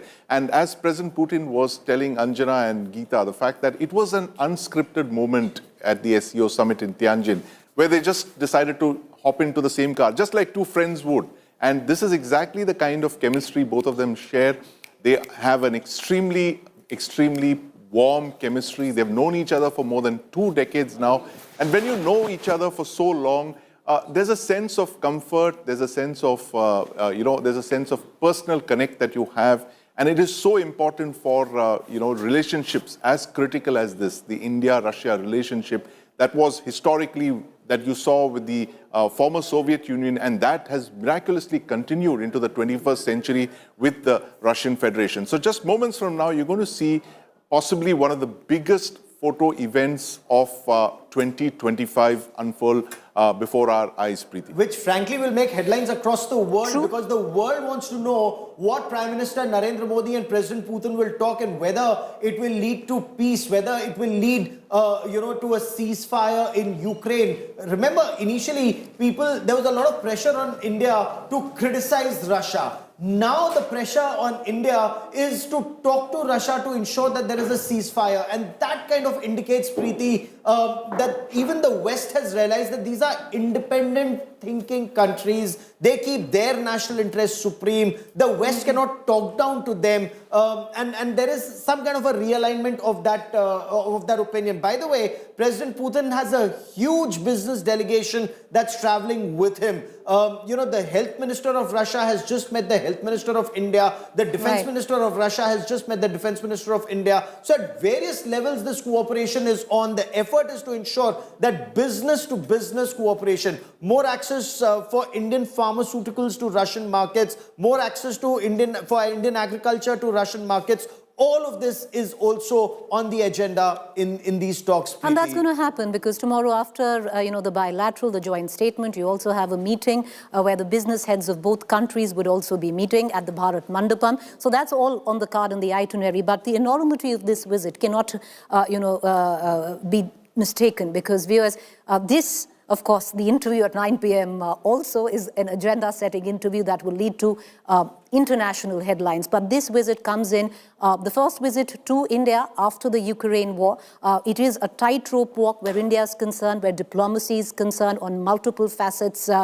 Both Russia need to be happy. There will be consequences on the optics and the messaging of it that goes, especially where the United States is concerned. We have a delegation coming in the next 1 month where trade will be on the talking table. Right now, India is facing sanctions up to 50%. Will that be brought down to 15%? Will that depend on what really happens in the bilateral tomorrow? We also have with us our consulting editor, Rajdeep Sardesai. Rajdeep, while we wait for President Putin to walk down and be greeted by the Prime Minister of India, your 2 cents on the importance and the enormity of this visit. Of course, we're going to play our world exclusive at 9 p.m. this evening. So for those of you who don't watch Rajdeep, can watch President Putin at 9 p.m. Well, I think the global context in which he's coming to India makes this different to yet another Indo-Russia summit. The fact that this comes against the backdrop of all that's happened in Ukraine, the fact that it comes against the backdrop of what America under Trump has done to India, to impose 25% additional penalties on India because of our oil purchases with Russia, because it comes against the backdrop of India trying to rediscover some kind of relationship with China in this new polycentric world order. It comes against the backdrop of what we saw happening earlier this year in Operation Sindoor. It also comes to my mind also at a time when, let's be honest, President Putin is a pariah for the Western world. So in all these contexts, the fact that India is here carrying on a relationship with an all-weather friend is important because it's taking place in a world that's churning all the time. So for President Putin and Prime Minister Modi, this visit becomes is significant. We've seen what's happened at BRICS, SCO, the attempt to forge new regional alliances in a way to almost fill up the vacuum that exists because we never know with Donald Trump what America really wants. So an erratic America makes Russia some kind of a shield for India. An expansionist China makes Russia a country that we would like to have firmly on our side. Right. The fact that you've got a Pakistan Rajdeep, run by... May I just, you can come in and reflect. You have President Putin, he's 73, very, very fit, practically running down the stairs there. He will be greeted by the Prime Minister there, who is waiting for him. What kind of greeting will that be? Will it be a namaste? Will it be a firm handshake? Will there be a hug? Optics are everything, where diplomacy comes into question. A gentle smile, and it is a handshake and a warm hug. So that is possibly, Gaurav, the money shot for the morning tomorrow newspapers, that hug enjoyed by the Prime Minister and President Putin. A firm handshake and a quick hug, and then, of course, that photo opportunity. In all probability, they will be escorted to one car, and that is the second moment where the Prime Minister of India and the President of Russia would be traveling together en route to Kalyana. So that's the Air Officer commanding Palam Technical Air Base, Palam Air Base, who's greeted the Russian President, Prime Minister Narendra Modi, introducing the Russian President to his entire team. That also includes Russian diplomats and Indian diplomats who are a part of this team. It's a big delegation that the Russian president is also carrying. Then, of course, the Tri-Services Guard of Honor. You're absolutely right that hug is the money shot for now, but there will be multiple hugs between now and 9 p.m. tomorrow. The traditional Indian dance to welcome the Russian president. He will enjoy the music. Perhaps there's some music in that. We'll know in a moment from now. And if I may, President Putin is maybe a pariah for some in Europe. He just went to Alaska on the invitation of the American President Donald Trump. And President Donald Trump just sent a team to meet him in Moscow at the Kremlin. Jared Kushner and Steve Witkoff just met him. They're trying to find a solution. All right, so there is a fair bit of music, and you have President Trump who took that 10 seconds to acknowledge that little dance sequence that you see for President Trump. And understandably, this is the full red carpet, the protocol meted out to a head of state, and that's exactly what we're witnessing on our television screen. Multiple layers to this visit, very, very important. And for now, that will be the money shot for tomorrow morning's newspapers, where you have President Trump hugging the Indian Prime Minister. But Sandeep and Rajdeep, I'm going to bring you back in, and Gaurav as well. Sandeep, with what we were speaking of earlier, there is, all right, so it does seem both of them will be traveling in the same car. You have Prime Minister Modi as well as President Trump. President Putin. President Putin, sorry, driving alongside all the way to Lok Kalyan Marg.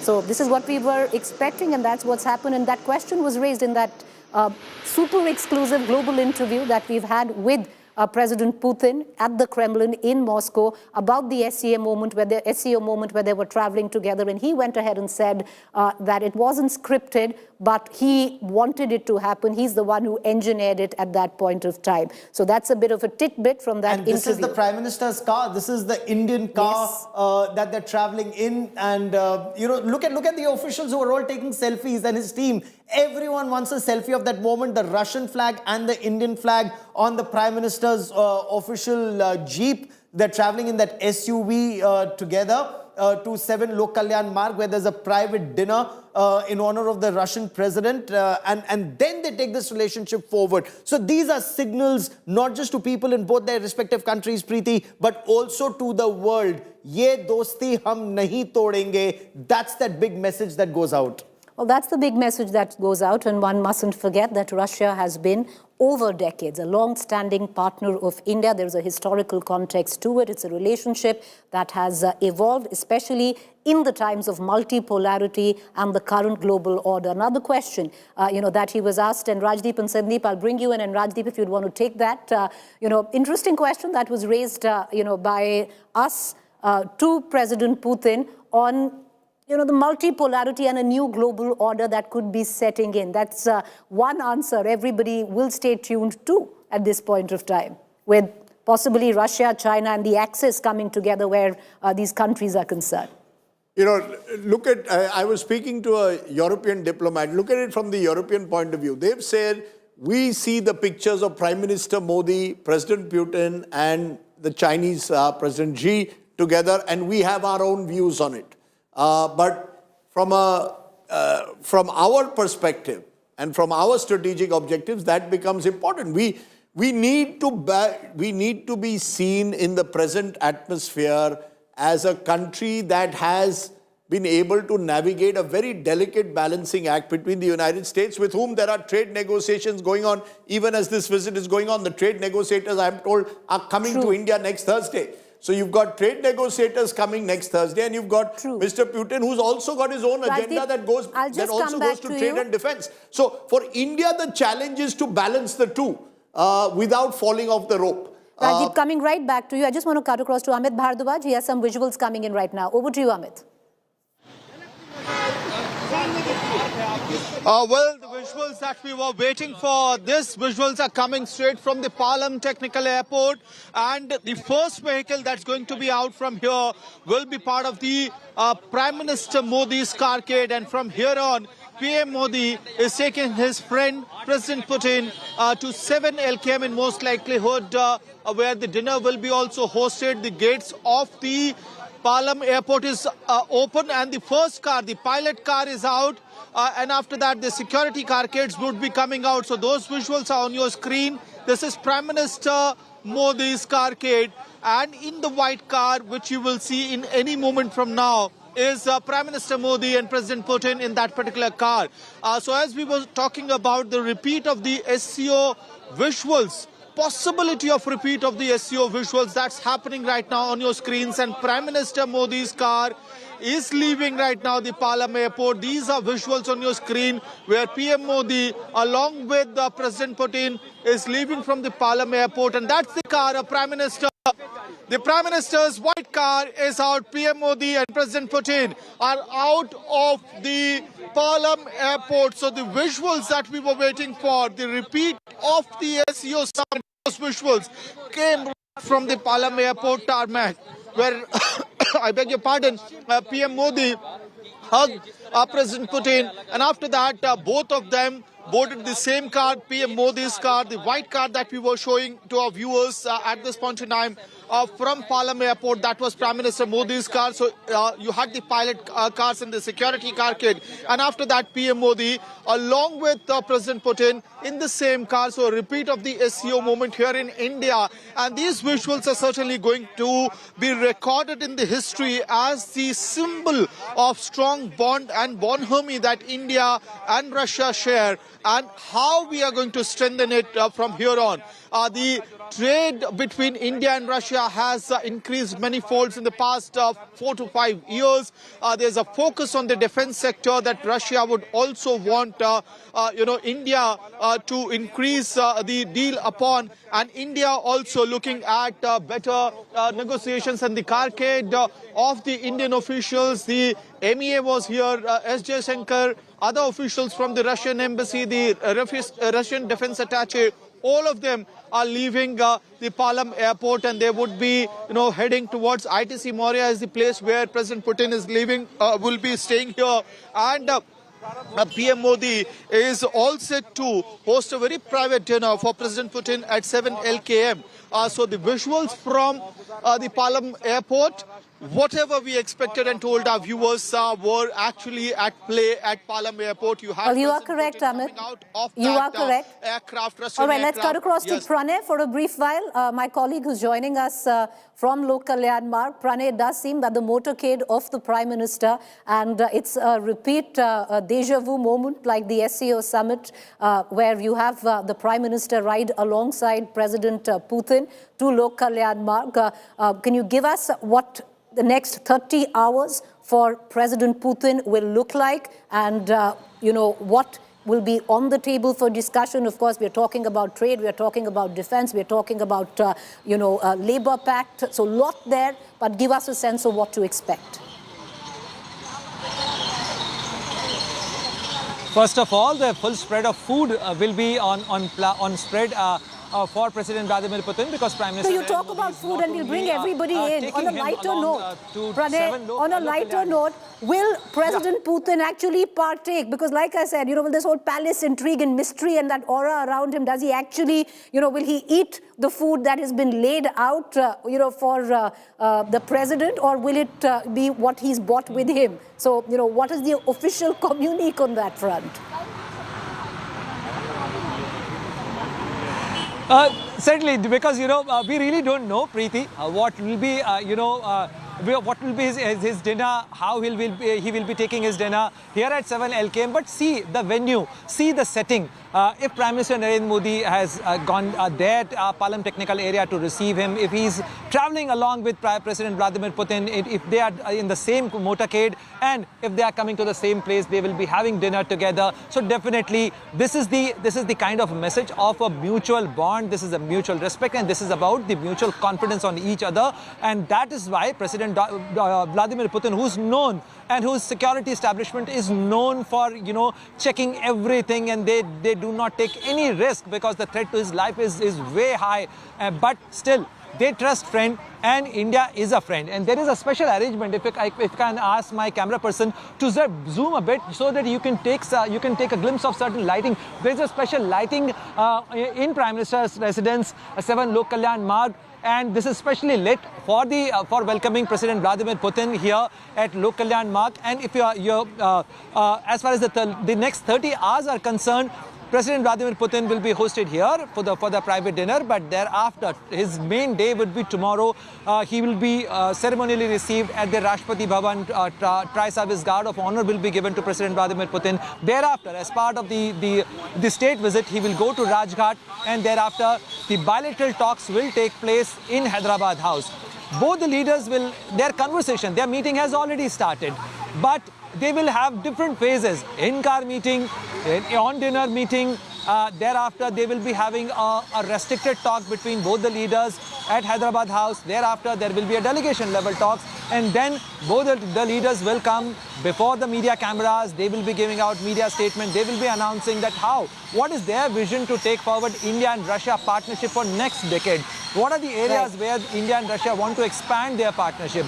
This visit is very important, Preeti, because 7 cabinet ministers of the Russian cabinet are traveling with Russian President Vladimir Putin. Besides that, India-Russia Business Forum will be addressed by both these leaders, and that is a very important, a very significant meeting, because India and Russia are trying to expand their bilateral trade, and the target, which is of $100 billion by 2030. So like within 5 years, we have to achieve that target. How that can be done, that is the main area of focus for India and Russia and both the leaders to take care of.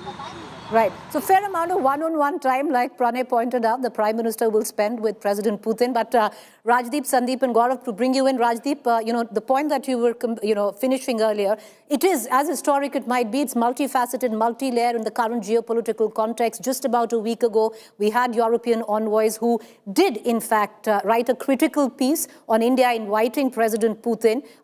They were, of course, the MEA did say that was unacceptable. And now there seems to be a change of, at least tune where the European envoys and European nations are concerned that maybe because India is close to President Putin, that we try and build that kind of pressure on Russia to possibly, move towards peace.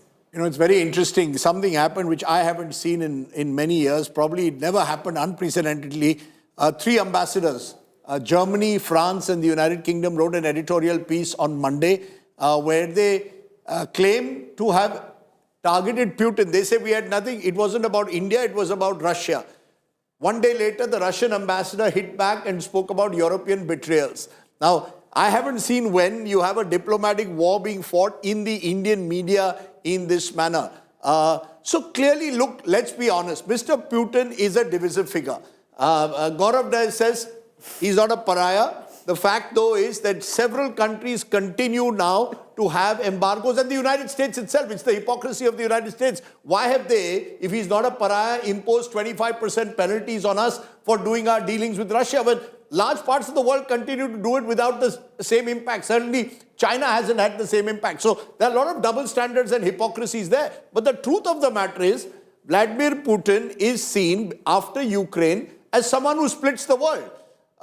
You can see him as a strong nationalist defending his country's interests, or you can see him as little more than, even the ICC seems to suggest, someone who's been accused of serious war crimes and someone who's invaded the territorial integrity and sovereignty of another country. So it just depends who you talk to. And India, I think, has in its own way managed to achieve some kind of a balance between the two sides. At a time when the world is polarized, India plays the kind of balancing role. So you'll probably see President Putin and Prime Minister Modi here today. Who knows, 3 months down the line, if there's a successful trade deal, you'll see Donald Trump coming and being coming to India. So India is the place to be. So European Union anyway will be coming to India once again, and Europeans are very keen for 26 January, Gaurav, as our guest on Republic Day. Absolutely, on Republic Day. Now, this is what shows you India's power, India's growing stature in the world, and India not letting the West talk down to India, Rajdeep. You know, that's the change that's coming now in India. We're not letting the West decide what's important for us or what we should do. Initially, they did try. You know, India should criticize Russia. Why should we criticize Russia? It's for, Russia to decide what's in Russia's national interest,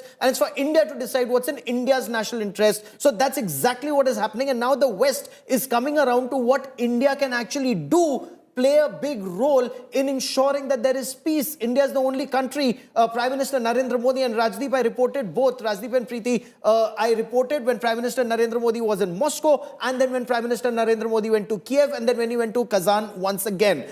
Only country that can talk to all sides and hope that there is a solution, and hopefully there will be forward movement towards peace. Now, what Russia is now saying, what America is doing is wrong. It's blatant American double standards that they are taking, Russian fuel, they're taking fertilizers, but they're imposing penalties on India. So it's American double standards. Why should we be penalized for it? Or why should we say, just because Europe is not talking to Putin, it doesn't mean he's a pariah. It's their fight. We are not involved in that fight. Sandeep, would you want to come in? Because this is, whichever way one looks at it, it's a tightrope walk where India is concerned because of the optics of it, and there will be ramifications and consequences of the optics and what happens tomorrow. With what Rajdeep also touched on, with what we've been speaking on, we will have the trade delegation from America coming in the next 2 weeks.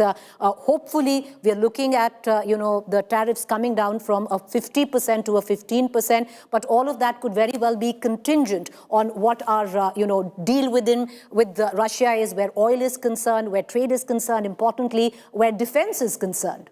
Absolutely, Preeti. And India is the only major country in the world that has logistics support agreements with both the Russian Federation and with the United States. We signed the logistics support agreement with the United States in 2016, and just a few hours back, in fact, the Russian Duma has approved the logistics support agreement with India. And this actually is, in a microcosm, what India's policy is all about. We tread the middle line. We pursue our national interests. For us, a relationship with the Russian Federation is as important as the relationship with the United States. And we are prepared to see both of these relationships independent of each other. And we would not want to be dragged into what the Europeans think, or what they feel, or they want us to do their bidding. That's not going to happen. India has always pursued a middle path, and it will continue to do so. And we are going to see evidence of that in the next couple of weeks. We will pursue this line with the Russian Federation, with President Putin, because Russia brings a lot of things to the table when it comes to whether it's energy security, whether it is military, cutting-edge military technology. Russia gives us... The only country, Sandeep, that actually shares cutting-edge military technology with us, because everybody else is giving us old weaponry. No, absolutely. France. Preeti, the BrahMos missile would not have come into India's inventory but for President Putin. And I've heard this from the people who have made the BrahMos missile program happen. Dr. Shivtanu Pillai has told me that but for President Putin's personal intervention, we would not have got the BrahMos missile. It's an extremely political missile. S-400 as well, Sandeep. But for Operation Sindoor, we would, but for that BrahMos missile, the Operation Sindoor would not have been the success that the BrahMos missile, that the BrahMos missile had performed the way it did. And the S-400 missile, Preeti, that's another example of a political missile that was steered by this government. Prime Minister Modi pushed for that despite US sanctions. So these are the two war-winning tools that were given to us by Russia, and that's the reason that we value Russia's partnership so enormously. Nuclear-powered attack submarines, they've helped us with our ballistic missile submarine program. These are kind of, collaborations with no country in the world will give us. The Americans will not even let us come anywhere near any of their nuclear submarines. What to talk of leasing one or even getting technology to build one. So that's why the Russian-Indian relationship, this partnership, this extraordinary strategic partnership is so important. It's so valuable for us, because it protects certain core interests that both countries have laid way back in the time of the former Fair Soviet point. Union, and that continues in the time of the Russian Federation. You're right there, and it's a relationship, Sandeep, that has weathered many decades. And the reason why it's weathered and evolved is it's constantly changed, and especially in the current context of multipolarity and the geopolitics of it all. It is, a trapeze act. It's a tightrope walk. It's not easy in terms of diplomacy. And let's hope we find and we continue, which we are on a path of finding, treading the same path. All right, I believe, all right, we're getting an information that the motorcade is now pulling into Lok Kalyan Marg. My colleague Pranay is joining us from there. Pranay, the last time around you were giving us a sense of what is possibly on the menu. Before we come to you, and I'll cut across, Pranay, just give us a moment coming to you. The minute the cavalcade comes in, the motorcade pulls in, just give us a heads up. But taking one quick comment from everyone, Rajdeep, Gaurav, Sandeep, Rajdeep, to pull you in. For a moment, let's just step back. Yes, it's a historic visit, very important. We've got the best coverage, but we also have the biggest coup, if I can say journalistically. We've got the president of Russia speaking to us for 90 minutes, even before the flying Kremlin touched the tarmac in the national capital, Delhi. That's right. And I think the last time he spoke to an Indian news channel was way back in 2002. So it's over 2 decades. He's a man of who doesn't let his inner thoughts out too readily. So to have him speak so extensively certainly gives you an opportunity to get into the mind of the Russian president. And as we've seen in recent years, you can like him, hate him, you can't ignore Vladimir Putin. He remains a significant figure on the global stage. I think it's interesting in that interview, for example, where he's asked about G7. And he makes it very clear, I'm not interested in these global bodies. I'm happy to be out. Points suggest that Europe is in recession. Europe should be the one worried about its economic future and not Russia. Now, to some extent, that might be grandstanding, but the truth of the matter is Russia has shown that over the years, it's weathered many a storm. We can have our own views on whether the attack on Ukraine was justified or not. My own view is that Russia has much to answer for. But the fact is, at the end of the day, from an Indian perspective, Russia has been an important all-weather friend. There's no doubt about it. My only concern is Russia over the years, as a result of what the United States is doing at the moment, has also moved once again very close to China. We've seen an axis emerge between Russia and China in recent times, and that should concern us. I mean, it's all very well for us to have the bonhomie between India and Russia. We also expect the Russians to ensure that the Chinese recognize that they cannot take India for granted in any manner. Right before. It's happened we just had a recent incident, more of a diplomatic incident involving an Arunachali citizen of India, and the way the Chinese treated her. We've seen what happened in Galwan. We have to be careful of the Chinese. And I think the Russians must be told that in unequivocal terms. I think the Russians recognize that. And I think they recognize India's concerns over China. They will also recognize India's concerns, I hope, over Pakistan. We had Shahbaz Sharif go to Moscow a few months ago, literally, seeking Russian armaments. I think, Russia... Rajdeep, I just want to dip into the news break that we're just getting in right now. Prime Minister, it seems that Kremlin was a little surprised, pleasantly so, by the warmth of Prime Minister Modi, that he came in to receive President Putin. That is what is being reported right now, because you had the Prime Minister personally go receive President Putin, receive him with a warm hug, and it seems... And we are also surprised over the MH number plate. I don't know why should a Maharashtra car be the main car for the two leaders to move in Delhi? So obviously some car is coming from Mumbai, or certainly with a Maharashtra number plate, which they are using to travel together. Really what is seen in the Prime Minister's cavalcade usually, I don't know, this looks like a Fortuner, Toyota Fortuner, or a car which is a Toyota make. But Gaurav, take a moment to reflect on our world global exclusive. This is an interview where a CNN or BBC would give an arm for.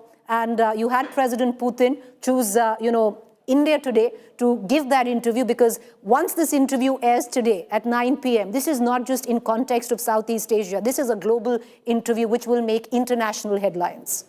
It already is making headlines, and you're absolutely right. But it's also because India today has credibility. India today puts facts first, and India today does not peddle the agenda that some of the organizations that you mentioned may do for their respective governments and organizations. Here, every question was put to President Putin. Hard questions were put to President Putin, and he responded. No color and no taint was added, to whatever he said or whatever we asked. This was absolutely unscripted. Questions just kept flowing from one to the other to the third. It was scheduled for 60 minutes. It lasted well over 90 minutes. And that went on to show that both sides were very comfortable talking to each other because there was no agenda per se. Point one, preconceived agenda. Point two, when it comes to China, we must keep in mind India is no babe in the woods that we will let China, walk all over us. We've seen that in 2017 in Dolam. We've seen that in Galwan in 2020. And we've seen that subsequently. We also saw what happened at Tianjin SCO. There's furious backpedaling even by China. Not on core issues, but at least on the face of it, because China also realizes India standing up for Indian interests first. Prime Minister Narendra Modi did not go running to America the way several leaders across the world did the moment tariffs were imposed. India had our red lines. Those red lines were made very clear, and respect for India has gone up across the world given the manner in which we've dealt with America so far, that we've not abandoned our all-weather friend Russia. Okay. That relationship is also growing, and we continue to engage with Europe, and our defense ties remain strong even with France. With America, well, the ball is in their court. Can they be trusted with military hardware and strategic weapons? You know, how you see the pieces on the chessboard moving diplomatically does seem to suggest it's the time of multipolarity. But I'm going to circle back, to our global exclusive that's going to air at 9 p.m. this evening. If you're seeing those visuals on your television screen of Prime Minister and President Putin riding side by side in that motorcade to Lok Kalyan Marg, they've had that moment before, way back at the SCO summit. And guess what? We at the India Today group did pose that question to President Putin. Was it pre-planned? Whose idea was it? Listen in.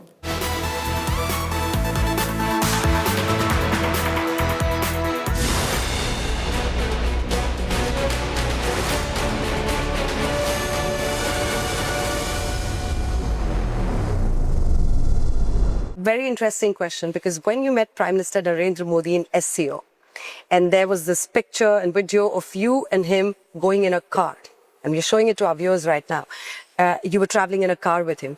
Was it pre-planned, or how did it go about? How did it happen? And what did you discuss in the car? Вы знаете, обсуждали текущие вопросы. We were talking about just the current agenda. It was not pre-planned. We just went outside into the street, and my car was there, and I suggested that we should get together just, as a sign of friendship, of comradeship. There's nothing, no complicated orchestration, just as friends. We got together in one car and we spoke. Along the road, there was always something to talk about. And, we had a conversation. We even sat in the car for quite some time. And then I said, yes, we should go because they're waiting for us. But there's nothing special about that. It just testifies to the fact that there's a lot we have to talk about. And these topics are of importance to us. Right. President Sir, the fact that you're going to go to India, you just said that both leaders are going to cement the guarantees that you give each other. What are the kind of announcements that we can expect? We've heard about technology transfer. We've heard about trade enhancement. What are the solid announcements during this visit? And I ask you this is because the world, and you know who I mean, would be watching.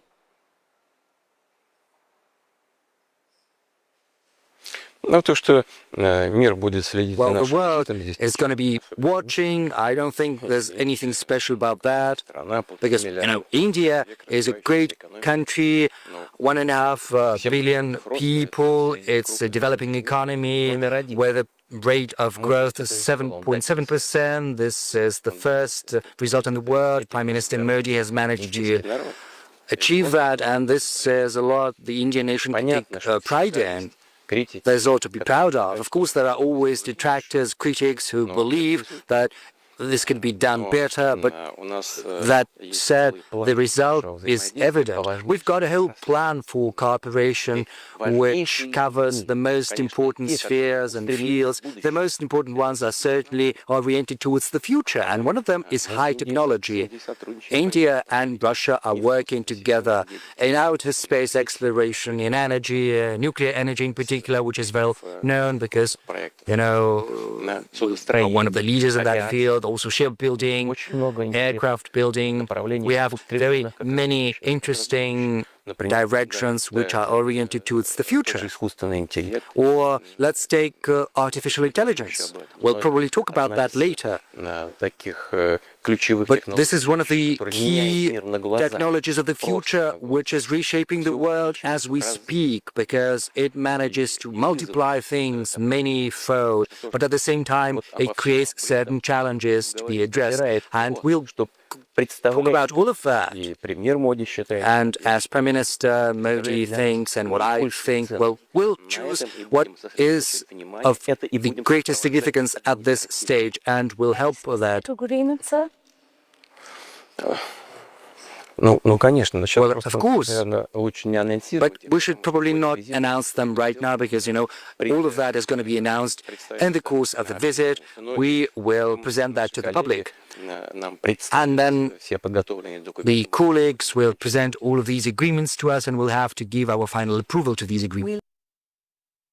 All right, for more of that global world exclusive, you need to tune in to 9 p.m. on India Today. Like I said, viewers, this is an agenda-setting interview that's going to make international headlines. I want to just pull in, and I want to go back. Of course, that's the cavalcade pulling into Lok Kalyan Marg, but this particular frame, let's pull back to our world exclusive and that particular frame. This is the Kremlin. This is the place where you have President Putin who, decorates people. This is where most of the investitures happen. And right in front of that marquee statue that you see right in the middle. To give you more context on that, I'll pull in Sandeep, my colleague. Sandeep, would you want to talk to us a bit about what you find in the middle of this historic frame? Is a historic statue. Nothing in Russia happens unscripted, and this exactly tells you this. President Putin talking to two of the top journalists from India, giving India Today an exclusive interview, and in the middle you have a statue called Russia. It is a woman warrior in full armor of the 19th century. This is a statue that incidentally that was built in 1896. It is a Tsarist statue, and it portrays that warrior standing with a shield in her left hand and a sword in her right hand. She is in full armor, and she's protecting the emblems of Tsarist Russia, which is a scepter and it's a crown. And on the base of the statue is a slogan which says, "God save the Tsar." It is Imperial Russia. This is the statue of Imperial Russia at its height in the 19th century. So it's very interesting that President Putin would choose to put that statue right in the center of a very, very important interview, a very long one to India Today. It's a world exclusive, and we are all waiting to hear what he has to say. But that statue, that position of that statue is extremely important. It's very significant. It talks about Russian pride. It talks about Russian martial prowess, and the fact that it harks back to a time when Russia was one of the most important powers in the world. And of course, this has continued. A lot of people will read many meanings into that statue. The fact is that, Preeti, if you look at all the Russian strategic missile submarines of the Yuri Dolgoruki class, they're not named after figures from the Soviet Union. One would normally think that President Putin, who was a colonel in the KGB during the USSR, during the heydays of the Soviet Union, would name things after, the figures of the Soviet Union. Not one of the dozen or so strategic missile submarines, the most important military platforms of the Soviet Union, are named after Soviet figures. They're all named after Imperial Russian figures, whether it is generals, it's princes, it's generalissimos. All of them are from Imperial Russia, and that is essentially Russia signaling not just to the near abroad, but to the world that it is a power, it is a civilizational state, it is more than 1,000 years of history. And Preeti, this is very well known that President Putin is a big history buff, and he has been known to lecture, guests. He's been known to lecture, interviewers. So I'm very curious about what he must have told Anjana and Geeta about Russian history, particularly Russian military history. He is what many people say a czarist. He goes back to the origins of Russia, whether it is in Kievan Rus, where Russia began, in what is present-day Ukraine, going all the way up to the Grand Princes of Moscow. That's Ivan IV, who overthrew the Mongols, and then over 1,000 years of Russian history, Catherine, Empress Catherine, after whom that hall is named incidentally, where they are giving that interview. That is the Catherine Hall in the Kremlin. So everything is symbolic, everything is being chosen for a purpose. It's President Putin, it is the Kremlin, it is Russia, and it has had a history of, signaling its interests, signaling its proud history, its martial traditions. All of that you can see in that one frame in one of the most important interviews given by President Putin in the 21st century, Preeti. You're bang on. And it's not just India that's looking at this interview. We've got,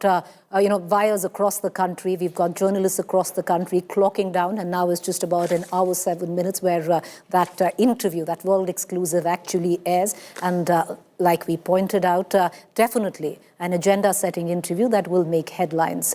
He's spoken in depth, not just about the India-Russia context, not even just, the Southeast Asia context, but more so when it comes down to the global order. And that's most important at this point of time to address, especially where President Putin is concerned. So his first interview in that context. I want to bring in Gaurav back into this conversation, and then Gaurav and I are going to switch places, Gaurav, because right now you've got visuals coming in of the motorcade of the Prime Minister along with President Putin pulling in to 7 Lok Kalyan Marg. There is an informal dinner today. Then tomorrow is where business is going to be conducted. But if there is a money shot, if there has been one moment which seems to have surprised Kremlin as well in a pleasant way of the warmth that was portrayed by the Prime Minister, where he personally came down to receive the President, give him that hug, ride with him in the same car, in that motorcade to Lok Kalyan Marg. This warmth is mutual. The respect is mutual. This is a friendship that actually goes back a long way. 2001, when Narendra Modi was Chief Minister of Gujarat and he'd accompanied then Prime Minister Atal Bihari Vajpayee to Moscow for the summit. And incidentally, President Putin was then President. Prime Minister Narendra Modi recalls that President Putin had treated him very well. He, went out of the way, engaged with him, spoke to him, gave him a lot of respect. And that's the time that this relationship actually developed as Gujarat and Akhtar Khan, becoming two partner states. And then when Prime Minister Narendra Modi became the Prime Minister of India in 2014, this relationship actually soared to new heights, because both are very strong leaders, both history buffs, both talk about, President Putin, Russia first, Prime Minister Narendra Modi, India first, and how they can dovetail this relationship, which has actually held both countries in great stead in the past. And then they've stood by each other through thick and thin. India did not abandon Russia. Remember when the S-400s were being taken, that time America threatened to impose sanctions on India under CAATSA. India still went ahead. 39,000 crore rupee deal for the S-400, $5.5 billion.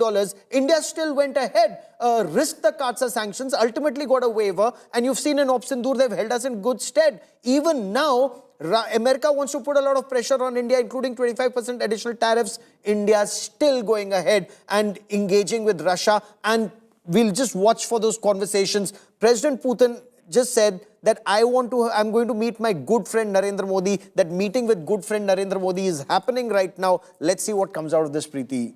Well, let's see what comes out of that. But yes, this is a new chapter in a relationship that has endured decades, because Russia and India have had a friendship that has constantly evolved over decades. But one thing has been a constant in that evolution.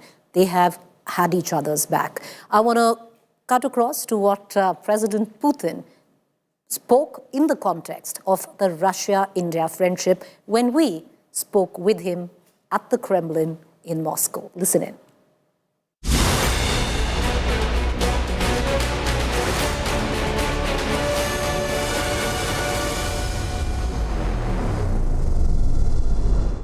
Dear viewers, hello and a very warm welcome. You're watching Aaj Tak India Today and I'm Anjana Om Kashyap and we're at Kremlin today and you're about to witness history, a very historic moment. It is said that when two old friends meet, they have their private jokes. They have a lot of banter, they have a lot of fun and they have a bonhomie or camaraderie. But the others in the room might feel a little uncomfortable. And why do I say this? I say this because as the president of the Russian Federation, Vladimir Putin, meets Prime Minister Narendra Modi in New Delhi, the world will be watching very, very closely. Vladimir Putin is undoubtedly one of the most influential politicians of the world whose decisions don't just affect Russia, but numerous nations across the world. He's a very compelling and enigmatic figure on the world stage. It just doesn't get more exciting than this. Well, that's right, Anjana. Hello and welcome. I'm Geeta Mohan. We have with us a man who is known to be one of the world's longest-serving leaders. He's seen it all through wars and economic recessions, from disintegration of countries to a changed world order, from Boris Yeltsin to Donald Trump, from Atal Bihari Vajpayee to Manmohan Singh to Narendra Modi. He's seen the world change right in front of him, and he's taken Russia through very turbulent times and yet has cemented his position as a force to reckon with. Thank you so much, President, for doing this with us. You're in conversation with India Today and Aaj Tak. That's the President of the Russian Federation for you. Thank you so much, sir, for joining us on our network. How are you doing? Надеюсь, что и вам у нас в России. Well, I do hope that you find it great in Russia, in Moscow. You like Moscow and the Kremlin, where we're working. Плану. Well, as you can see, everything is according to plan. On the whole, we're happy with the economic situation. And what's most important, this month, I'm very happy that I'm going to meet, as you have just pointed out, my friend, Prime Minister Narendra Modi. We agreed to meet in India a long time ago. There's a lot to talk about because the range of our cooperation with India is very huge. I'm not even talking about history of our relations because this history is of a unique nature.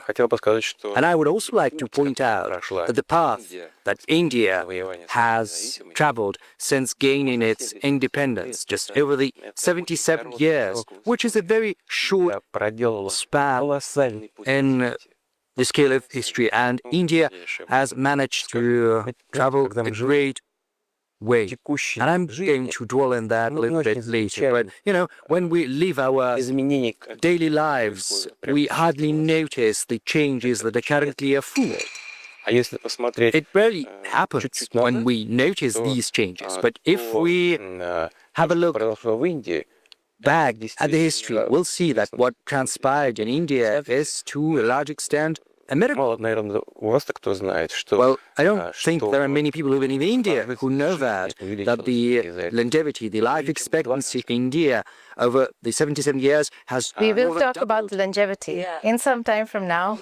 Хорошо, поговорим обязательно. Но we're certainly going to talk about that. But be that as it may, our relations with India are developing across different ranges, different avenues. I'm very happy to have this chance to meet Prime Minister Modi. Связывают не только деловые, но и... And not just business ties, but also personal ties.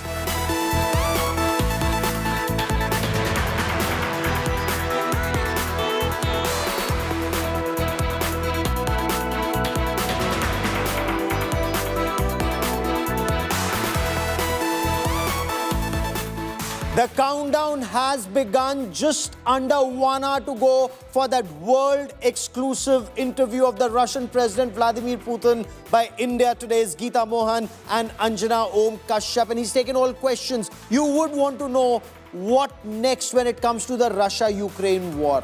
What next when it comes to President Trump's post-Alaska meeting engagement with President Putin. Remember, President Trump's special envoys, Steve Witkoff and Jared Kushner, they were in Moscow, in Kremlin, when this interview was being filmed and, of course, was being shot. And then President Putin has just arrived in India. He's meeting his old friend Narendra Modi, and he said so. I'm looking forward to meeting my old friend Prime Minister Narendra Modi of India. Two very strong leaders.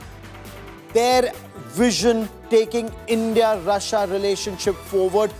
So far, defense and strategy were key areas where this relationship was on an even keel. Now the effort is economic cooperation, business cooperation, people-to-people cooperation, because that's required to give a new impetus to this relationship. So what's their vision? There's a big business delegation that's accompanying the Russian president. We'll talk about that in greater detail. But first, all eyes across the world on this India Today exclusive interview. And I want to begin by asking you just to listen in to what President Putin spoke of about his visit to India and meeting Prime Minister Narendra Modi. From Atal Bihari Vajpayee to Manmohan Singh to Narendra Modi, he's seen the world change right in front of him.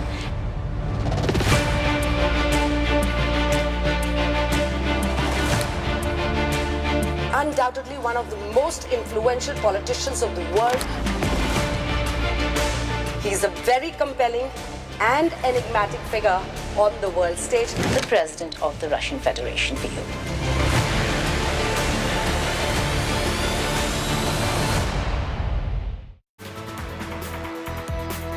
So what is the Russian president thinking about the Russia-Ukraine war?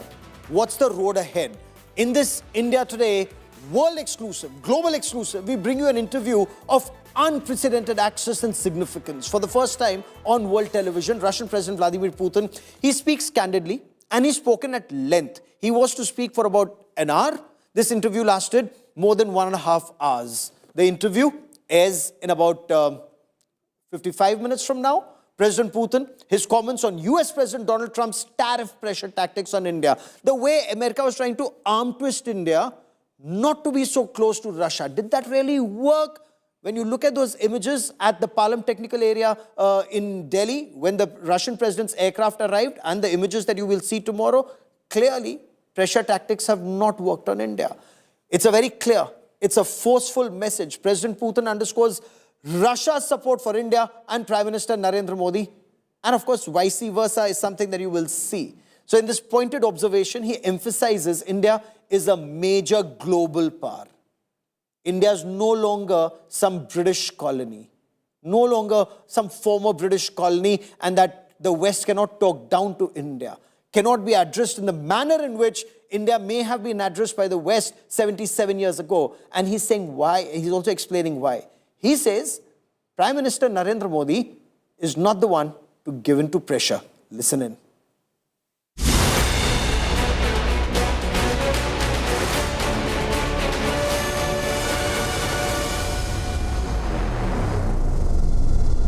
But my question to you now would be about defense.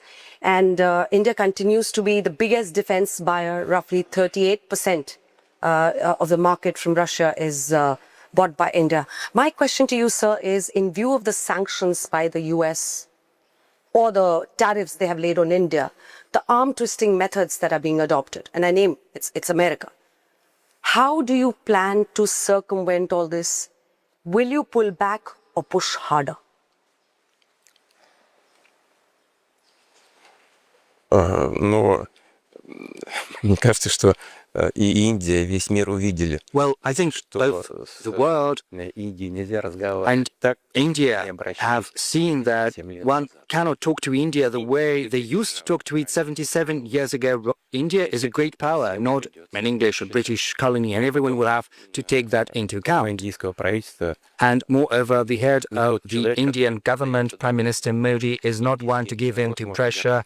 The Indian nation can take pride in their Prime Minister. It's absolutely evident Prime Minister Modi has a firm position, which is not, however, confrontational, nor are we going to enter into confrontation with anyone. We are simply trying to defend our legitimate interests, and that is exactly what India is doing. What are the obstacles? There's transactions and payments, but more than 90% of our transactions are carried out in national currencies. There are certain difficulties, of course, because there are intermediaries, but there are solutions to that, because we can transition to using the systems for financial messaging systems, which we have offered by the Bank of Russia and our Indian counterparts. And we are doing this work steadily. And those who are taking steps to limit the economic cooperation of third parties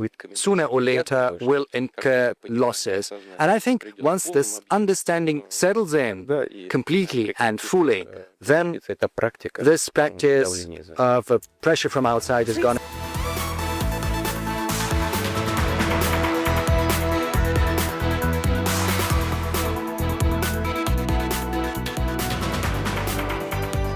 So just under 55 minutes to go for that India Today World Exclusive to play out.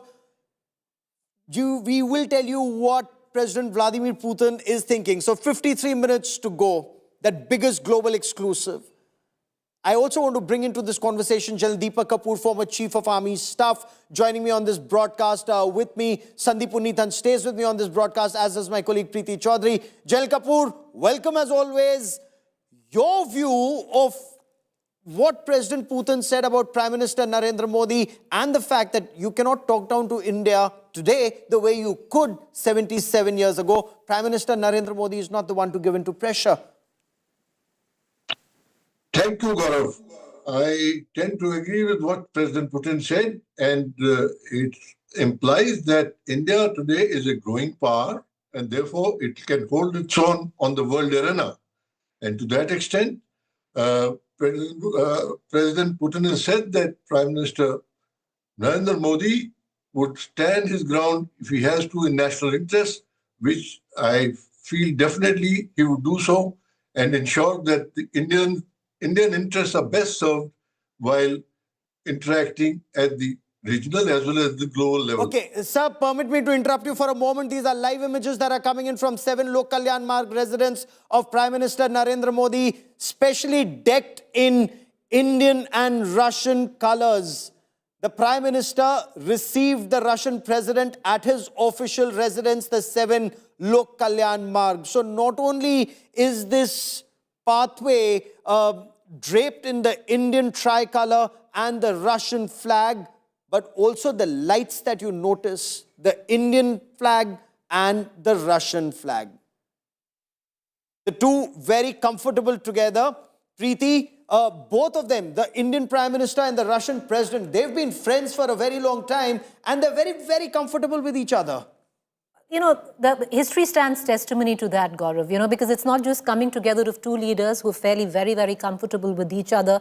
And, you know, if you're looking at photo opportunity and that one moment, it was there, you were reporting through it, you know, in where the SCO summit was concerned. So even there, because in diplomacy, so much is read in terms of just body language, and there seems to be a sense of ease here. Having said that, there's a larger context to it. This friendship is born out of a legacy, Gaurav, where the two countries, Russia and India, have stood by each other. Okay, that's the first picture of the two of them together in the car, in Prime Minister Narendra Modi's car. So the first image that we showed you, the two of them getting together in that vehicle at Palam technical area.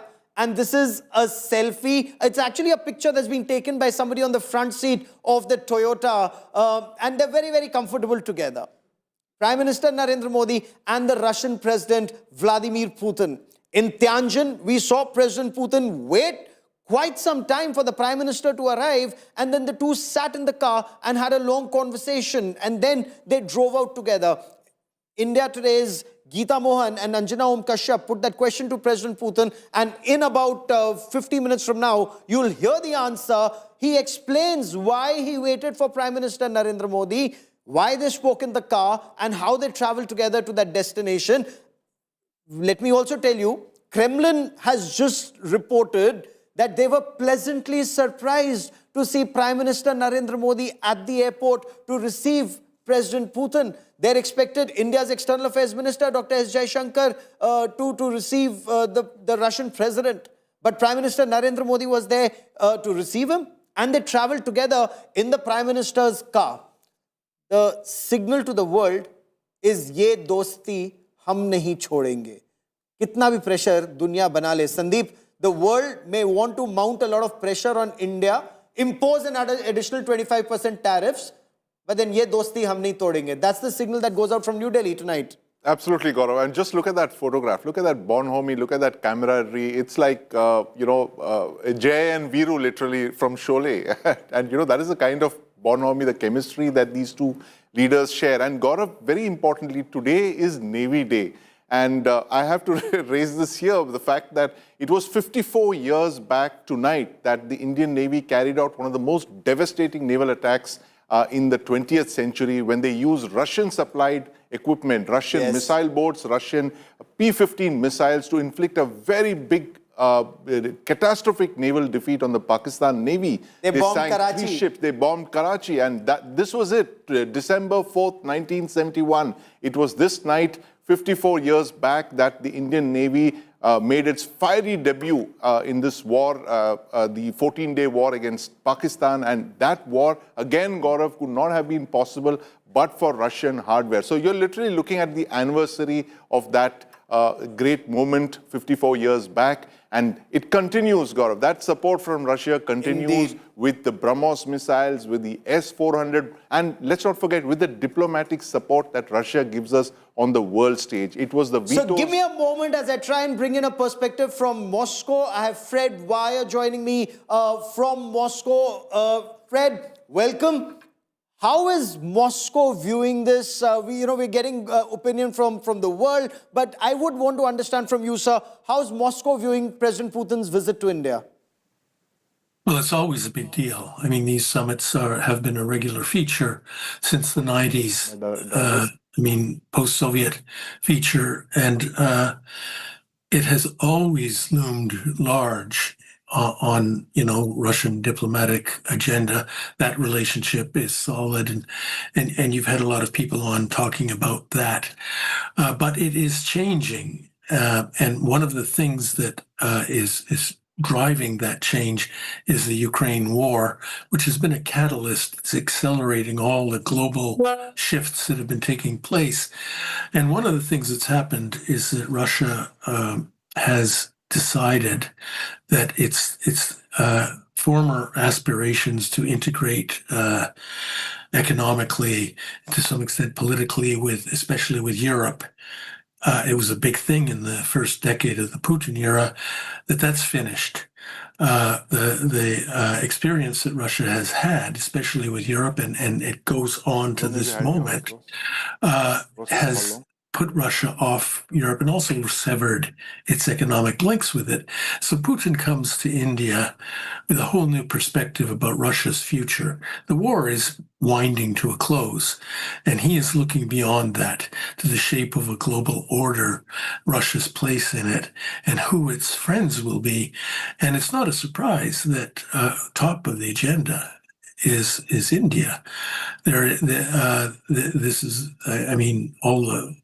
all the good reasons, India's dynamic economy, its long-term friendship and understanding of Russia, all these things, but there are also a host of untapped potential in the economic sphere that for all you can say about the great relationship the two countries have had. Mention the untapped potential of economic relationship, because so far there's been a lot on defense, there's been a lot on energy, but on trade, on people to people, on business.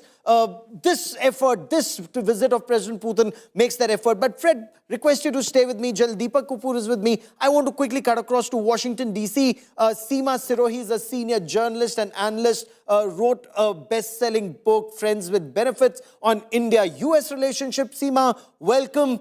This could have been President Trump's moment. He was to come to India for the Quad Summit. He chose to punish India, and President Putin, in that exclusive interview to India today, and you'll hear that in a moment, Seema, he made it very clear, America's following double standards, or words to that effect. America continues to procure from Russia, but is penalizing India for doing so. So how would President Putin's visit to India be viewed in Washington, D.C., Seema?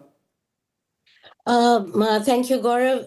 I think, in short, it will be viewed with some concern, especially if new defense deals are signed. But at the same time, President Trump has treated India in a very shabby manner.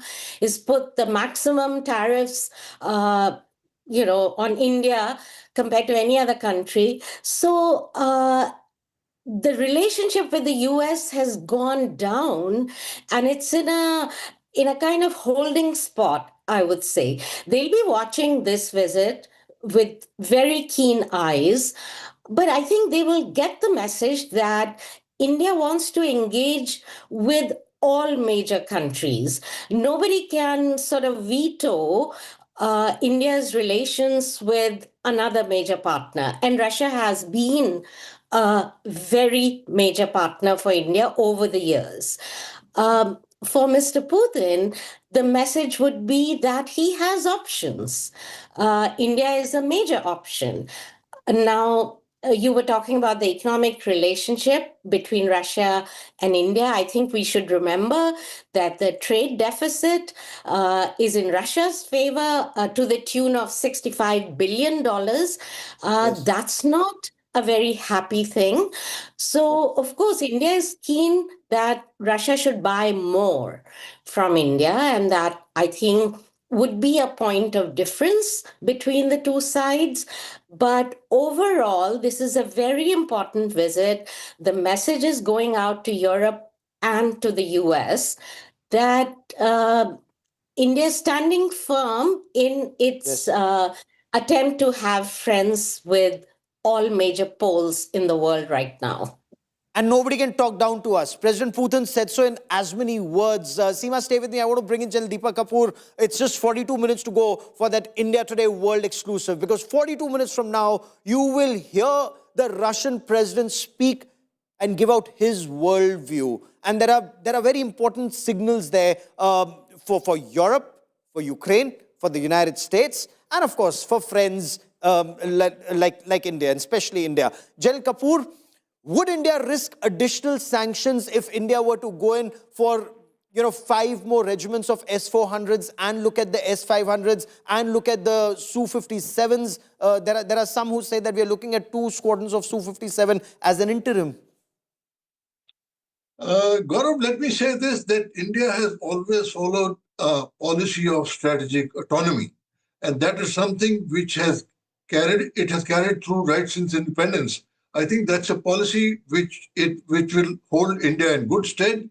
Yes, you're right. It may face a little more difficulty when additional S-400 missile air defense systems are asked for, or S-500 air defense systems, or Su-57 production is talked about. But that's something India has to stay with, and therefore it is in India's national interest to be able to go through with those agreements with Russia and carry on ensuring that its strategic autonomy is maintained all throughout. General, if I may, given your long career as a young lieutenant all the way to the chief of the army staff, you've operated Russian equipment extensively and also Swedish equipment, the Bofors 155mm howitzers. I want to understand from you, if we were to talk about Russia as a reliable defense partner and the United States, the problems that the Air Force has had with the G404 engines then and now, Sea-King and Sea Harrier spares after the Pokhran test, virtually the entire fleet was grounded. The ANTPQ-37 radars that did not come and cost us in Kargil. Who would you say is a more reliable strategic partner? And would that weigh in when India decides whether we want to go in for the F-35s or the Su-57s?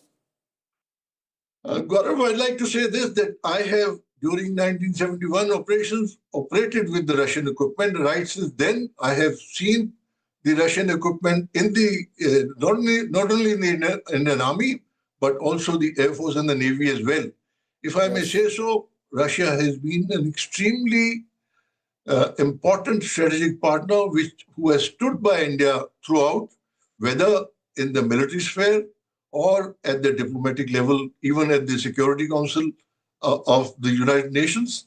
So Russia has been definitely a partner who has stayed with us throughout.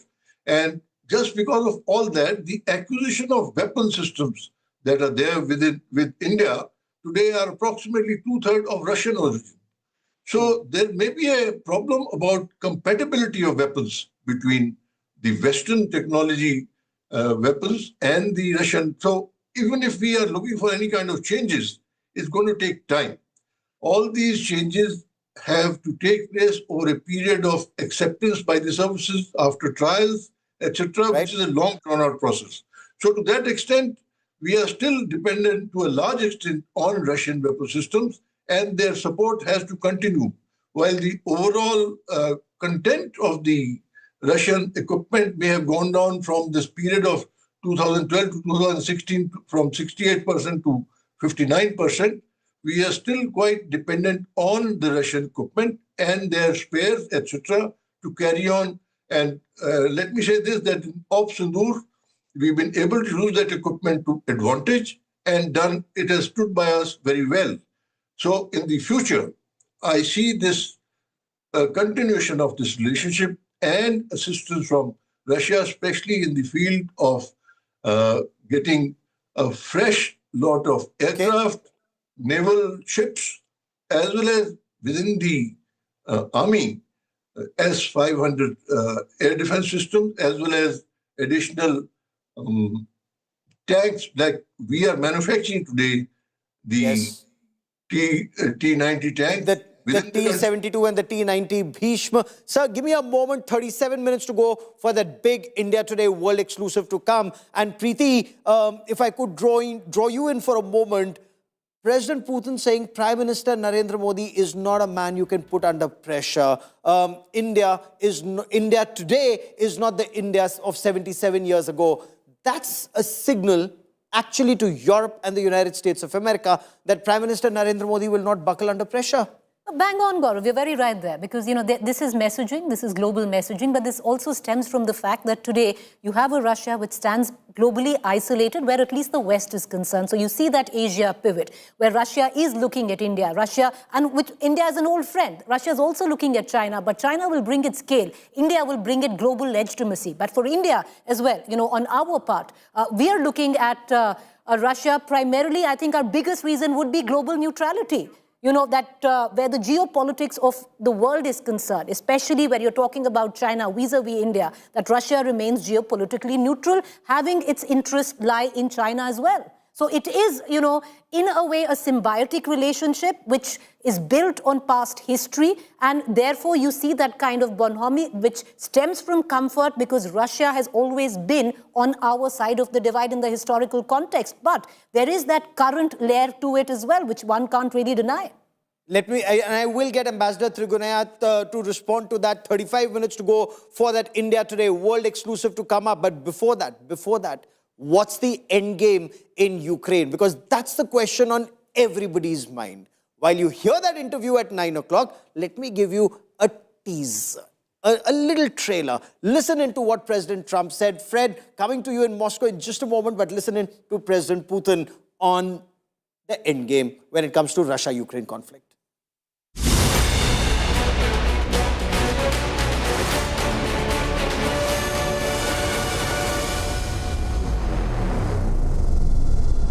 What is the end game for Vladimir Putin in Ukraine? Так я же сказал. Well, I've just said it. Мы признали вот эти... We have recognized, listen, Мы 8 лет не for признавали 8 years we did not recognize the self-declared republics. For 8 years, they have declared the independence, А мы старались наладить and we were trying с остальной частью to build Украины. relations between the rest of Ukraine Потом, and когда these поняли, что это republics. невозможно, When что we их просто уничтожают, understood that it's impossible, that they're simply being destroyed, we were forced to recognize them, and not simply recognize them as their partial territory, but within the administrative borders when they existed back in the Soviet times. а потом во времена независимой And later, Украины, during the times of the independent Ukraine, after it gained independence, административных границ. In the И мы сразу Украине administrative сказали, limits, украинским войскам, люди не lines. хотят с вами жить. Они вышли на референдум, проголосовали So за the people, the voters, Выведите свои войска. came to the referendum И никаких and voted военных действий. for everyone to withdraw troops from there and not to conduct any armed Воевать. Ну вот сейчас actions there. воевали. But they preferred to wage war. And now Всё к it all этому came to a head. And it all comes to one thing. вооруженным путем освободить Either we do that эти территории, through либо украинцы military action will liberate the territories, or the Ukrainian troops will withdraw and leave these territories and stop killing people there. So I've given you a glimpse. The president has an endgame in mind. 9 o'clock, just about 34 minutes from now, that big India Today world exclusive plays out. It's a 90-minute long interview, and every minute of it, you want to hear what one of the most powerful men in the world thinks. I want to bring in Ambassador Trigonath for more on this. Ambassador, in your view, there are many who say President Putin is isolated. Europe doesn't want to engage with him. Do you see a change that Europe doesn't want to acknowledge? The American delegation was in Moscow. Chinese Foreign Minister Wang Yi was in Moscow. The Russian president was there. Nobody from Europe was there. What does that indicate, Ambassador? Well, this indicates, number one, that Russia and Europe have got this kind of a dividing line, which will be very difficult to fill. And this also goes in the historic context between them. I mean, empire times, you know that. The Russians were the ones who defeated Hitler. The Germany nurses that wounds. There has been problem with Japan. There has also been problem with France. Napoleon was defeated in Russia. Yes. So I think that Britishers also have the same kind of problem. So that's why you see that this is something going much deeper. But today's time and age, and I have lived in Russia, so I know that the Russians generally identify themselves with Europeans. That's also true. And they want to be close to Europe. But unfortunately, today the line has been drawn, which is very difficult to fill. At the same time, no isolation, I don't think there is an isolation, because this is, Russians realize that Europe is not going to be the same again. Therefore, they have moved towards Eurasia. And that is one area. And Africa, they are very much in a big way going into Africa. In fact, yesterday only I saw the Sudanese have offered them another port. They are also back in Middle East with Syria again. They are in action with the Saudis, with the Emiratis. So you can't say that they have been isolated in any way. I mean, UAE has become their entrepot for all the trade, despite these sanctions that the West countries have imposed. Yes. As far as India is concerned, it remains a very steady and a substantive partnership and a strategic partnership, and which we have seen today when he arrived in Delhi, and Prime Minister Modi personally went to receive him, and they again drove together. So this has been very much evident. So now more than half of the world's population, if you were to see simply the countries, are also friends with Russia. So therefore, in that sense, it is, I think it will not be right to say that Russia has been isolated. Of course, there will always be a geopolitical contestation, but the Americans are also playing their own parts with the Russians on the bilateral front. And the secondary front is, of course, the Ukrainian war. They want to end so that the irritant is gone. So let me bring in Fred Weil into this to understand, is Europe actually feeling left out in a way, Europe and Ukraine and some countries in Europe, because America is engaging with Russia, America is also engaging at some levels with China, America is also engaging with India, and they're trying to find a solution. President Putin said so himself. When a question was asked, when India Today asked him a question about what he thought of President Trump and his efforts. So 30 minutes from now, you'll hear his answer. But Fred, your take, is Europe increasingly getting isolated? Well, in this case, regarding the Ukraine war, it's been clearly sidelined. We've watched this process over recent weeks, and the Europeans did try to insert themselves into Trump's new peace offensive. They produced at least 3 drafts of what they deemed to be a peace settlement plan. And each one of them contains so many spoilers, like points that are absolutely impossible to be accepted in Moscow. And so you saw this very clearly in the talks that occurred on Monday in the Kremlin with Trump's two emissaries talking with Putin for 5 hours. They were supposed to fly on to Brussels where they would meet with Vladimir Zelensky and Europeans, and they chose not to. They just got on the plane and flew back to Washington. So there is absolutely no doubt that the Americans have given up on Europe as an interlocutor in this process. And whatever final settlement is going to be made, and we must hope it will be, it's going to be Putin, Trump, and Zelensky sorting it out. The Europeans are on the sidelines. They can produce as many drafts and make as many magical incantations about how things should be as they want. I think they're going to be ignored. And it is possible. I think it's very likely. I feel optimistic for the first time in a long time that this process can lead to the necessary compromises that will bring this war to an end. And the main reason is that the Americans are dangling various incentives to Putin that he wants. That is normalization of relations with the United States, trade and business cooperation with the United States. Again, Europe's interests aren't being included in that in any way. But on that very important aspect, President Putin doesn't want to let go of any territory, and 27 minutes to go for that big India Today World Exclusive. But Seema Sirohi, across the Atlantic, is that how you view it in the United States of America? Europe increasingly getting sidelined. President Trump, President Putin will directly engage with President Zelensky and try and find a solution? Or President Zelensky will always have the support of at least some European leaders, Germany, France, United Kingdom, and, this war will become endless? Well, I agree with Fred that Europe has kind of been sidelined. They have made big promises and they have egged on Zelensky to keep fighting, but they know that they have limitations of their own.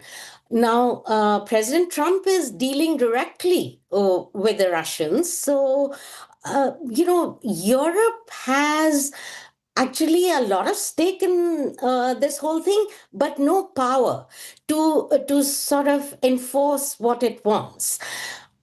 Zelensky has also started to say he's sort of, modified his position to wanting a dignified peace. He's willing to make compromises. Now, the question is how long it takes for both sides to come together. But it's true that the US is kind of washing its hands off this war.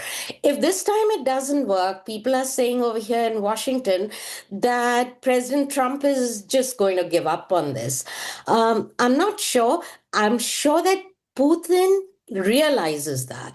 So he will also make moves that sort of push towards peace, if it means compromises on his side. So let's see how it unfolds, but it's a situation is very unpredictable. But it indeed is. But from his answers, yes, from his answers 25 minutes from now, you will get a fair idea of which direction he wants to move forward in. We'll see if more emerges from that after his interaction with Prime Minister Narendra Modi over dinner tonight and during the dialogue tomorrow. Sandeep, are we to then believe that India-Russia relationship and India-US relationship are being held hostage by the Russia-Ukraine conflict? We can't move forward in either direction because it'll invite more sanctions if we were to move closer to Russia. And we cannot trust the Americans, given those sanctions, that we don't move forward in that direction much either. Well, absolutely, Gaurav. And, if you look at it in the 21st century, especially post-Pokhran, India-Russia, India-US ties had been on the mend, and we got a strategic partnership going with the United States. And we have never been asked to choose between the West or Russia in the way that we've been asked to do now. And this is a big, big problem for India and its strategic autonomy when it comes to being asked to choose between the Russian Federation or the United States. And we have chosen this path of strategic autonomy. And there's no doubt about the fact that it is the Russia-Ukraine war that has imposed the maximum pressure on our relationships, both with the Russian Federation as well as the United States. Because, Gaurav, while you're talking about the arms that we're getting from Russia, these come with a cost of possible sanctions that the United States could impose, exactly like we saw a couple of years back. And let's not kid ourselves, Gaurav, in 2025, the sanctions are not going to be of the kind of CATSA that we saw a few years back, which we could evade, because now the United States will try to pressure us, will try to pressure Russia by whatever means possible. And we've seen the kind of language, we've seen the kind of actions that the United States has embarked upon with these kind of tariffs, unprecedented tariffs that they've imposed on India. So everything is on the table, literally, Gaurav. And this is something that this all can be traced down to the Russia-Ukraine war and the pressure the West wants to bring on Russia. Could the West and could the United States be shooting itself in the foot? Because India today put that question on rupee-ruble trade to President Putin. That full interview in 23 minutes from now. But I want you to listen into an excerpt. I'll bring in Ambassador Trigonath and my guests once again on that. But listen into President Putin on the rupee-ruble trade.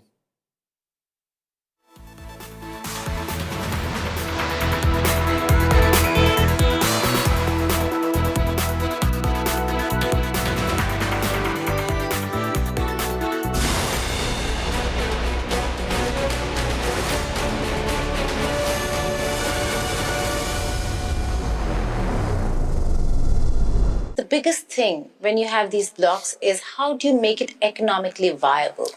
Are we looking at alternative payment systems? Is there going to be a BRICS currency? Or are we looking at alternative payments in terms of national currencies? Rupee-ruble. Moving towards de-dollarization, basically. Well, there is no need for haste. And if there is no hurry, then you will avoid many grave mistakes. Let's have a look at Europe.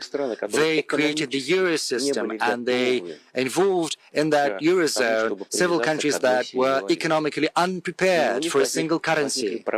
Hence, problems with regulating a number of issues related to the social system.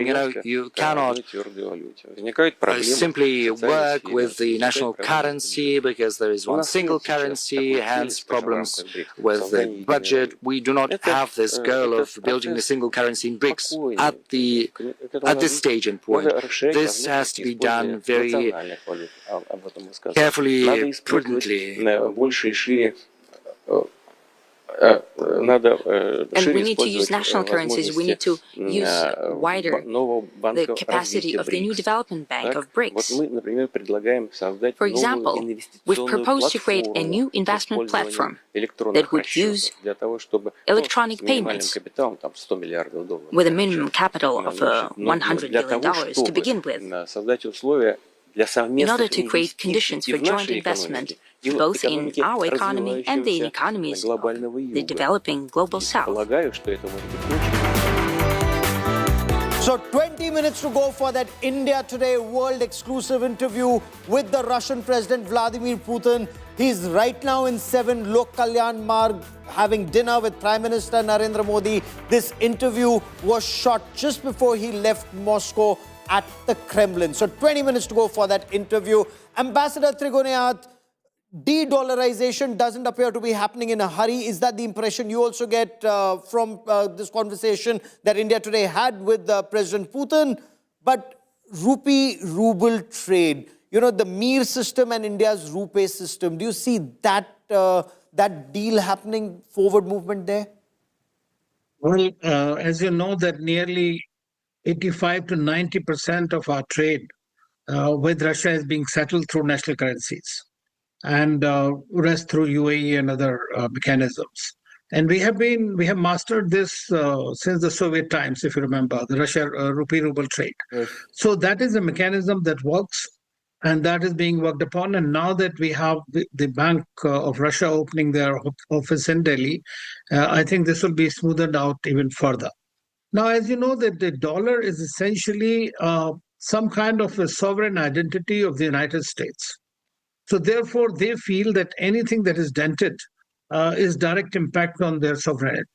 And that's why the de-dollarization is really a red rag for the Americans, especially for President Trump. But the fact remains is that they are the ones who started weaponization of financial instruments themselves. And they have created this spate of countries rushing for bilateral currencies and national currency mechanisms. Nobody wants to undermine the dollar regime, but at the same time, countries have to adopt methodologies to protect themselves, and India has done.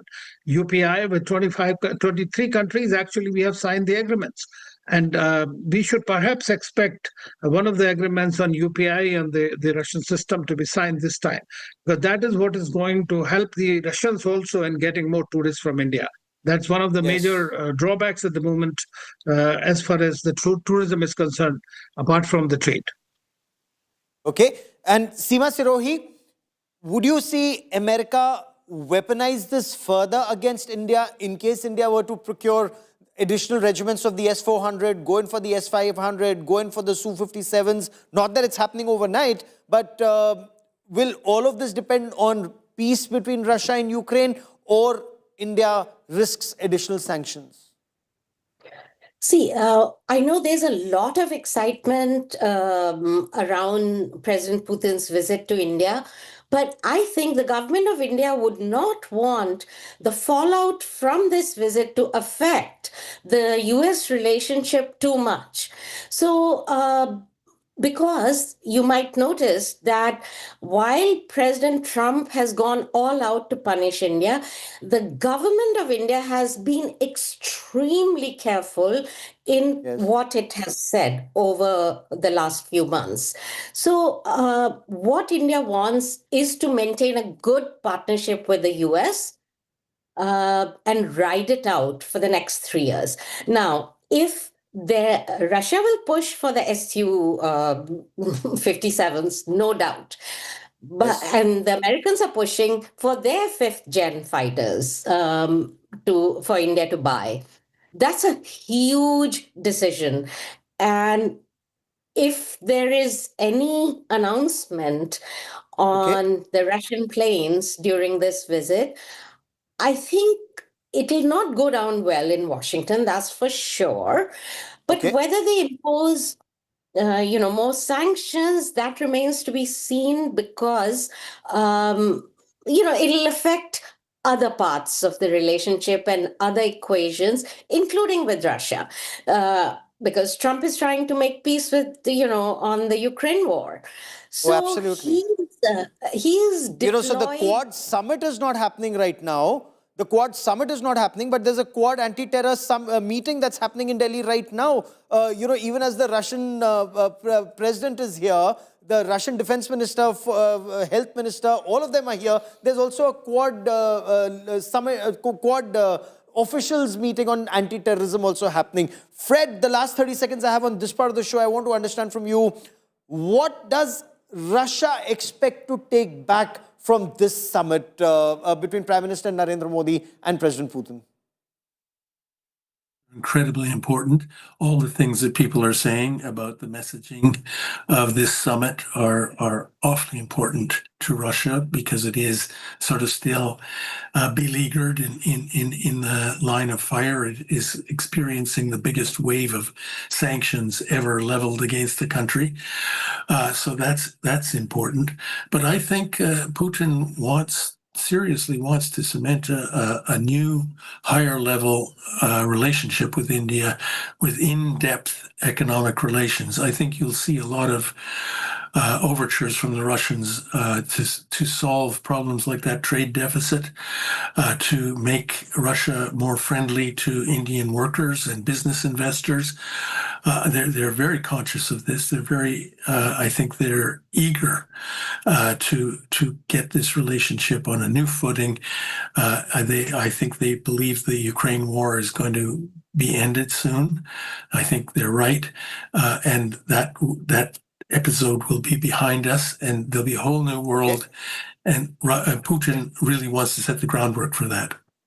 Okay, so just 9 minutes to go for that India Today World Exclusive coming up, Sandeep. And perhaps more access for Indian pharmaceuticals, healthcare, agricultural products to Russia. That's something that India is also keenly looking at, Sandeep. Absolutely, Gaurav. And the aim is to diversify beyond the traditional areas that we have is energy and defense. And we're looking at other areas like, as you mentioned, pharmaceuticals. Shipping is another major area of cooperation, Gaurav. You know, the government of India has a vision to become a major shipping power in terms of manufacturing its own ships, and unveiled a very, very big plan. And Russia plans to build its ships in India. There's a lot of collaboration that's on there, especially on the Arctic route, the northern route. There are multiple routes that India and Russia are discussing where they can actually collaborate and all that. So the aim is to get to that 100 billion figure by the end of this decade, Gaurav. And I'm sure they would want to have a more balanced relationship between India and Russia, the trade figures, rather than this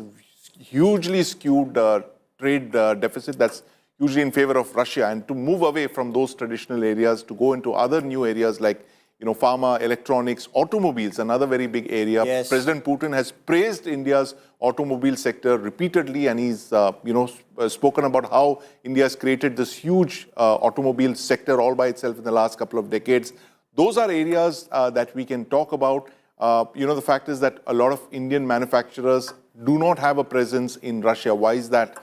Those are areas of cooperation that can be worked out. So literally, Gaurav, the sky is the limit. And this is something that we have to see in the next couple of hours. We will know once and for all where the India-Russia relationship is headed in the next couple of years. Not even the sky. Now, outer space is the limit, given the fact that outer space cooperation is also something that both countries are looking at. So 7 minutes, 47 seconds to go for that big India Today World Exclusive. Stay with us here. We'll be back at 10:30 tonight once this interview is played out. I want to thank all our guests. Back at 10:30 to discuss that World Exclusive coming up at 9 p.m. tonight. Stay with us.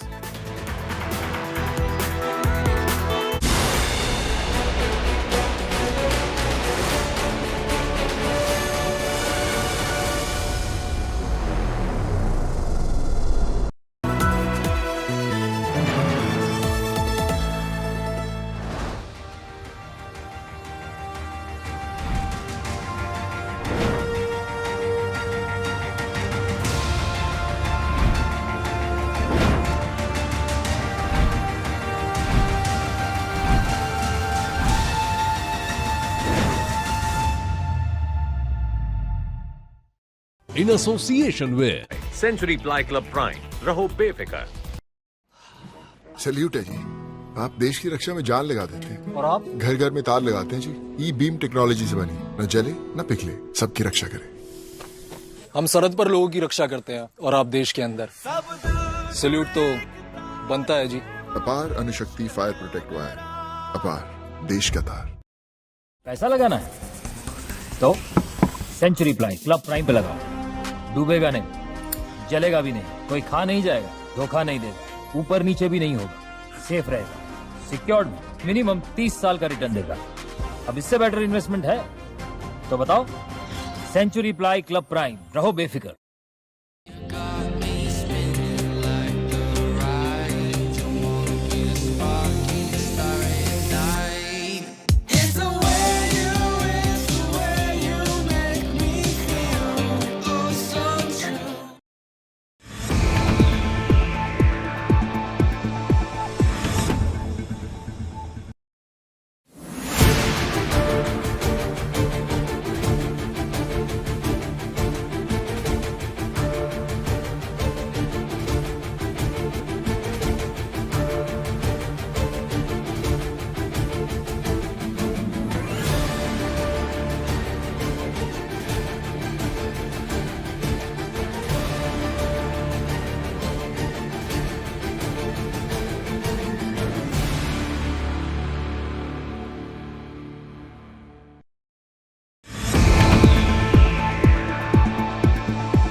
पैसा लगाना है तो century ply club prime पे लगाओ। डूबेगा नहीं, जलेगा भी नहीं, कोई खा नहीं जाएगा, धोखा नहीं देगा, ऊपर नीचे भी नहीं होगा, सेफ रहेगा, सिक्योर्ड, मिनिमम 30 साल का रिटर्न देगा।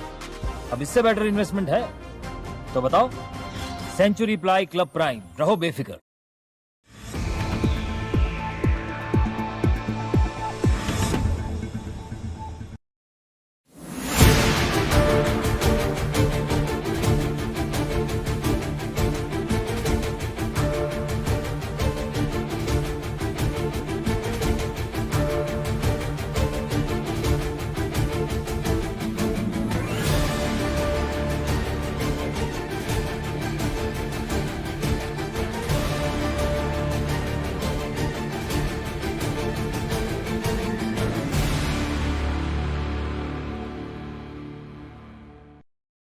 Hi, Sana here with a quick AQI update. Delhi 274, Mumbai 172, Kolkata 191, Bangalore 116, Chennai 69, Hyderabad 162.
पैसा लगाना है तो सेंचुरी प्लाई क्लब प्राइम पे लगाओ। डूबेगा नहीं, जलेगा भी नहीं, कोई खा नहीं जाएगा, धोखा नहीं देगा, ऊपर नीचे भी नहीं होगा, सेफ रहेगा, सिक्योर्ड, मिनिमम 30 साल का रिटर्न देगा।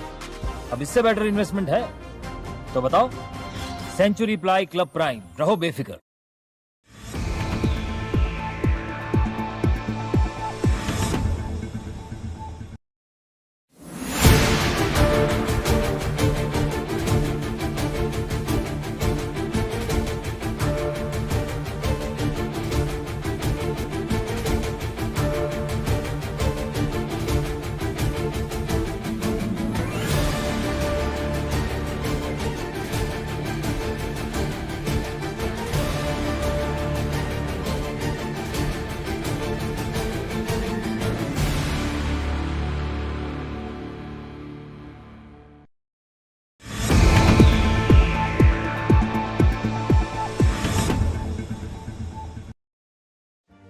Make your media plan smarter with India Today Live TV on your connected devices. Amplify your brand with 100 million smart internet viewers. To advertise, mail us at sales@aajtak.com.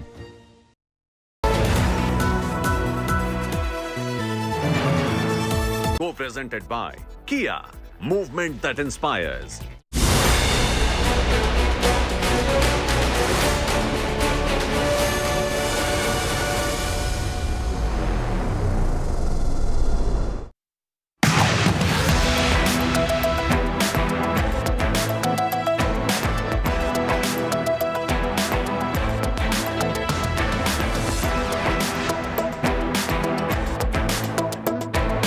In view of the sanctions by the US, the arm twisting methods that are being adopted, how do you plan to circumvent all this? Will you pull back or push harder? Do you want to go back to being a part of the G8? Because that's a lot, there are a lot of reports on that. So is that something that Russia is looking at? When you met Prime Minister Narendra Modi in SCO, and there was this picture and video of you and him going in a car, how did it go about? How did it happen? And what did you discuss in the car? Complicated orchestration just as friends. We got together in one car and we spoke. Along the road, there was always something to talk about. What are the solid announcements during this visit? And I ask you this is because the world, and you know who I mean, would be watching.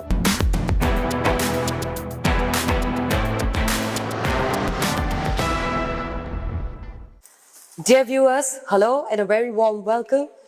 You're watching Aaj Tak India Today and I'm Anjana Om Kashyap and we're at Kremlin today and you're about to witness history, a very historic moment. It is said that when two old friends meet, they have their private jokes. They have a lot of banter, they have a lot of fun and they have a bonhomie or camaraderie. But the others in the room might feel a little uncomfortable. And why do I say this? I say this because as the president of the Russian Federation, Vladimir Putin, meets Prime Minister Narendra Modi in New Delhi, the world will be watching very, very closely. Vladimir Putin is undoubtedly one of the most influential politicians of the world whose decisions don't just affect Russia, but numerous nations across the world. He's a very compelling and enigmatic figure on the world stage. It just doesn't get more exciting than this. Well, that's right, Anjana. Hello and welcome. I'm Geeta Mohan. We have with us a man who is known to be one of the world's longest-serving leaders. He's seen it all, through wars and economic recessions, from disintegration of countries to a changed world order, from Boris Yeltsin to Donald Trump, from Atal Bihari Vajpayee to Manmohan Singh to Narendra Modi. He's seen the world change right in front of him, and he's taken Russia through very turbulent times and yet has cemented his position as a force to reckon with. Thank you so much, President, for doing this with us. You're in conversation with India Today and Aaj Tak. That's the President of the Russian Federation for you. Thank you so much, sir, for joining us on our network. How are you doing? Надеюсь, что и вам у нас в России. Well, I hope you'll enjoy your stay in Russia. Москва нравится, Кремль, где мы сейчас с вами работаем. Hope that you like Moscow and the Kremlin, where we're currently collaborating together. По плану, в целом мы довольны ситуацией. As you see, everything is going on as planned. On the whole, we're satisfied with the current economic situation. Most importantly, I'm delighted to be meeting, as you've mentioned, my friend Prime Minister Modi. Мы давно договаривались увидеться именно в Индии. We have made a specific arrangement to do so in India because there are numerous topics on which we need to talk, and our collaboration with India spans an extensive array.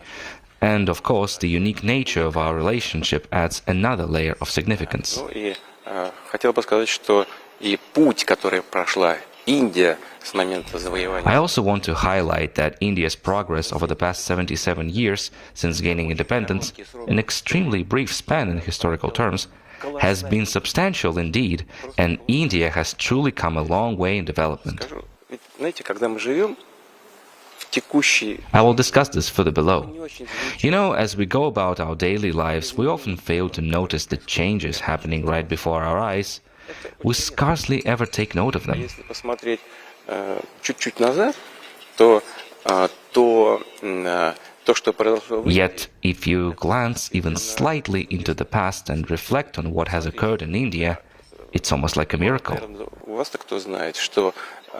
For example, few people recognize that life expectancy in India has nearly doubled during this period. We will talk about longevity in some time from now. Да, хорошо, поговорим обязательно, но во всяком случае... We will definitely discuss that. Anyway, our relationship with India is advancing in numerous fields. It's a pleasure to meet Prime Minister Modi again, with whom we have both a professional and a personal, friendly relationship. Sir, may I ask you, you just talked about the Indo-Russian ties, and it dates back to almost more than 7 decades. Dosti in Hindi and Druzhba in Russian. This friendship dates back to more than 7 decades. My question to you is, how do you assess the strength of this friendship in today's time? And what would you say about Prime Minister Narendra Modi and to Prime Minister Narendra Modi, whom you call your dost? О премьер-министре Моди. About the Prime Minister. Yeah? Вы знаете, You know, the world is evolving rapidly, and this pace keeps getting faster, which is plainly visible to all. вот это все видят очень хорошо. The global configuration is changing with new centers of power emerging, and the global power landscape is changing too. Therefore, it's crucial to ensure stability among major nations, since this forms the groundwork for gradual progress in both bilateral and international relations. Она создает определенную базу, основу. In this context, our collaborative endeavors with Prime Minister Modi carry significant weight because they transcend our mutual ties. Работа вместе с премьер-министром Моди имеет очень большое значение. Given its direct relevance to both nations, ensuring stability in key areas of engagement is crucial, as it helps secure the fulfillment of our objectives. То стабильность в некоторых отраслях взаимодействия. Prime Minister Modi sets very challenging tasks for the country, and for himself in the first place, then for the administration, and eventually for the nation. Ставит перед страной и перед собой прежде всего, потом перед правительством и перед страной. Take, for example, his famous pitch, Make in India. It has a practical dimension, including for our bilateral relations. В том числе и в двухсторонних наших отношениях. Мы когда встречаемся, он все время. When we meet, he always says, let's do this, let's do that, let's look at this area and that. Я готов их там, готов буду. I can list them all. Поэтому у нас много, очень много. Therefore, we have a lot of practical areas of cooperation. But before Gita takes on to the next question, one little small, very interesting question, because when you met Prime Minister Narendra Modi in SCO, and there was this picture and video of you and him going in a car, and we're showing it to our viewers right now. You were traveling in a car with him. Was it pre-planned, or how did it go about? How did it happen? And what did you discuss in the car? Вы знаете, обсуждали текущие вопросы. We have just gone over the current topics. This wasn't prearranged. We simply stepped out, and my car was waiting. I asked, would you like to come along? That's all there's to it. A gesture of human solidarity, camaraderie, and friendship. No hidden scheme was involved. We climbed into the car like old friends and talked en route. We always have things to discuss. What's more, we continued our conversation and just remained in the car. Eventually, I suggested, let's go. They're already waiting for us. There's nothing special here. It simply indicates that we have matters to discuss, and those matters are very important to us. Right. President Sir, the fact that you're going to go to India, you just said that both leaders are going to cement the guarantees that you give each other. What are the kind of announcements that we can expect? We've heard about technology transfer, we've heard about trade enhancement. What are the solid announcements during this visit? And I ask you this is because the world, and you know who I mean, would be watching.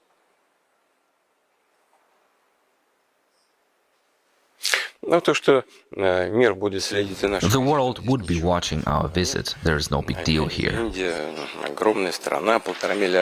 India is an enormous country, home to 1.5 billion people, boasting a growing economy with a 7% annual growth rate, leading among major global powers. After all, Mr. Modi has made this possible. It's something both the Indian nation and Prime Minister Modi himself can rightfully claim as their achievement. Naturally, there will always be critics who think that improvements could have been more significant, but that's an achievement. We've laid out an ambitious plan for our collaboration in key domains. The most critical areas are indeed forward-looking.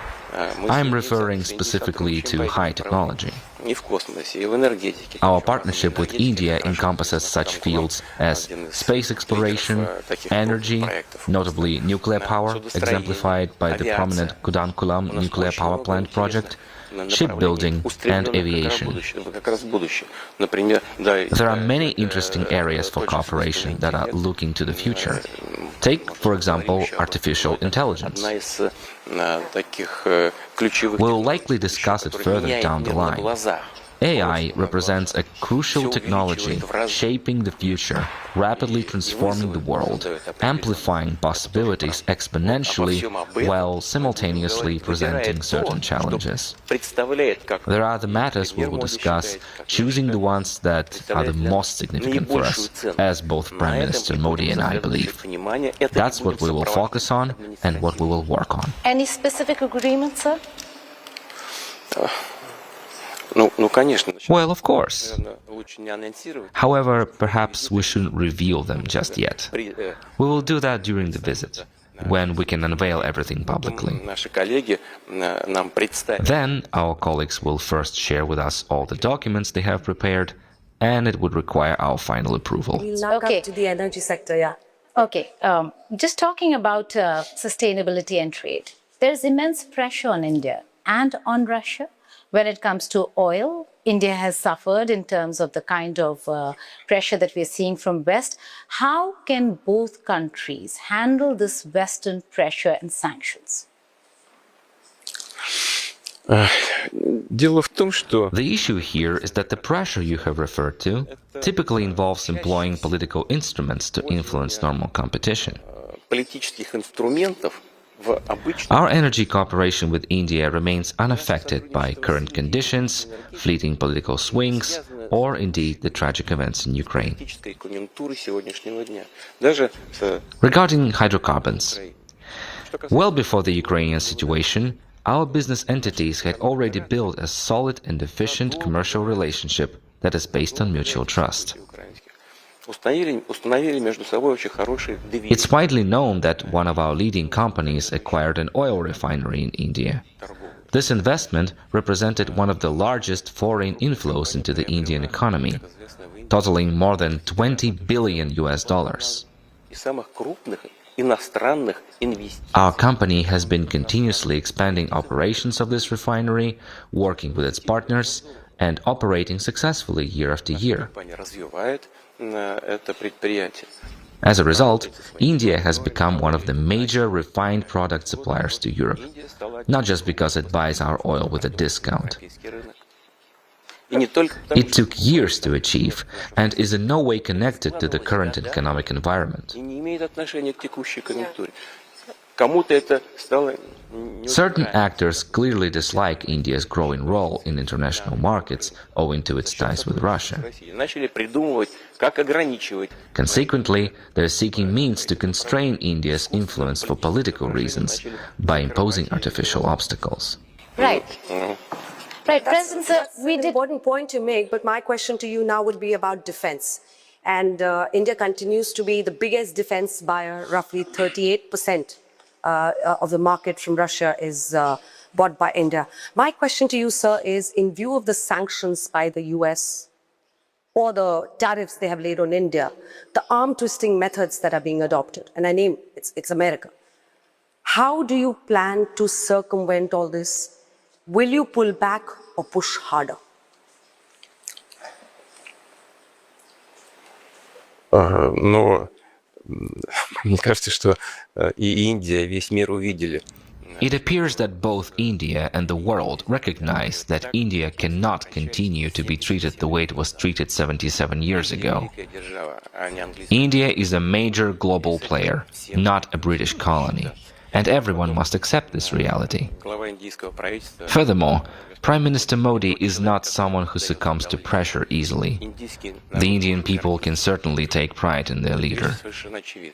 This is absolutely obvious. His stance is unwavering and straightforward without being confrontational. Our goal is not to provoke conflict. Rather, we aim to protect our lawful rights.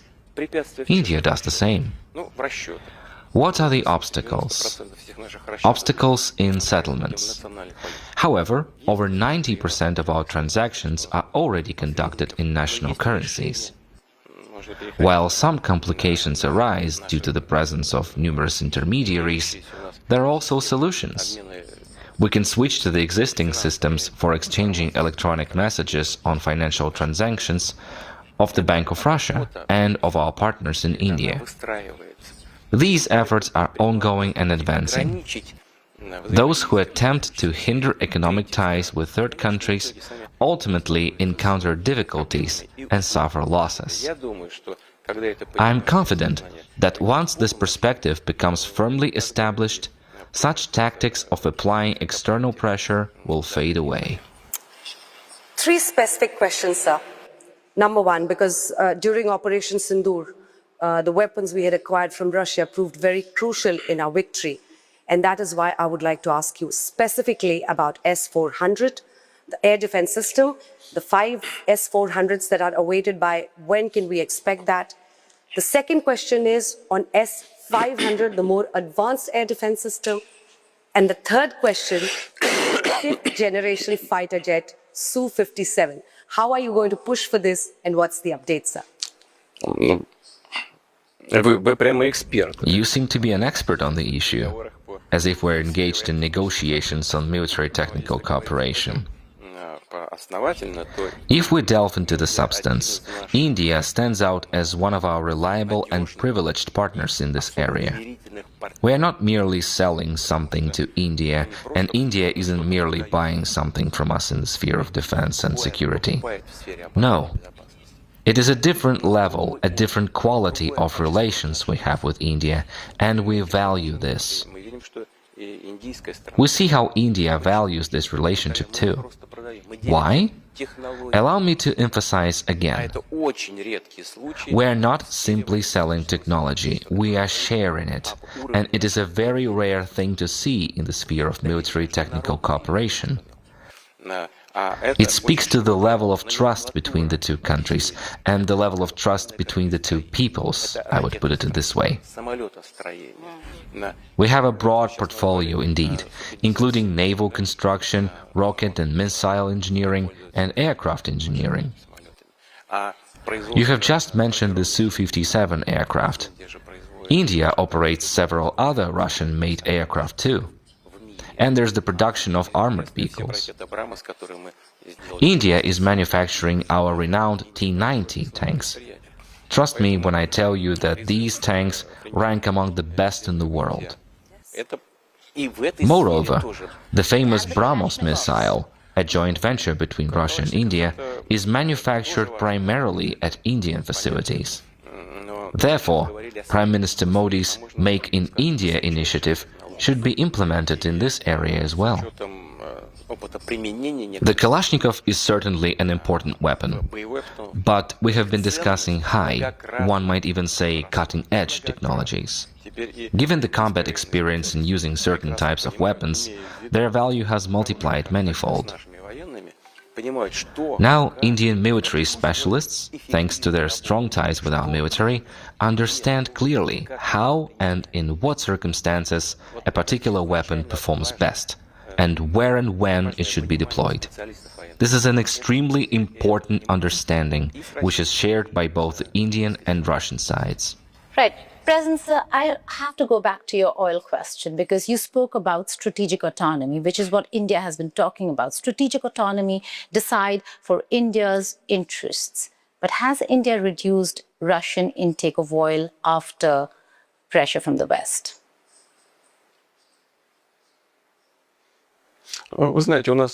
Well, there is a certain decline in overall trade turnover during the first 9 months of this year. This is just a minor adjustment.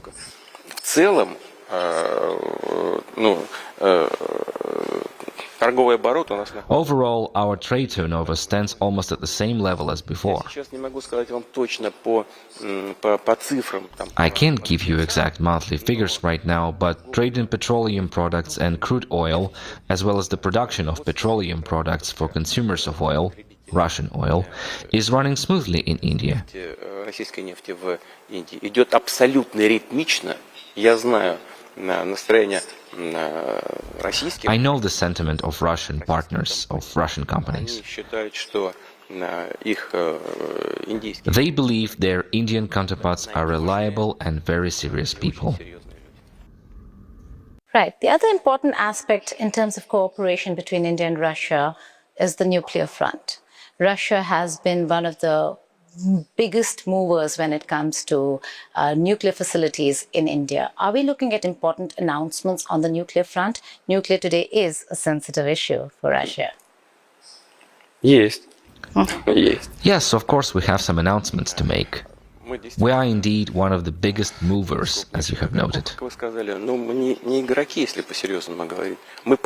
Speaking seriously, we're not movers. We are producers of the world's most advanced and reliable equipment for nuclear power plants. The Russian company Rosatom builds and operates more nuclear reactors for nuclear power plants abroad than any other company in the world. 22 nuclear units. The well-known facility in our joint project, the Kudankulam plant, is one of the leaders in this regard. These are large units. They operate efficiently and, I reiterate, have proven to be very useful. There are some announcements you have just asked about. What is it about? The news is that Russia is probably the only country in the world today capable of building, and actually does build, small nuclear power plants. Such plants are already operational in Russia, and we can make them either floating or ground-based. It's an excellent option for specific regions where big power stations are not needed or where connecting electricity grids between generators and end users isn't feasible.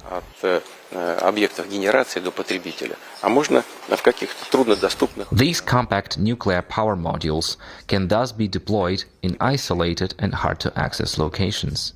That's a lot of collaboration and cooperation. You're talking about made in India, make with Russia. How do you think President Trump's going to react to all of this? You know, neither me nor Prime Minister Modi, despite certain external pressure we face, have ever, and I want to emphasize this, I want you to hear it, approached our collaboration to work against someone. President Trump has his own agenda, his own goals, whereas we focus on ours, not against anyone, but rather aimed at safeguarding our respective interests, India's and Russia's interests. In our dealings, we cause no harm to others, and I believe that leaders from other countries should appreciate this. President sir, with regard to Mr. Donald Trump, my second question is also about him, because recently he also went on to say that if you're buying oil from Russia, you're the one, about India, you're the one who's funding the Russia-Ukraine war. How would you characterize Mr. Donald Trump, the President of the United States of America? You know, I never give character assessments about my colleagues. Neither those I've worked with in the past, nor current leaders of individual states. These assessments should be made by citizens who vote for their leader during elections. As for India's purchases or purchase of energy resources from Russia, well, I would like to note, and have already mentioned this publicly once, the United States itself still buys nuclear fuel from us for its own nuclear power plants. That is also fuel, uranium for the reactors operating in the United States. If the US has the right to buy our fuel, why shouldn't India have the same privilege? This question deserves thorough examination, and we stand ready to discuss it, including with President Trump. But you're being very kind. You're saying you do not characterize Trump, but he certainly does to you. Having said that, he has weaponized tariffs, and he's weaponized it against India. Right now you're engaged, but it's a blow hot, blow cold for India. How do you think the two countries should be handling Donald Trump and the US administration?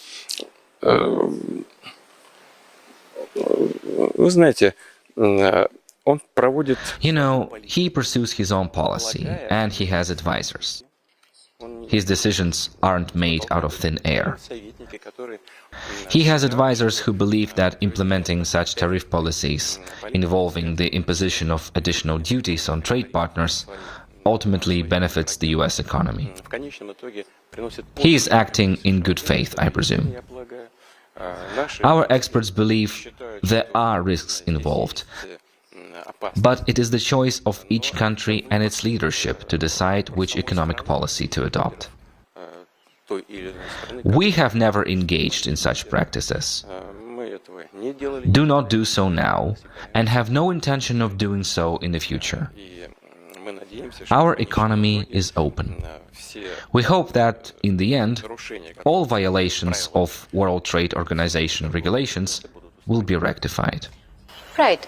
President Sir, things have changed a little between US and Russia. The fact that America is engaging you, we would have loved to be a fly on the wall when you were meeting with Jared Kushner and Steve Witkoff.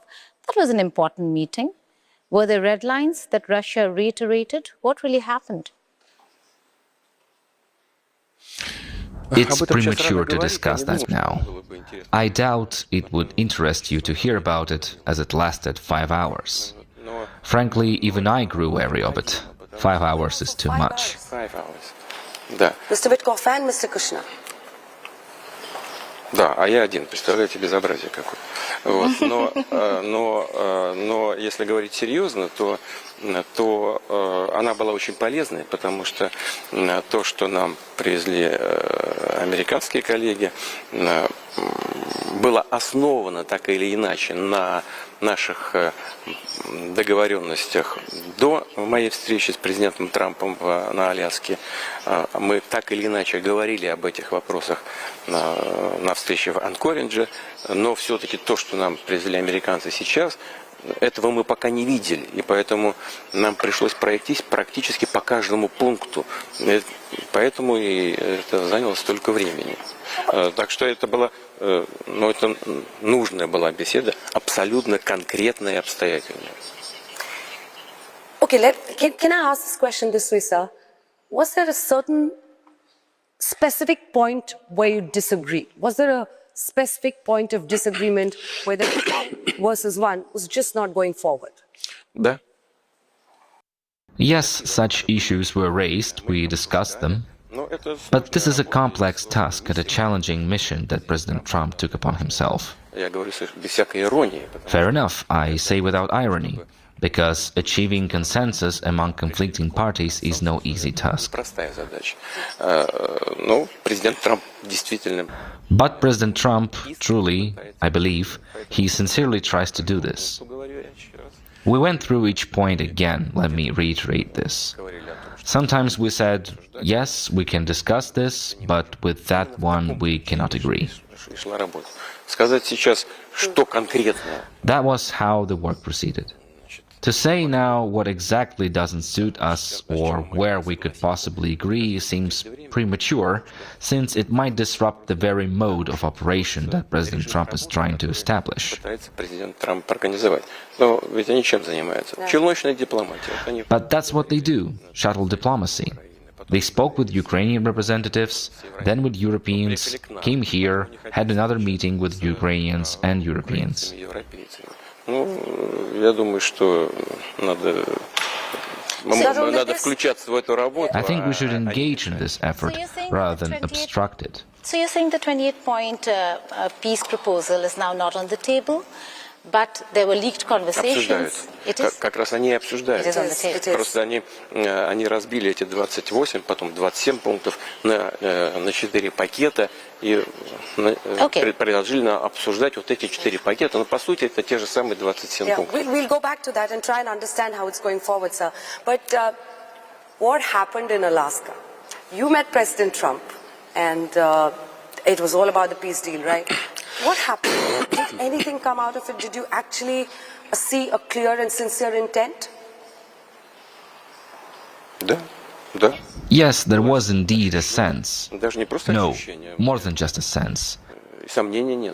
I have absolutely no doubt that President Trump had genuine intentions. We won't discuss here what caused them or why they appeared, but they're definitely present. Both the United States and President Trump likely have their own understanding of why this needs to be resolved quickly. Moreover, by the way, on humanitarian grounds too. I truly believe that is one of the motives behind President Trump's actions regarding this matter, because he constantly speaks about his wish to minimize losses, and I'm confident that his sincerity is genuine. He undoubtedly considers these humanitarian concerns when formulating his decisions.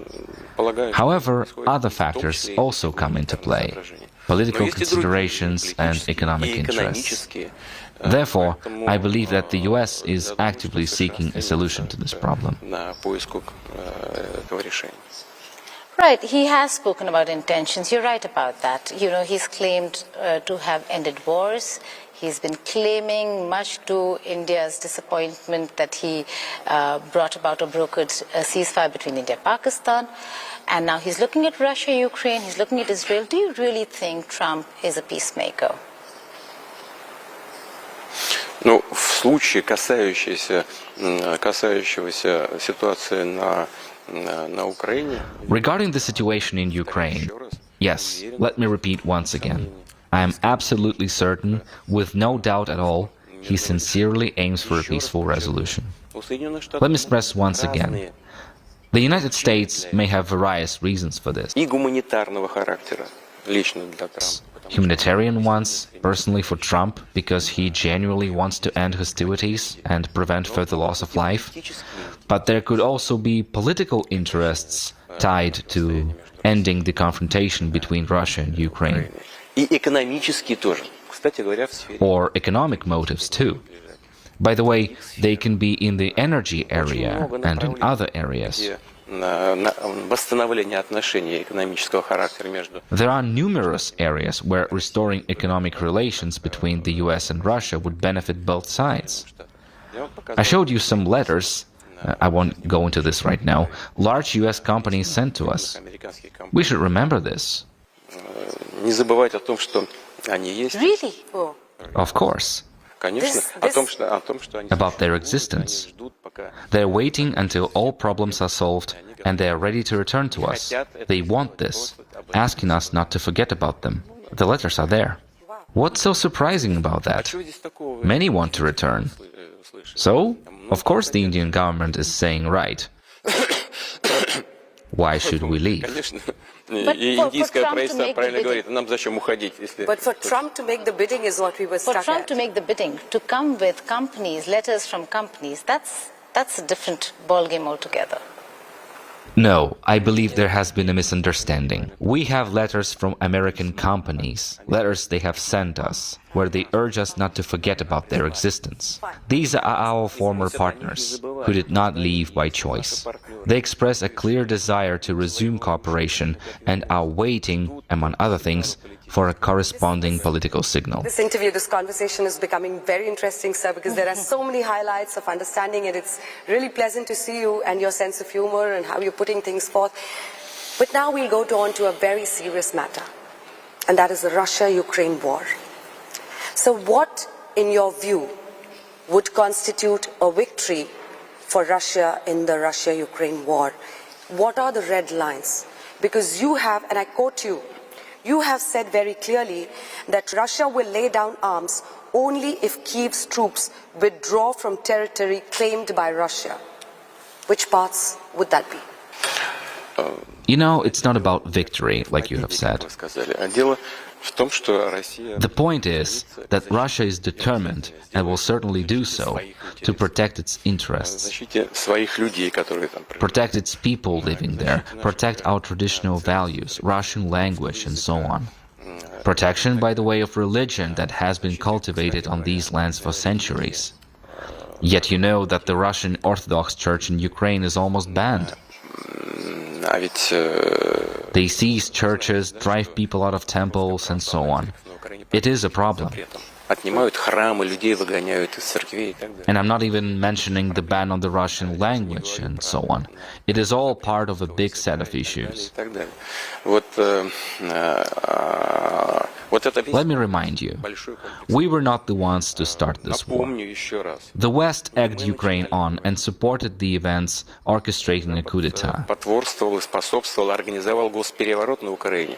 После этого начались события на That was the point that triggered the events in Crimea, followed by developments in southeastern Ukraine, in Donbass. Вы знаете, не говорят же об этом.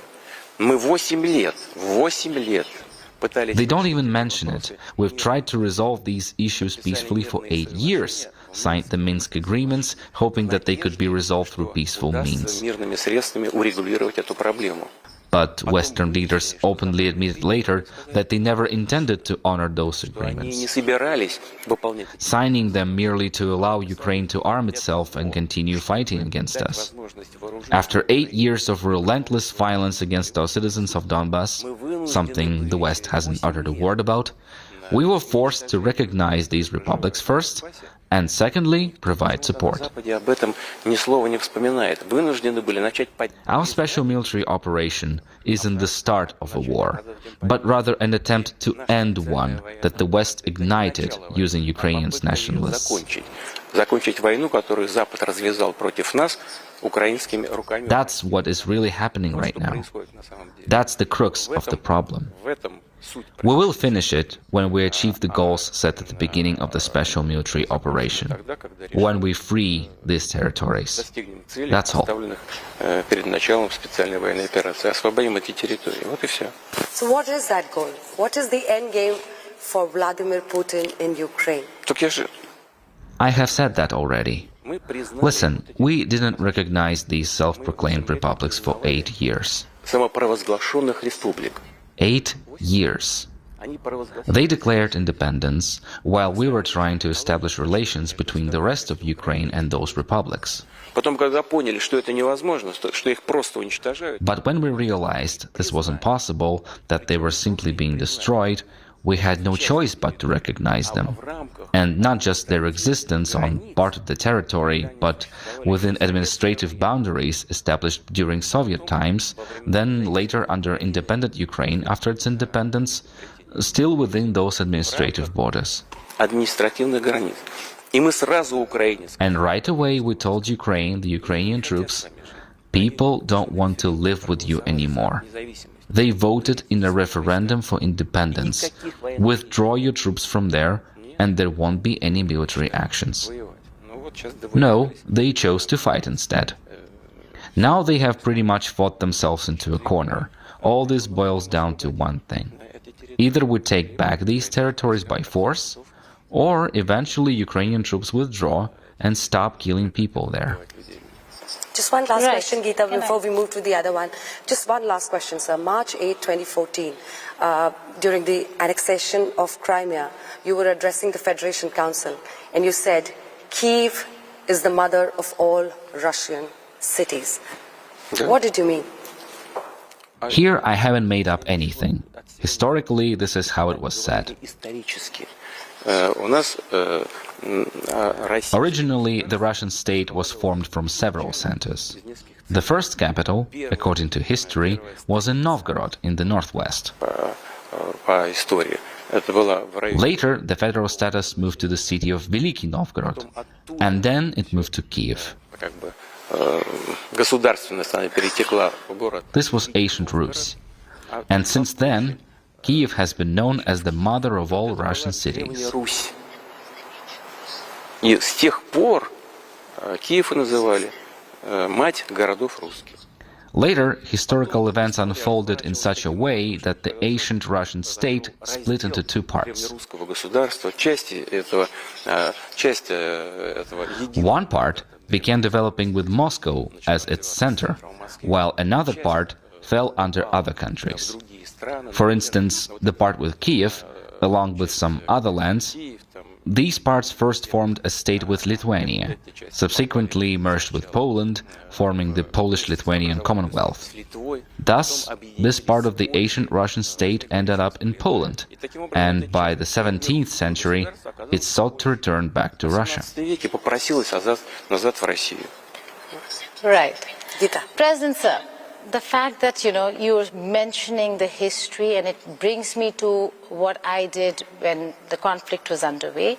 I had traveled to Donetsk, I traveled to Luhansk, Zaporizhia, Kherson, and most of the people over there are Russian speaking. They speak Russian language. They were very disappointed with Kyiv that it was banned in eastern Ukraine. But they were also a little shocked that how is Putin doing this to us? We are his people. A lot of women I spoke to were in shock. So what do you have to say to people in eastern Ukraine who actually have families in Russia, who on a daily basis move from Ukraine to Russia? So what do you have to say to them? The answer is quite straightforward. These individuals presumably resided in those parts of Ukraine, specifically in the areas of the Lugansk and Donetsk region, that remained under the control of the Kiev authorities at the time. Meanwhile, that part of the Lugansk or Donetsk region outside their control was being subjected to intense military action by the Kiev authorities. We were consequently forced to extend support to those areas that had declared independence. That is the first point. Secondly, we provided people with an opportunity to express their will in an open referendum. Those who believed it was in their interest to join Russia voted accordingly. Those who did not were free to leave unhindered for other parts of the Ukrainian state. We have never placed any obstacles in the way of that choice. So what do you make of President Zelensky? He was promised NATO. The European Union promised him EU. Nothing really happened. Was NATO ever on the table for Ukraine? When this gentleman came to power, he declared that he would pursue peace at all costs, using every means possible, without sparing even his career. But now we see things differently. He follows the same pattern as his predecessors, putting the interests of a narrow nationalist group, particularly radical nationalists, ahead of those of the people. Essentially, he is addressing their concerns rather than those of the nation. This regime's mindset truly resembles a neo-Nazi regime, because extreme nationalism and neo-Nazism are almost indistinguishable concepts. Today, undeniably, military action dominates their approach. However, they haven't achieved much success here either. I have already said before that what matters most for them is realizing that the best way to resolve the problems is through peaceful negotiations.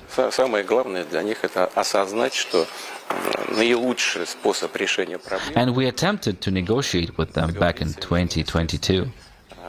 What exactly they plan to do remains to be asked from them directly. А что они там собираются делать, на самом деле, это надо у них спросить. That'll be interesting to see what they have to say on that and how this peace process goes forward. But sir, you've always said that the eastward expansion of NATO is your real concern. Now, Ukraine hasn't got this NATO membership as of now. My question to you, sir, is NATO expansion the real threat or just a pretext for what you think is a part of Ukraine which is probably you want control over, or you think that injustice is being done, Russian language is being banned? These were the real issues.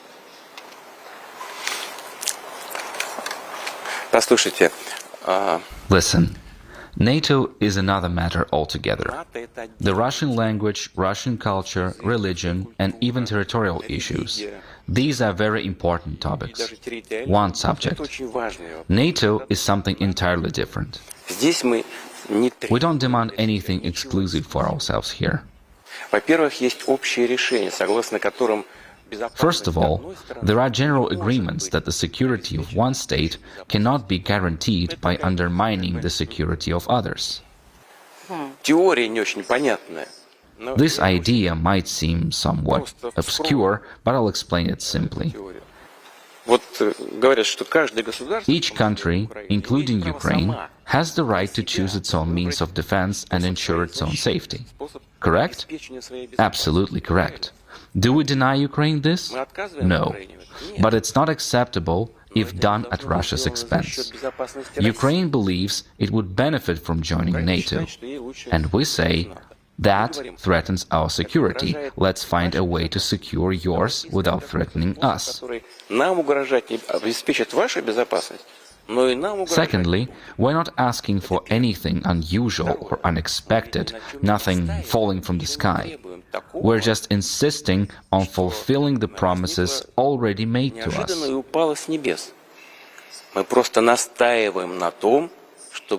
These weren't invented yesterday. They were pledged to Russia back in the 90s. No expansion eastward, this was stated publicly. Since then, several waves of expansion took place, culminating with Ukraine being drawn into NATO. This completely displeases us and poses a serious threat. Let's remember that NATO is a military-political alliance, and Article 5 of the Washington Treaty, establishing NATO, hasn't been repealed. It's a threat to us. Nobody bothers to take us seriously. Lastly, when Ukraine became independent, few people recall this, what was the first document ratifying independence? It was the Declaration of State Sovereignty, Independence of Ukraine. That forms the foundation of Ukrainian sovereignty and modern statehood. And it clearly states that Ukraine is a neutral state.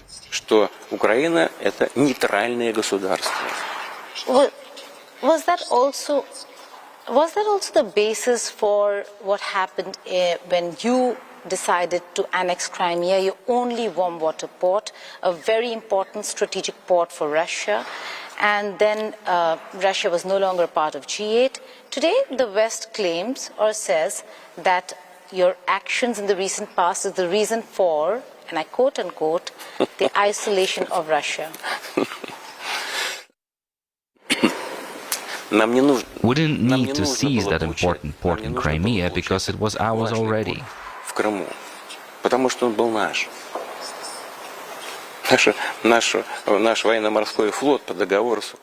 Our navy had been stationed there under the agreement with Ukraine, which is a fact. After the collapse of the Soviet Union, our fleet remained there regardless. The matter isn't about that, though it's significant, but that's not what we're talking about here. And we did not annex Crimea. I want to emphasize this point. We simply came to help people who didn't want their lives or fate tied to those who staged a coup in Ukraine. They said, hey, nationalist extremists took over in Kiev. Did anyone ask us? Okay, we ended up as part of independent Ukraine after the dissolution of the USSR. So be it. History happened like that. Fine, okay. Now we'll live it that way. But we believe that we exist in the democratic state, and if coups happen here with unknown consequences, then we won't accept that. We don't want to live like that. There was a threat, not just of pressure, but of outright violence against the Crimeans. Russia stepped in to help them. How could we do otherwise? If someone believes differently, thinking that Russia would act differently, they're deeply mistaken. We'll always defend our interests and our people. Right. Okay. Can I, Anjana, just ask one brief question before we move on to the other part?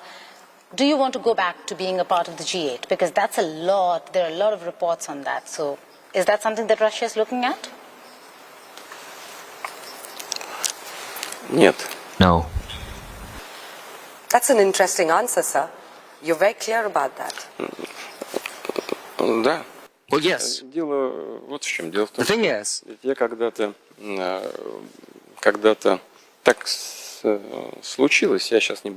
Well, I'm not going into detail, but I basically stopped going to these meetings back in the past. That's the first thing. Secondly, I can hardly understand why countries of the G7 call themselves G7, you know, in Russia it's called G like for great, big. The thing is, India's economy in purchasing power ranks third. And what about the UK or other countries in terms of purchasing capacity? I think it's 10th or something like that. I don't remember. But yes, these countries have a high-tech economy with a very solid foundation, which is still very much there, even though their share and the world economy is shrinking year in, year out. Inexorably. And the trend is there, and it's going to persist, apparently. Well, let's put it mildly. I think this is going to happen due to the erroneous policy pursued by the authorities of many of these countries. Let's have a look at the recession in Germany. It's very much there for the third year in a row. France is in a very difficult spot right now on the brink of recession, and the same applies to other leading European economies. But that said, the G7 is still an important platform. They are working on something, discussing things, making some decisions. Good health to them and all the best. But, you know, at a certain point in time, I simply stopped going to these meetings. And it was not due to developments in Ukraine. These were due to other events, other developments. I'm not going to go into detail right now. And, you know, we informed our American counterparts on that. And Sir, you informed them in this meeting, during this meeting? Wow. This meeting in particular. With Mr. Witkov? Yes, we mentioned this topic. Oh, that's a very important aspect to it. But you have visited China. Well, I don't think that is that important, but if you think so. Okay, sir. So coming back to, no, I just want to put it in perspective before we go ahead. So you're just telling us that in your recent meeting with Mr. Witkov, it was offered to you that you could make it back to G8, and you categorically said that you are not interested. Okay. No, this topic simply came up. You know, I had explained it to Mr. Witkov why I had stopped visiting G8 meetings in the past. Well, there was no proposal. No proposal came, but we simply broached the subject. And I remembered that point in time when I stopped coming. That was back in 2012, after the presidential elections in the Russian Federation. Then I came at a certain point in time, and then I didn't. Well, it's a platform. Okay, very well, let it work further. But, you know, other big associations are coming up, like BRICS, the SCO, and the G20 is still active, and we are participating in all of these formats. We don't have any objections against all of that. But, you know, let's have a look at another aspect. What is the current state of affairs in relations between Russia and the EU? They're not normal. So imagine I go to the G8. How am I supposed to be talking to the members of the G8 if they don't want to talk to me? What am I supposed to do there? Well, we'll probably talk about that later. 3 points you've just made. Number one, you're saying that countries like India, whose growth rate is far exceeding a lot of European countries, need to just calm down and understand how things are moving. The other thing you say is that organizations like probably G7 are losing their relevance, and what do I do there if they don't want to talk to me? But the third thing also you mentioned is BRICS. Now, my question to you, sir, is there a new world order falling in place? Because you're not going to G7, but you just visited China, and you're about to visit India. Russia, India, China, RIC, BRICS, SCO, Global South. what do you see as the new power center in the multipolar world? Вы спросили, меняется ли мир? You've asked whether the world is changing, whether a new world order is, in the stage of configuration. Well, the thing is, the world is constantly changing. Everything passes, everything changes, but right now the rate of these changes has skyrocketed, and we can feel that, we can see that. I mentioned that before. The thing is, we are witnessing global economic shifts and changes. They are not related to the developments in Ukraine or elsewhere where conflicts are happening. I think we can spend another hour speaking about that. It would give me great pleasure, but unfortunately, your audience, they're going to be bored with our deliberations on the subject. But the fact remains the fact. New centers of development, rapid development, strong development are happening. They are forming in the global south in particular. I refer to South Asia. And not just India, but also Indonesia is on the ascendancy. I think it's almost 300 million people, not 1.5 billion as in India, but still this is a rapidly developing country. The same goes for Africa, which is developing rapidly, and this development is going to pick up because there are young people living there, and theirs is the future, and they will seek a higher standard of living. So this is inevitable. The rate of changes in the global economy is only going to grow further.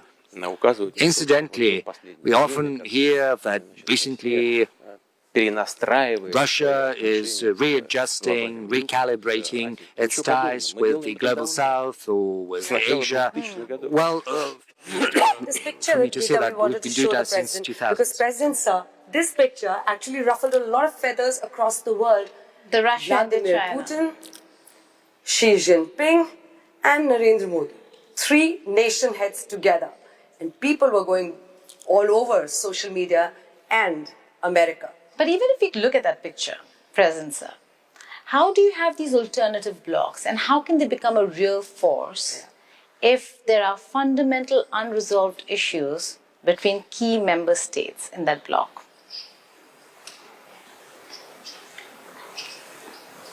The thing is, conflicts are always there, they're always present. There was not a point in time where there had been no conflict. Let's have a look at the background of major regions, major centers of the world. Whether you look at any point in history, you will see that there are always questions, always conflicts. The most important thing is how do you go about finding a solution to the conflict? How do you go about finding the most efficient method of addressing these challenges? Let's take BRICS and other large associations like the Shanghai Cooperation Organization. And the thing is, within these organizations, we have a common understanding of what brings us together, and that is our values, traditional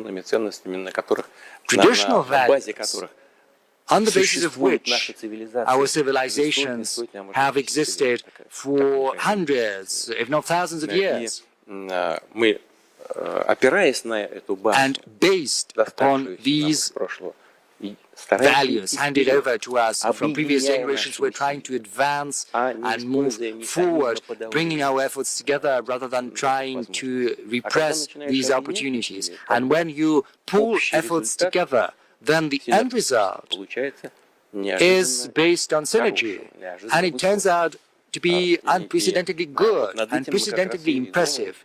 And this is what we are prioritizing within these associations and organizations. There was not a single time when we got together to find a way of trying to dupe someone or preventing someone's development. Our agenda is always of a positive nature. And I think this is important. Okay, so that's an important answer, but are there alternatives? Because the biggest thing when you have these blocks is how do you make it economically viable? Are we looking at alternative payment systems? Is there going to be a BRICS currency? Or are we looking at alternative payments in terms of national currencies? Rupee, ruble. Moving towards de-dollarization, basically. Вы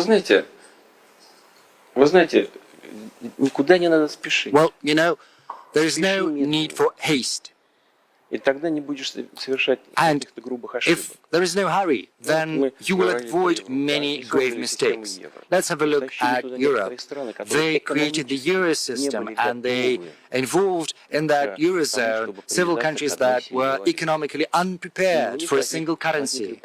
Hence, problems with regulating a number of issues related to the social system. You know, you cannot simply work with the national currency because there is one single currency, hence problems with the budget. We do not have this goal of building the single currency in BRICS at this stage and point. This has to be done very carefully, prudently. Надо шире использовать возможности нового банка развития БРИКС. Так, вот мы, например, предлагаем создать новую инвестиционную платформу с использованием электронных расчетов для того, чтобы, с минимальным капиталом, там, $100 миллиардов для начала, значит, но для того, чтобы создать условия для совместных инвестиций и в нашей экономике, и в экономике развивающегося глобального юга. И полагаю, что это может быть очень интересно, потому что это вложения, которые могут помогать и развитию стран, реципиентов этих инвестиций, и нам могли бы помогать, потому что мы бы вместе с этими странами производили бы хорошего уровня, качества продукцию по приемлемым ценам, что способствовало и развитию стран Юга, и нашему развитию. И инструментов таких расчетов может быть все больше и больше. Современные средства электронные деньги, современные средства платежа электронные, они существуют и очень быстрыми темпами развиваются. И эта работа не против кого-то. Совсем нет. Это просто совершенствование тех инструментов, которые и так в мире существуют. Вот и все. Они же есть. What is the roadblock in the rupee-ruble payment here then? Здесь нет препятствий. Это вопросы экономического характера. Мы прекрасно понимаем и отдаем себе отчет в том, что у нас есть определенный дисбаланс в торговле. Но, скажем, правительство Индии не вводит ограничения. Почему? There are no obstacles here. These are purely economic issues. We fully understand and realize that we do have a certain trade imbalance. However, India's government does not impose restrictions on our mutual trade. Why? Because they need both oil and petroleum products. The Indian government needs to expand its purchases of Russian fertilizers because these are crucial for Indian farmers. And Prime Minister Modi constantly raises this issue. Please increase the volume of deliveries. The issue is entirely different. It's not about rupees, it's about what those rupees can buy, respectively, for our companies. We're also thinking about this, not only the Indian government, but we also do. And we agree that this disparity must be addressed, but not through bans, rather by finding areas beneficial for both sides. Therefore, during my visit and at our initiative, there will be an exhibition showcasing our importers from India. I want to share with you something completely candidly. This was my direct instruction to the government of Russia, which is to consider what else we could purchase from India. We're considering this matter together, including from the perspective of the Russian Federation. Дополнительно могли бы закупать в Индии. Мы думаем над этим. Причем с обеих сторон, в том числе и со стороны Российской Федерации. That's an incredible move if it goes forward. My next question to you, sir, before we move to other issues, is how do you balance, I'm going to ask that directly, how do you balance India and China? Because it is very clear that you're keen on good relations with both these countries. How do you balance them? Seeing some tensions between us.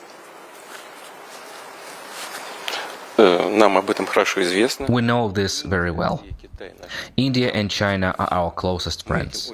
We treasure that relationship deeply, and I do not believe we have the right to interfere in your bilateral relations. But I know that both Prime Minister Modi and President Xi Jinping are committed to finding solutions to all issues, even to the most complex interstate problems.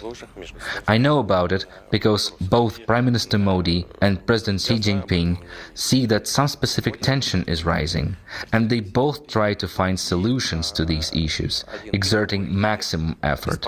I know this well, and I can see it clearly.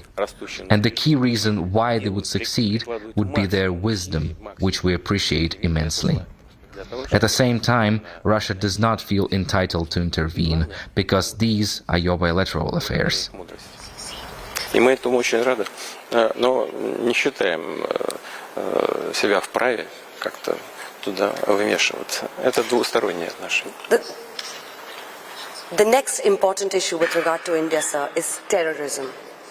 We faced two major terror attacks, one in Pahalgaon and then one in Delhi. My question to you is that we see a dual ideology on terror in the world from different countries. What is the solution in your eyes? Because Russia has also faced terrorism. India faces it. What, in your eyes, is the solution to your terrorist, my freedom fighter ideology? It's very simple. To achieve freedom, we must use lawful means only. Any actions involving criminal methods or those harming people cannot be supported. This has been decided long ago. As you have correctly noted, Russia has repeatedly faced acts of extreme terrorism throughout its recent history. In these matters, India is our full ally, and we completely support India's fight against terrorism. Жесточайших актов террора, и здесь с Индией мы полные союзники и целиком и полностью поддерживаем Индию в борьбе с терроризмом. Right. Okay. But there's another country in the neighborhood, very important to Russia, important to India, Afghanistan.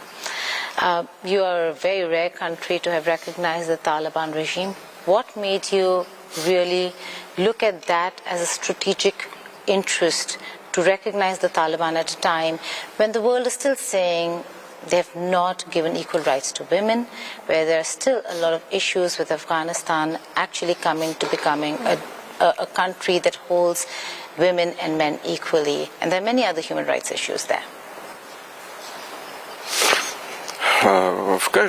In every country there are enough problems, and Afghanistan is not an exception, considering that for decades this country has been embroiled in a civil war. It's just horrible. But the Taliban clearly controls the situation in Afghanistan, and this is evident. Here's what needs to be said first, and you have to accept it because it's reality. Secondly, what's important to note is that the Afghan government takes many actions to combat terrorism and various terrorist organizations, including ISIL and others like them. This we also know very well. Afghan authorities have significantly reduced opium production in their country and are actively addressing drug threats from within its borders. There are several other important issues here. The main point is that in order to influence events happening in the country, you must stay in contact with the current leadership there. Exactly what we are doing. И предпринимает активные шаги по сокращению наркоугрозы с территории Афганистана. Есть и некоторые другие обстоятельства. И главное из них заключается в том, что для того, чтобы как-то влиять на происходящий процесс, нужно быть в контакте, нужно работать. Чем мы и занимаемся. There's another flashpoint. The foreign minister of Afghanistan was in India. I'm just sharing a snippet. He was in India, and we weren't allowed. Women weren't allowed to attend the press conference, and we fought back. And then he had to hold a press conference with women, as part of that entire delegation. Isn't that interesting? I was just sharing it with you. There is truth in what you say, but on the other hand, if he hadn't come here, you wouldn't have had any chance to influence these events at all. And now you've got both connections and the minister who has arrived. You were able to express your reaction to what happened. How do we measure whether that's little or much? It seems to me that at least this is the part of your influence and your partner's influence on the situation. But imagine there were no contacts at all. Then what? Everything remains exactly as before, and nobody, including yourself, would influence anything or express any opinion about this. In contrast, now such an opportunity is available to you. Contacts are better than no contacts at all. Pushing for change is equally important, as you make a very valid point. The other flashpoint is Gaza. And it is now being known that you, sir, Vladimir Putin, have a new peace plan for Gaza. Trump also has one. What is your Gaza peace plan and what do you propose, sir? Мы не предлагаем какого-то особого плана. Мы всегда исходили из того, что... We don't offer any special plan. We have always believed that the only way to solve the Palestinian problem is by implementing the solutions adopted and considered by the United Nations over many years. And the most important one is establishing an independent Palestinian state. That is the key to resolving all issues. Okay.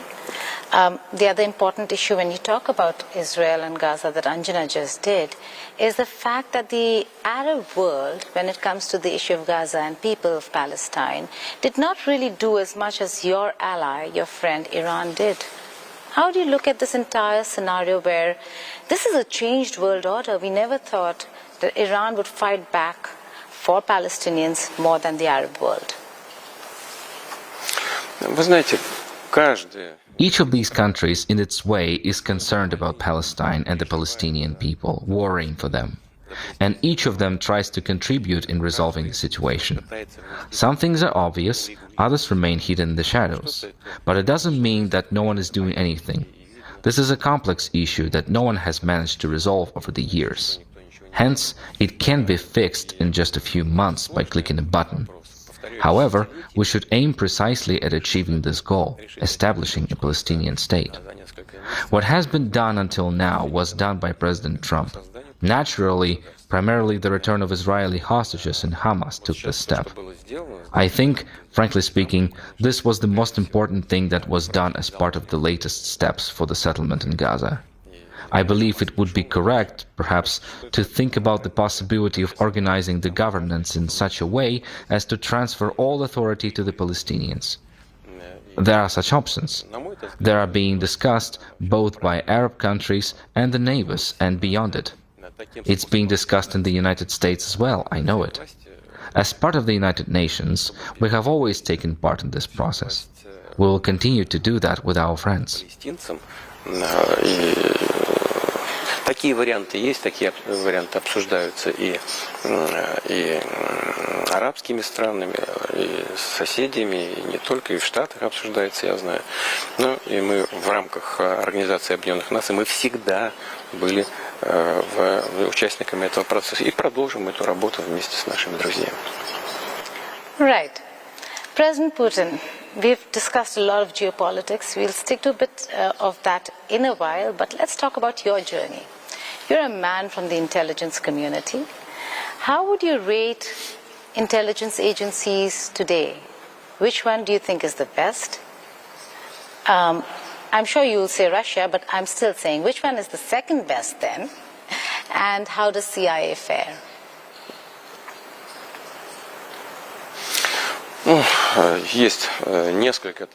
Well, there are several powerful intelligence services in the world. There is CIA and our Soviet and Russian intelligence. There is, as it is well known, a very efficient service Mossad, Israeli intelligence. Many countries of the world have tradition of intelligence services.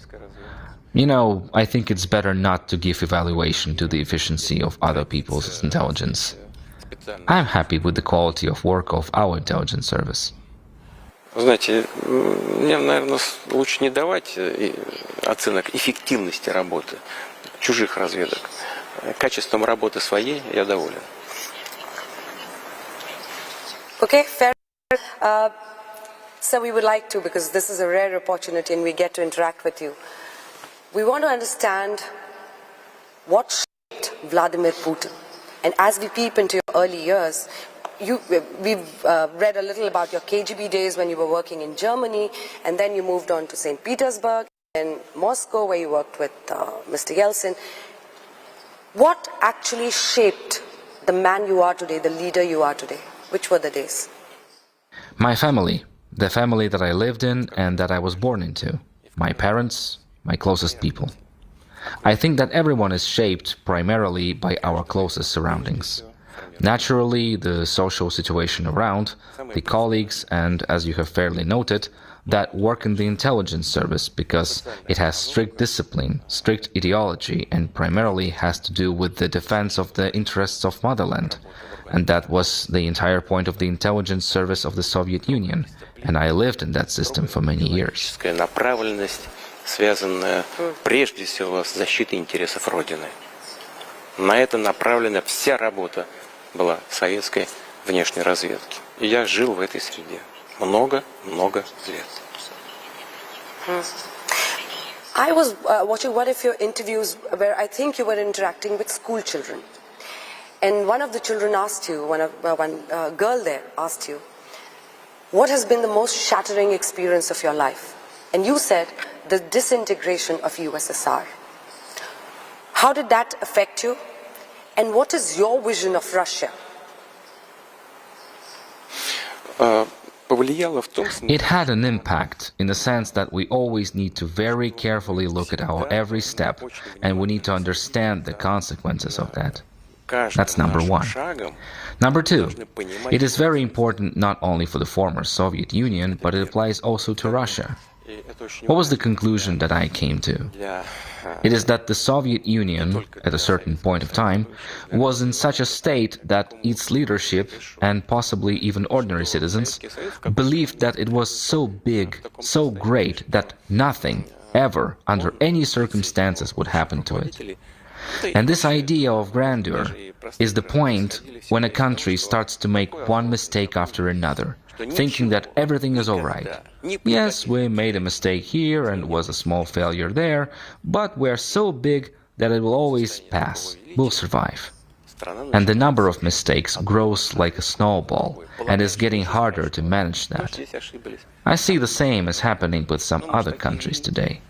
Therefore, I'm keeping an eye. Мы все это переживем, а количество ошибок нарастает, как снежный ком, и потом с этим очень трудно справляться.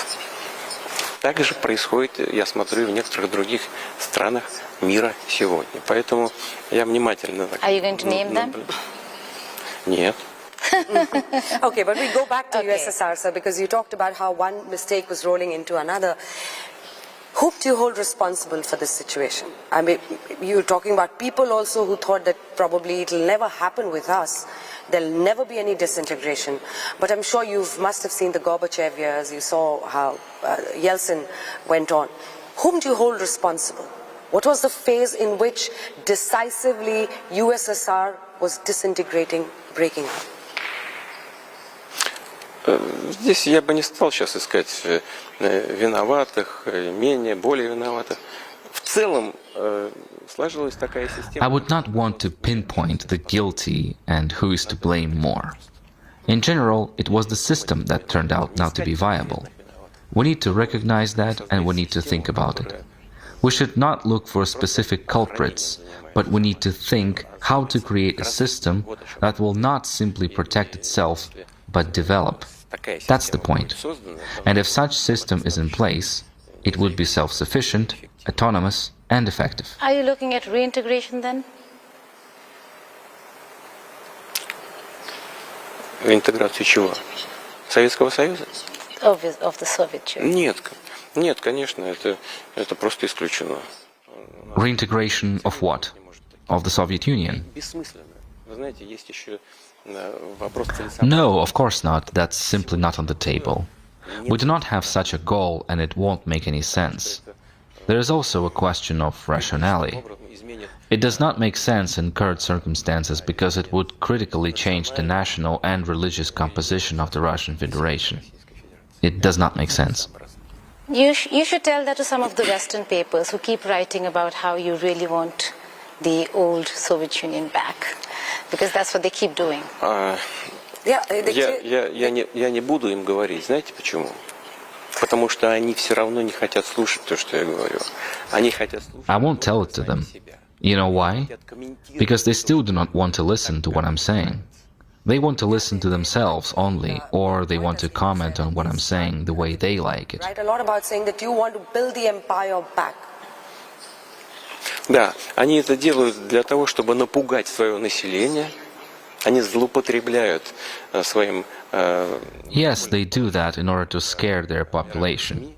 They abuse their monopoly in the global media. It is called manipulation of the public opinion, and the goal is to justify their aggressive policy towards Russia.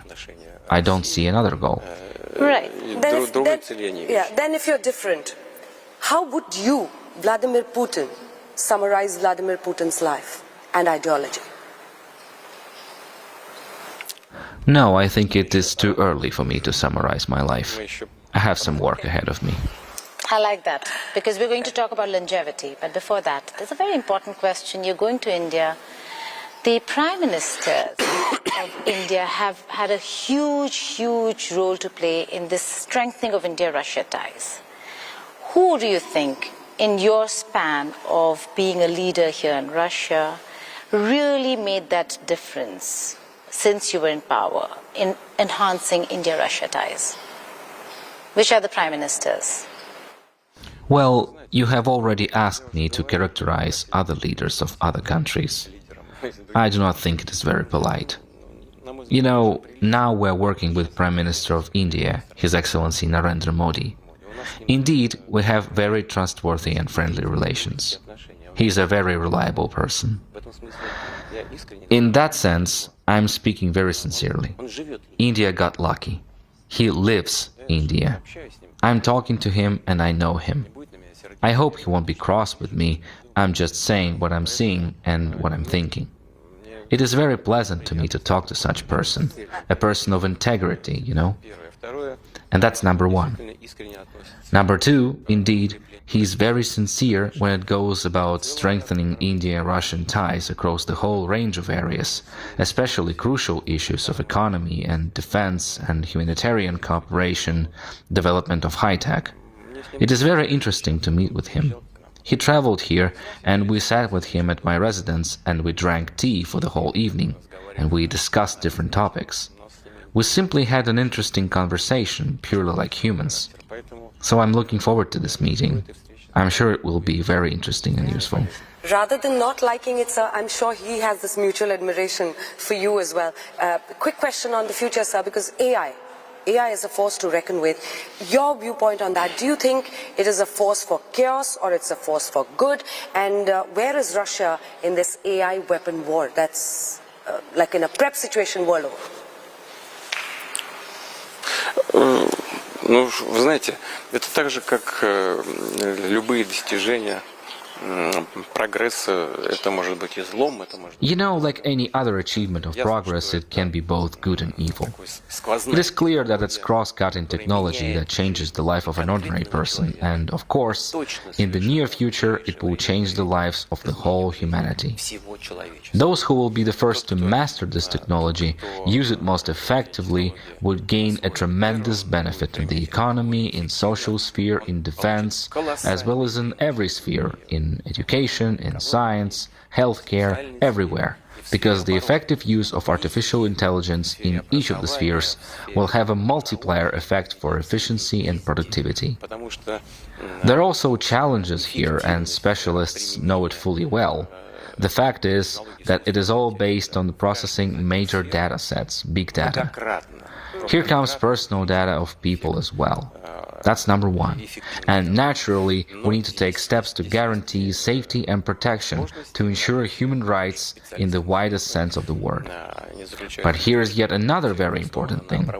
It is that the people who have these databases, in essence, They can use their capacities, the capacities of the developing technologies, to shape the worldview of people. Предпринимать необходимые усилия для того, чтобы гарантировать безопасность, гарантировать права человека в самом широком смысле этого слова. Но есть еще одна очень важная вещь. Это те люди, которые обладают вот этими базами данных, они по сути через свои возможности, через возможности развивающихся вот этих технологий могут формировать по сути мировоззрение. Yeah, because we're talking about the future. But you're talking about health also, and you just spoke about health. So there was a hot mic moment between you and President Xi Jinping, and it was reported very widely when you spoke about longevity, the strides in medicine, biohacking. Do you think immortality is achievable? Все конечно. Everything has an end. Only God is eternal. We can extend longevity of life 100%. I'm sure we can. 77 years ago, average lifespan of a person in India was 31 years. And now it's about 70.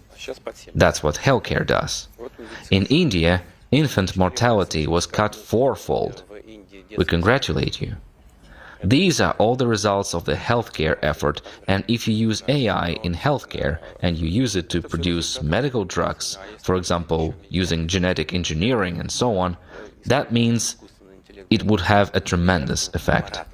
Nevertheless, everything comes to an end. Использовать там генную инженерию и так далее, вот то тогда, конечно, эффект будет просто колоссальный. Но все равно все конечно. Not hinting at your age, sir, but there have recently been a lot of Gen Z protests across the world. How do you connect with the young generation? And we have a lot of leaders now who are looking younger and younger and younger. How does this happen? And how do you connect with the young people in Russia?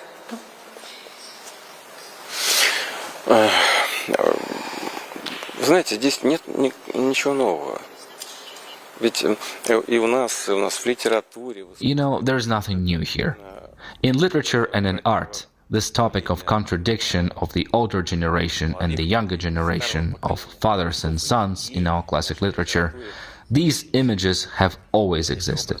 Fathers and sons. There's nothing new here. You know what's new? The technology. Those messengers, telegram and so on. They are used to influence the youth. The younger generation, this generation is more or less the same. Young people are always more mobile, more radical. The younger people, a young person, thinks that they are coming across this injustice and so on, and no one saw it before them. And now they saw it, and they will tell it to everyone around. And they think that these injustices are very easy to deal with. They can be easily solved. And when a person becomes more mature, he or she is trying to change something, it turns out that they start to understand that it's possible to find a solution, but it's not as easy as it seems at first glance. Therefore, we need to talk with people. We can't just say that you're just young, you don't understand anything, you're just sitting there in your homes. It does not work like that. You need to always keep in touch with young people and to use their tools, their devices of obtaining information, to use feedback, social networks, and so on. You need to work there. And I'm sure that you partly do that. I'd like to wish you every success. Говорить, что вы вот такие совсем молодые, вы совсем ничего не понимаете, и вот сидите у себя дома там за стенкой. Так тоже нельзя. Нужно постоянно быть в контакте с молодыми людьми и пользоваться их инструментами, их аппаратом, пользоваться теми же современными средствами доведения информации до них, обратной связи в социальных сетях. Надо там работать. Я так понимаю, что вы отчасти этим и занимаетесь. Хочу вам пожелать успехов. President, sir, we could have gone on for another hour or so, but we're reaching the fag end of our interaction with you. You just mentioned religion a while ago and the Orthodox Church. A very important aspect. I've traveled to Moscow a few times now, and every time you come here during Christmas, it is unbelievably lit. It's unbelievable to see how beautiful Moscow as a city looks. Anjana's first time. So she was surprised. It's better than any European city. But religion does play a very important role now.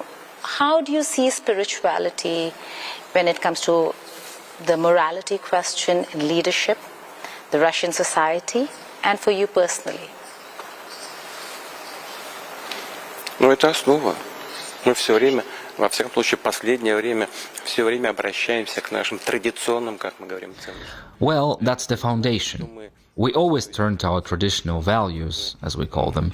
At least that's what we have been doing lately. This does not mean that we use these traditional values to just sit idly. This is simply the foundation that we feel very solid on. But we need to look forward. Naturally, we need to develop and use all modern means of development. And only with that, using our basic fundamental values and vision of the future, that's the only way to efficiently achieve the goals that we are setting for ourselves. And that's the way we have shaped or formulated our goals, the goals of national development. I would really like our national goals and the goals of India, shaped by Government of India, headed by Prime Minister Modi.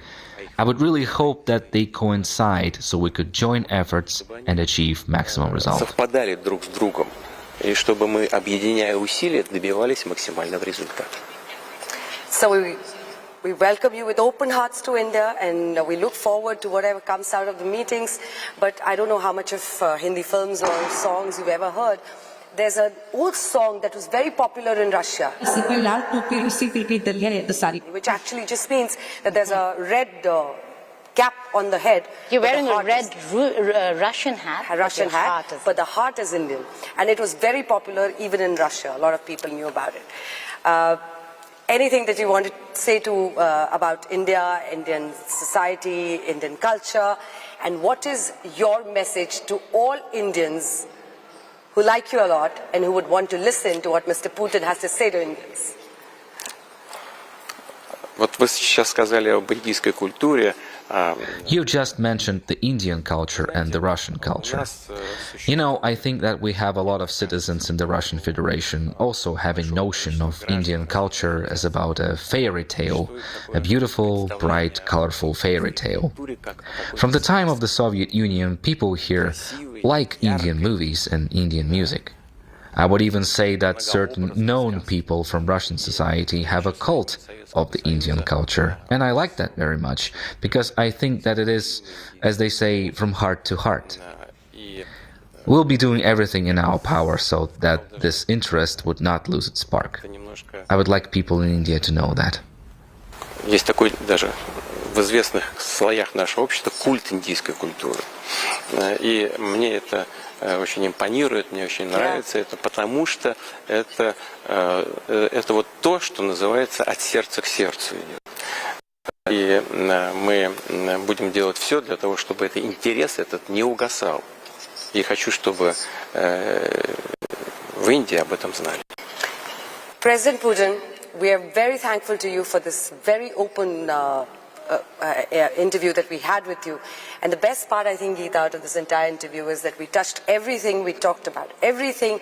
But this is a bond. The Indo-Russian bond is a friendship that is to be cherished forever. There are seasonal friendships, but there are friendships that last a lifetime. It is a classic, vintage, and let's see what comes out of it. We're very thankful to you for this interview. Well, that's Vladimir Putin for you, a no-holds-barred interview with Archtak and India Today Network, where he summed up what Russia is. He's saying Russia will not be isolated, will not compromise on her interests, and is not going to go kowtow to the developed world, saying we want to be part of any grouping such as the G8. Thank you so much for joining us. India and the world was watching you. Thank you so much, sir. Thank you.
Make your media plan smarter with India Today Live TV on your connected devices.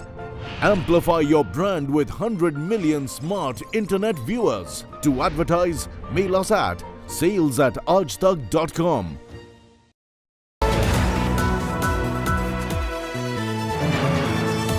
Presented by Kia, movement that inspires.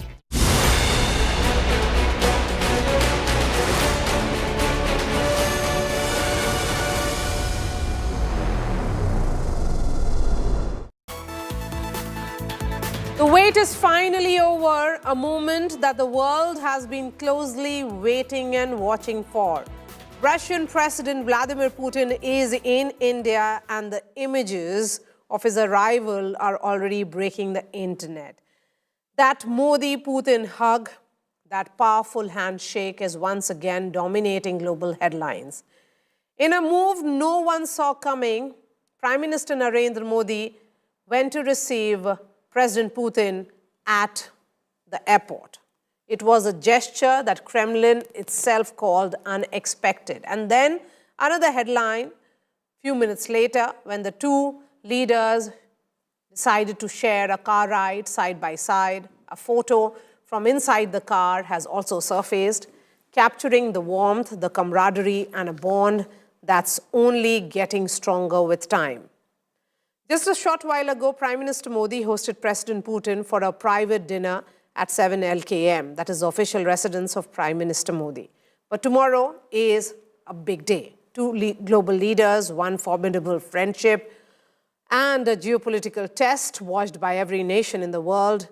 All the capitals from Washington, D.C. to Beijing are watching and seeing every move that will be playing out in the next 24 hours. But let's talk about the big India Today exclusive now.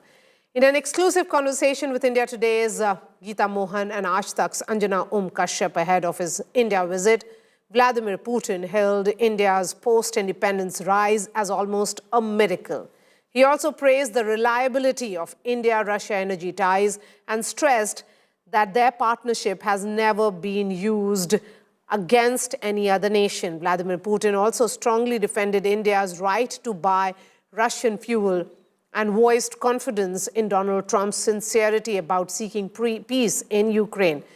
We have been playing that exclusive, but let's first understand from the guests who are joining me here as to what they think are the big takeaways. But first up, big breaking news coming in now. These are the images of Prime Minister Modi and President Putin from 7 LKM. The bonhomie is on full display.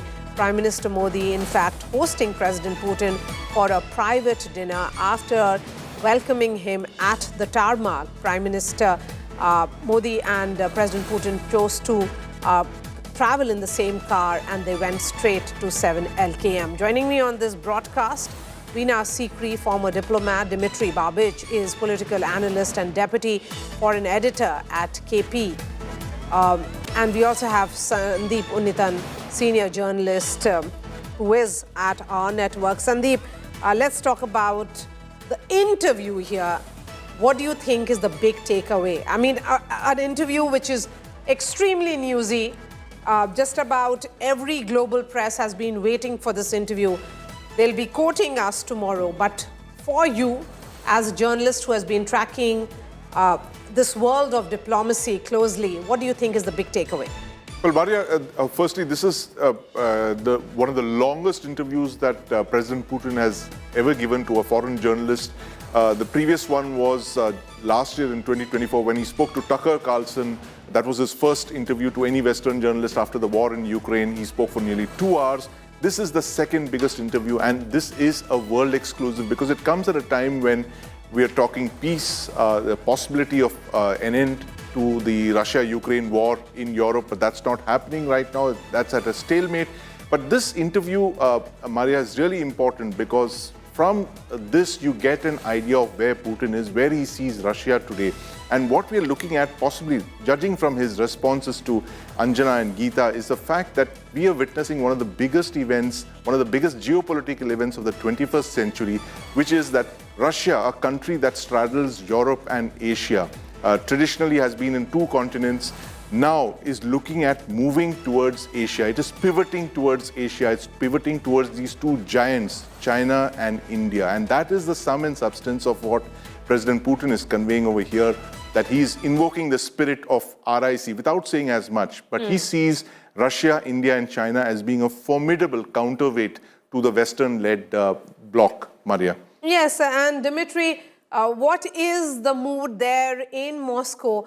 How is this interview being seen? Of course, you know, there are a lot of takeaways. I'm looking at what President Putin has said in the context of the Russian oil industry. President Putin said that while there has been slight decline in the first 9 months and minor adjustments, overall trade remains steady. He added that the Russian oil industry considers its Indian counterparts to be very reliable.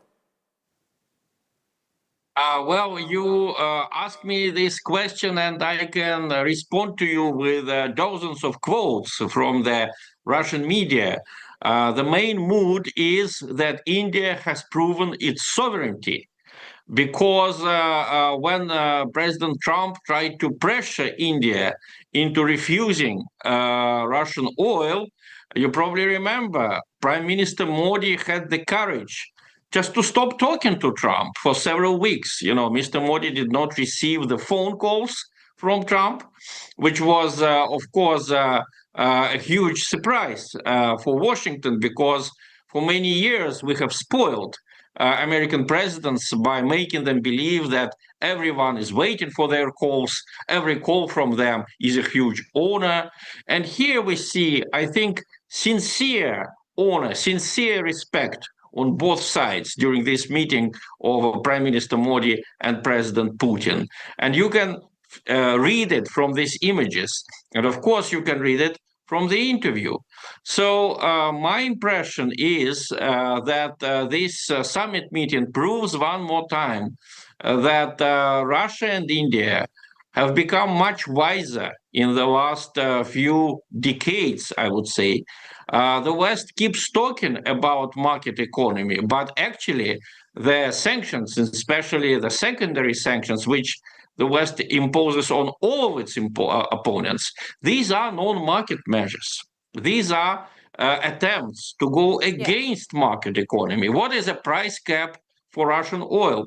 This is exactly what the Soviet Union did with the prices in the worst period of our history, when we had huge economic crisis in the end of 80s.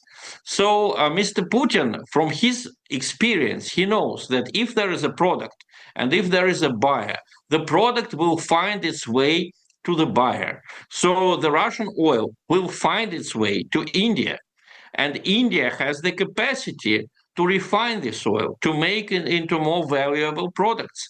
And these refined products will find their way to Europe. So what we see is the victory of market economy over ideology, because the only reason why the West is still discriminating against Russia, against China, against Turkey, countries whose elites were not anti-Western, I can testify it from my many years of experience, many interviews that I took from, Russian diplomats, Russian government officials, Turkish diplomats, Turkish government officials. Yes, many I'm going to come officials. Back to you, Dimitri. They were all not anti-Western. Let me take an opening comment also from Ambassador Sikri. Ambassador Sikri, while we talk about the fact that a Russian president is here in India and he has some great things to say about India and India's growth post-independence. He has also spoken about the Russia-India ties and that dosti, which we keep emphasizing on. But let me, take you through his important comment with regards to Donald Trump. He says that there is a great degree of sincerity with which Donald Trump seems to be approaching peace in Ukraine. He says that absolutely no doubt that President Trump had genuine intentions. I'm confident that his efforts to bring peace to Ukraine are sincere. And then when the question was, I'm absolutely certain that he's sincere about bringing peace to Ukraine and genuinely wants to save lives, but there are also economic and political interests involved. And I think that's where the story lies, that there are political interests, that there are interests of the NATO nations here? Yeah, I think, thank you very much for that. I think that first and foremost, I'd like to see this interview of President Putin coming across as a statesman. You know, I think he is very careful and cautious in his comments, but he's also speaking very sincerely. You can see the sincerity. And of course, this is a complete opposite of what the West is trying to paint him as. But the very fact that he's giving President Trump the credit for his peace plan and saying that, yes, he's sincere, is part of this, his own statesmanship and his own approach. And he seems to be keen on basing the solution on what President Trump is suggesting. So he's accepting many elements of the President Trump peace plan, though not all. But at the same time, he's quite categoric in what he says, that he does not want to join the G7 again. He does not want to be the G8 again. So he is, in this sense, turning his back on what had been a big plank of Soviet and then Russian foreign policy, to make friends with Europe. And this had been, it looked like Europe too, after 2 world wars fought in Europe, had been keen on, making friends with Russia, former Soviet Union also, and having a long-lasting peace with economic development in that part of the world, in Europe. But that's just fallen apart. And I think President Putin is calling that out for what it is, that it has fallen apart, that the West does not, at least Europe, is no longer interested in, diplomatic, cordial, economic, normal relations with Russia. And so he's turning his back on them. He's certainly turning towards Asia. And he is very appreciative of India's role, again, not just in the immediate context, but in the long-term context. So this whole history of the relationship between India and Russia, the civilizational aspect of the relationship, the spirituality, the long tradition that we have. His focus on all of this is positioning himself not just as a person who's in charge in Russia today, but in a much broader perspective. So I think that's an important Let me bring in Sandeep again. Sandeep, we are focusing on one of the big takeaways which India has been repeatedly speaking about, that there is a great degree of hypocrisy with the manner in which these sanctions against India has come. It stands at 50% tariffs. With regards to India purchasing the crude Russian oil, here is Vladimir Putin calling out that hypocrisy. He's saying that the United States still buys nuclear fuel from Russia for its own power plants, including uranium for reactors operating in the US. He questioned why India should not have the same privilege, adding that the matter deserves a thorough examination, that Russia is ready to discuss it, including with President Trump. Absolutely, Maria. And, it was called out in so many words by President Putin, the double standards that Russia has been subject to, and India especially. And the fact that this is something that we have pointed out as well, that, China, for instance, has been importing far more Russian oil than India, but it gets away with a lighter tariff burden, whereas India gets the full brunt of the United States, more than 50% tariffs. It's unreasonable, and it comes from none other than President Putin, that he himself sees the folly of the double standards that the United States, which is one of the largest buyers, incidentally, of fertilizers and rare earths and uranium from the Russian Federation. And he's said it in as many words, that this is, double standards. The West says one thing, it practices another thing, and it preaches, a third thing. So this is President Putin for you at his candid best, calling out Western hypocrisy, while at the same time treading that very, that walking that tightrope when it comes to making sure he doesn't criticize the United States and, especially President Trump, because the US is pushing a peace plan in Europe. It is Europe that is not in favor of the kind of terms that are being discussed right now, Maria. Yes, and this visit, as we have been talking about the timing of this visit, Dimitri, it's important because just 48 hours ago at Kremlin were the emissaries or envoys of President Donald Trump, in which President Putin has sent a clear message to Donald Trump with regards to the peace deal, including to Donald Trump's son-in-law. And then he visits India, a country which faces 50% of tariff, which is almost like a penalty that India is facing. But when it comes to his clarity about the end game in Ukraine, here is President Putin telling Anjana and Geeta in that interview that Russia did not start the war, and he has blamed the West for pushing Ukraine towards conflict. He has added that Russian citizens in Donbass were persecuted and emphasized that Russia's deep ties with Kyiv remains, and that his endgame certainly will be about completely liberating Donbass. So that's a reiteration of what this entire war began with. The goal of this war. Absolutely right. You are absolutely right. And we feel that people in India understand better than anyone that there are some wars which are provoked by the West, which are not the fault of the nations which participate in these wars.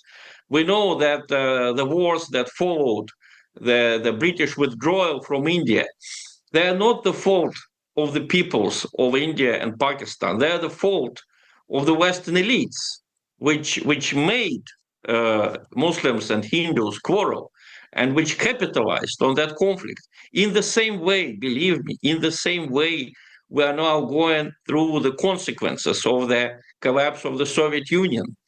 Let me remind you that it was not Russia who interfered in Ukraine in 2014 when the legally elected president Yanukovych was ousted with open support from the European Union and from the United States. There was German foreign minister encouraging the protesters, the so-called peaceful protesters, to attack the residence of the president.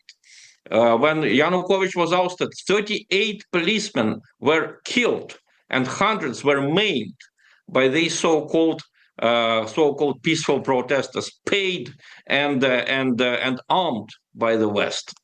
So that was the beginning of this war, which had begun much earlier than 2022, but still it is a tragedy which we want to be ended as soon as possible. And you are absolutely right. The fact that Jared Kushner, the son-in-law of President Trump, the fact that Steve Witkoff came to Moscow with a secret mission, that they are not involved in any ideologies. They are doing diplomacy, diplomacy aimed at ending this conflict. This is a huge encouraging sign. And when we hear from the BBC and from the European media, this mission has failed, Putin has refused everything, this is simply not true. Yes. So the fact is that Vladimir Putin's presence in India is being watched, as I've been saying, Sandeep, by all the capitals across the world, from Washington, D.C. to Beijing, to London, to just about every capital that you can think of, because tomorrow is the day of the bilaterals, it's the day of the summit, it will be the day of the banquets, and of course the big meetings which will be taking place, and the joint statement between India and Russia. Really appreciate your time, Dmitry, Ambassador Sikri and Sandeep. Tomorrow morning is when our special broadcast starts, so do tune in. In just a few minutes, we'll be playing that interview, that exclusive that President Putin has done with Anjana and Geeta. And so do tune in for that big world exclusive.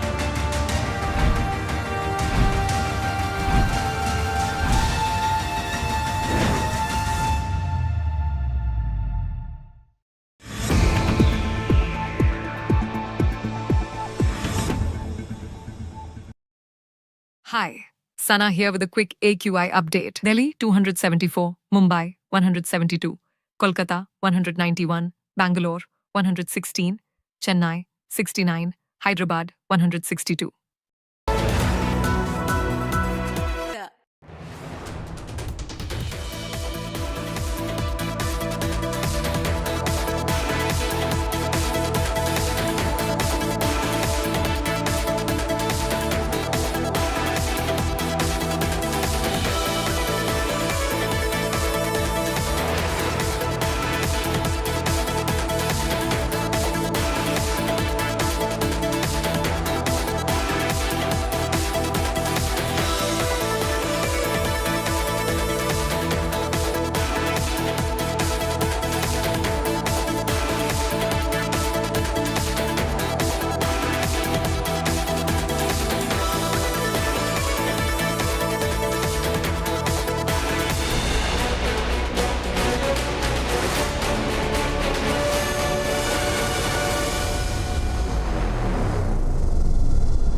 When you spoke about longevity, the strides in medicine, biohacking, do you think immortality is achievable?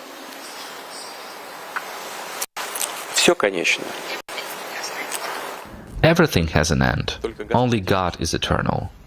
We can extend longevity of life 100%. I'm sure we can. 77 years ago, average lifespan of a person in India was 31 years. And now it's about 70. That's what healthcare does. In India, infant mortality was cut fourfold. We congratulate you. These are all the results of the healthcare effort, and if you use AI in healthcare and you use it to produce medical drugs, for example, using genetic engineering and so on, that means it would have a tremendous effect. Nevertheless, everything comes to an end. Используя там генную инженерию и так далее, вот то тогда, конечно, эффект будет просто колоссальный. Но все равно все конечно.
Make your media plan smarter with India Today Live TV on your connected devices.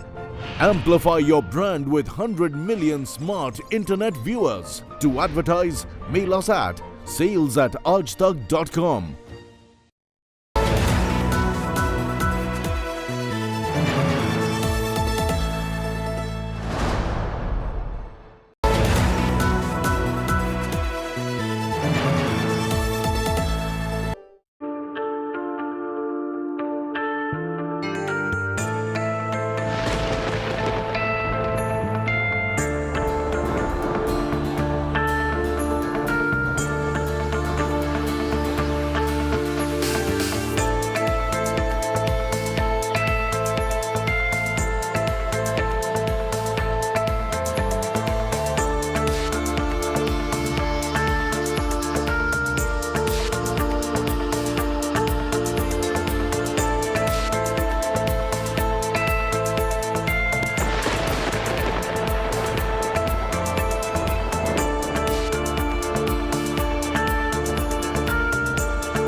Co-presented by Kia, movement that inspires.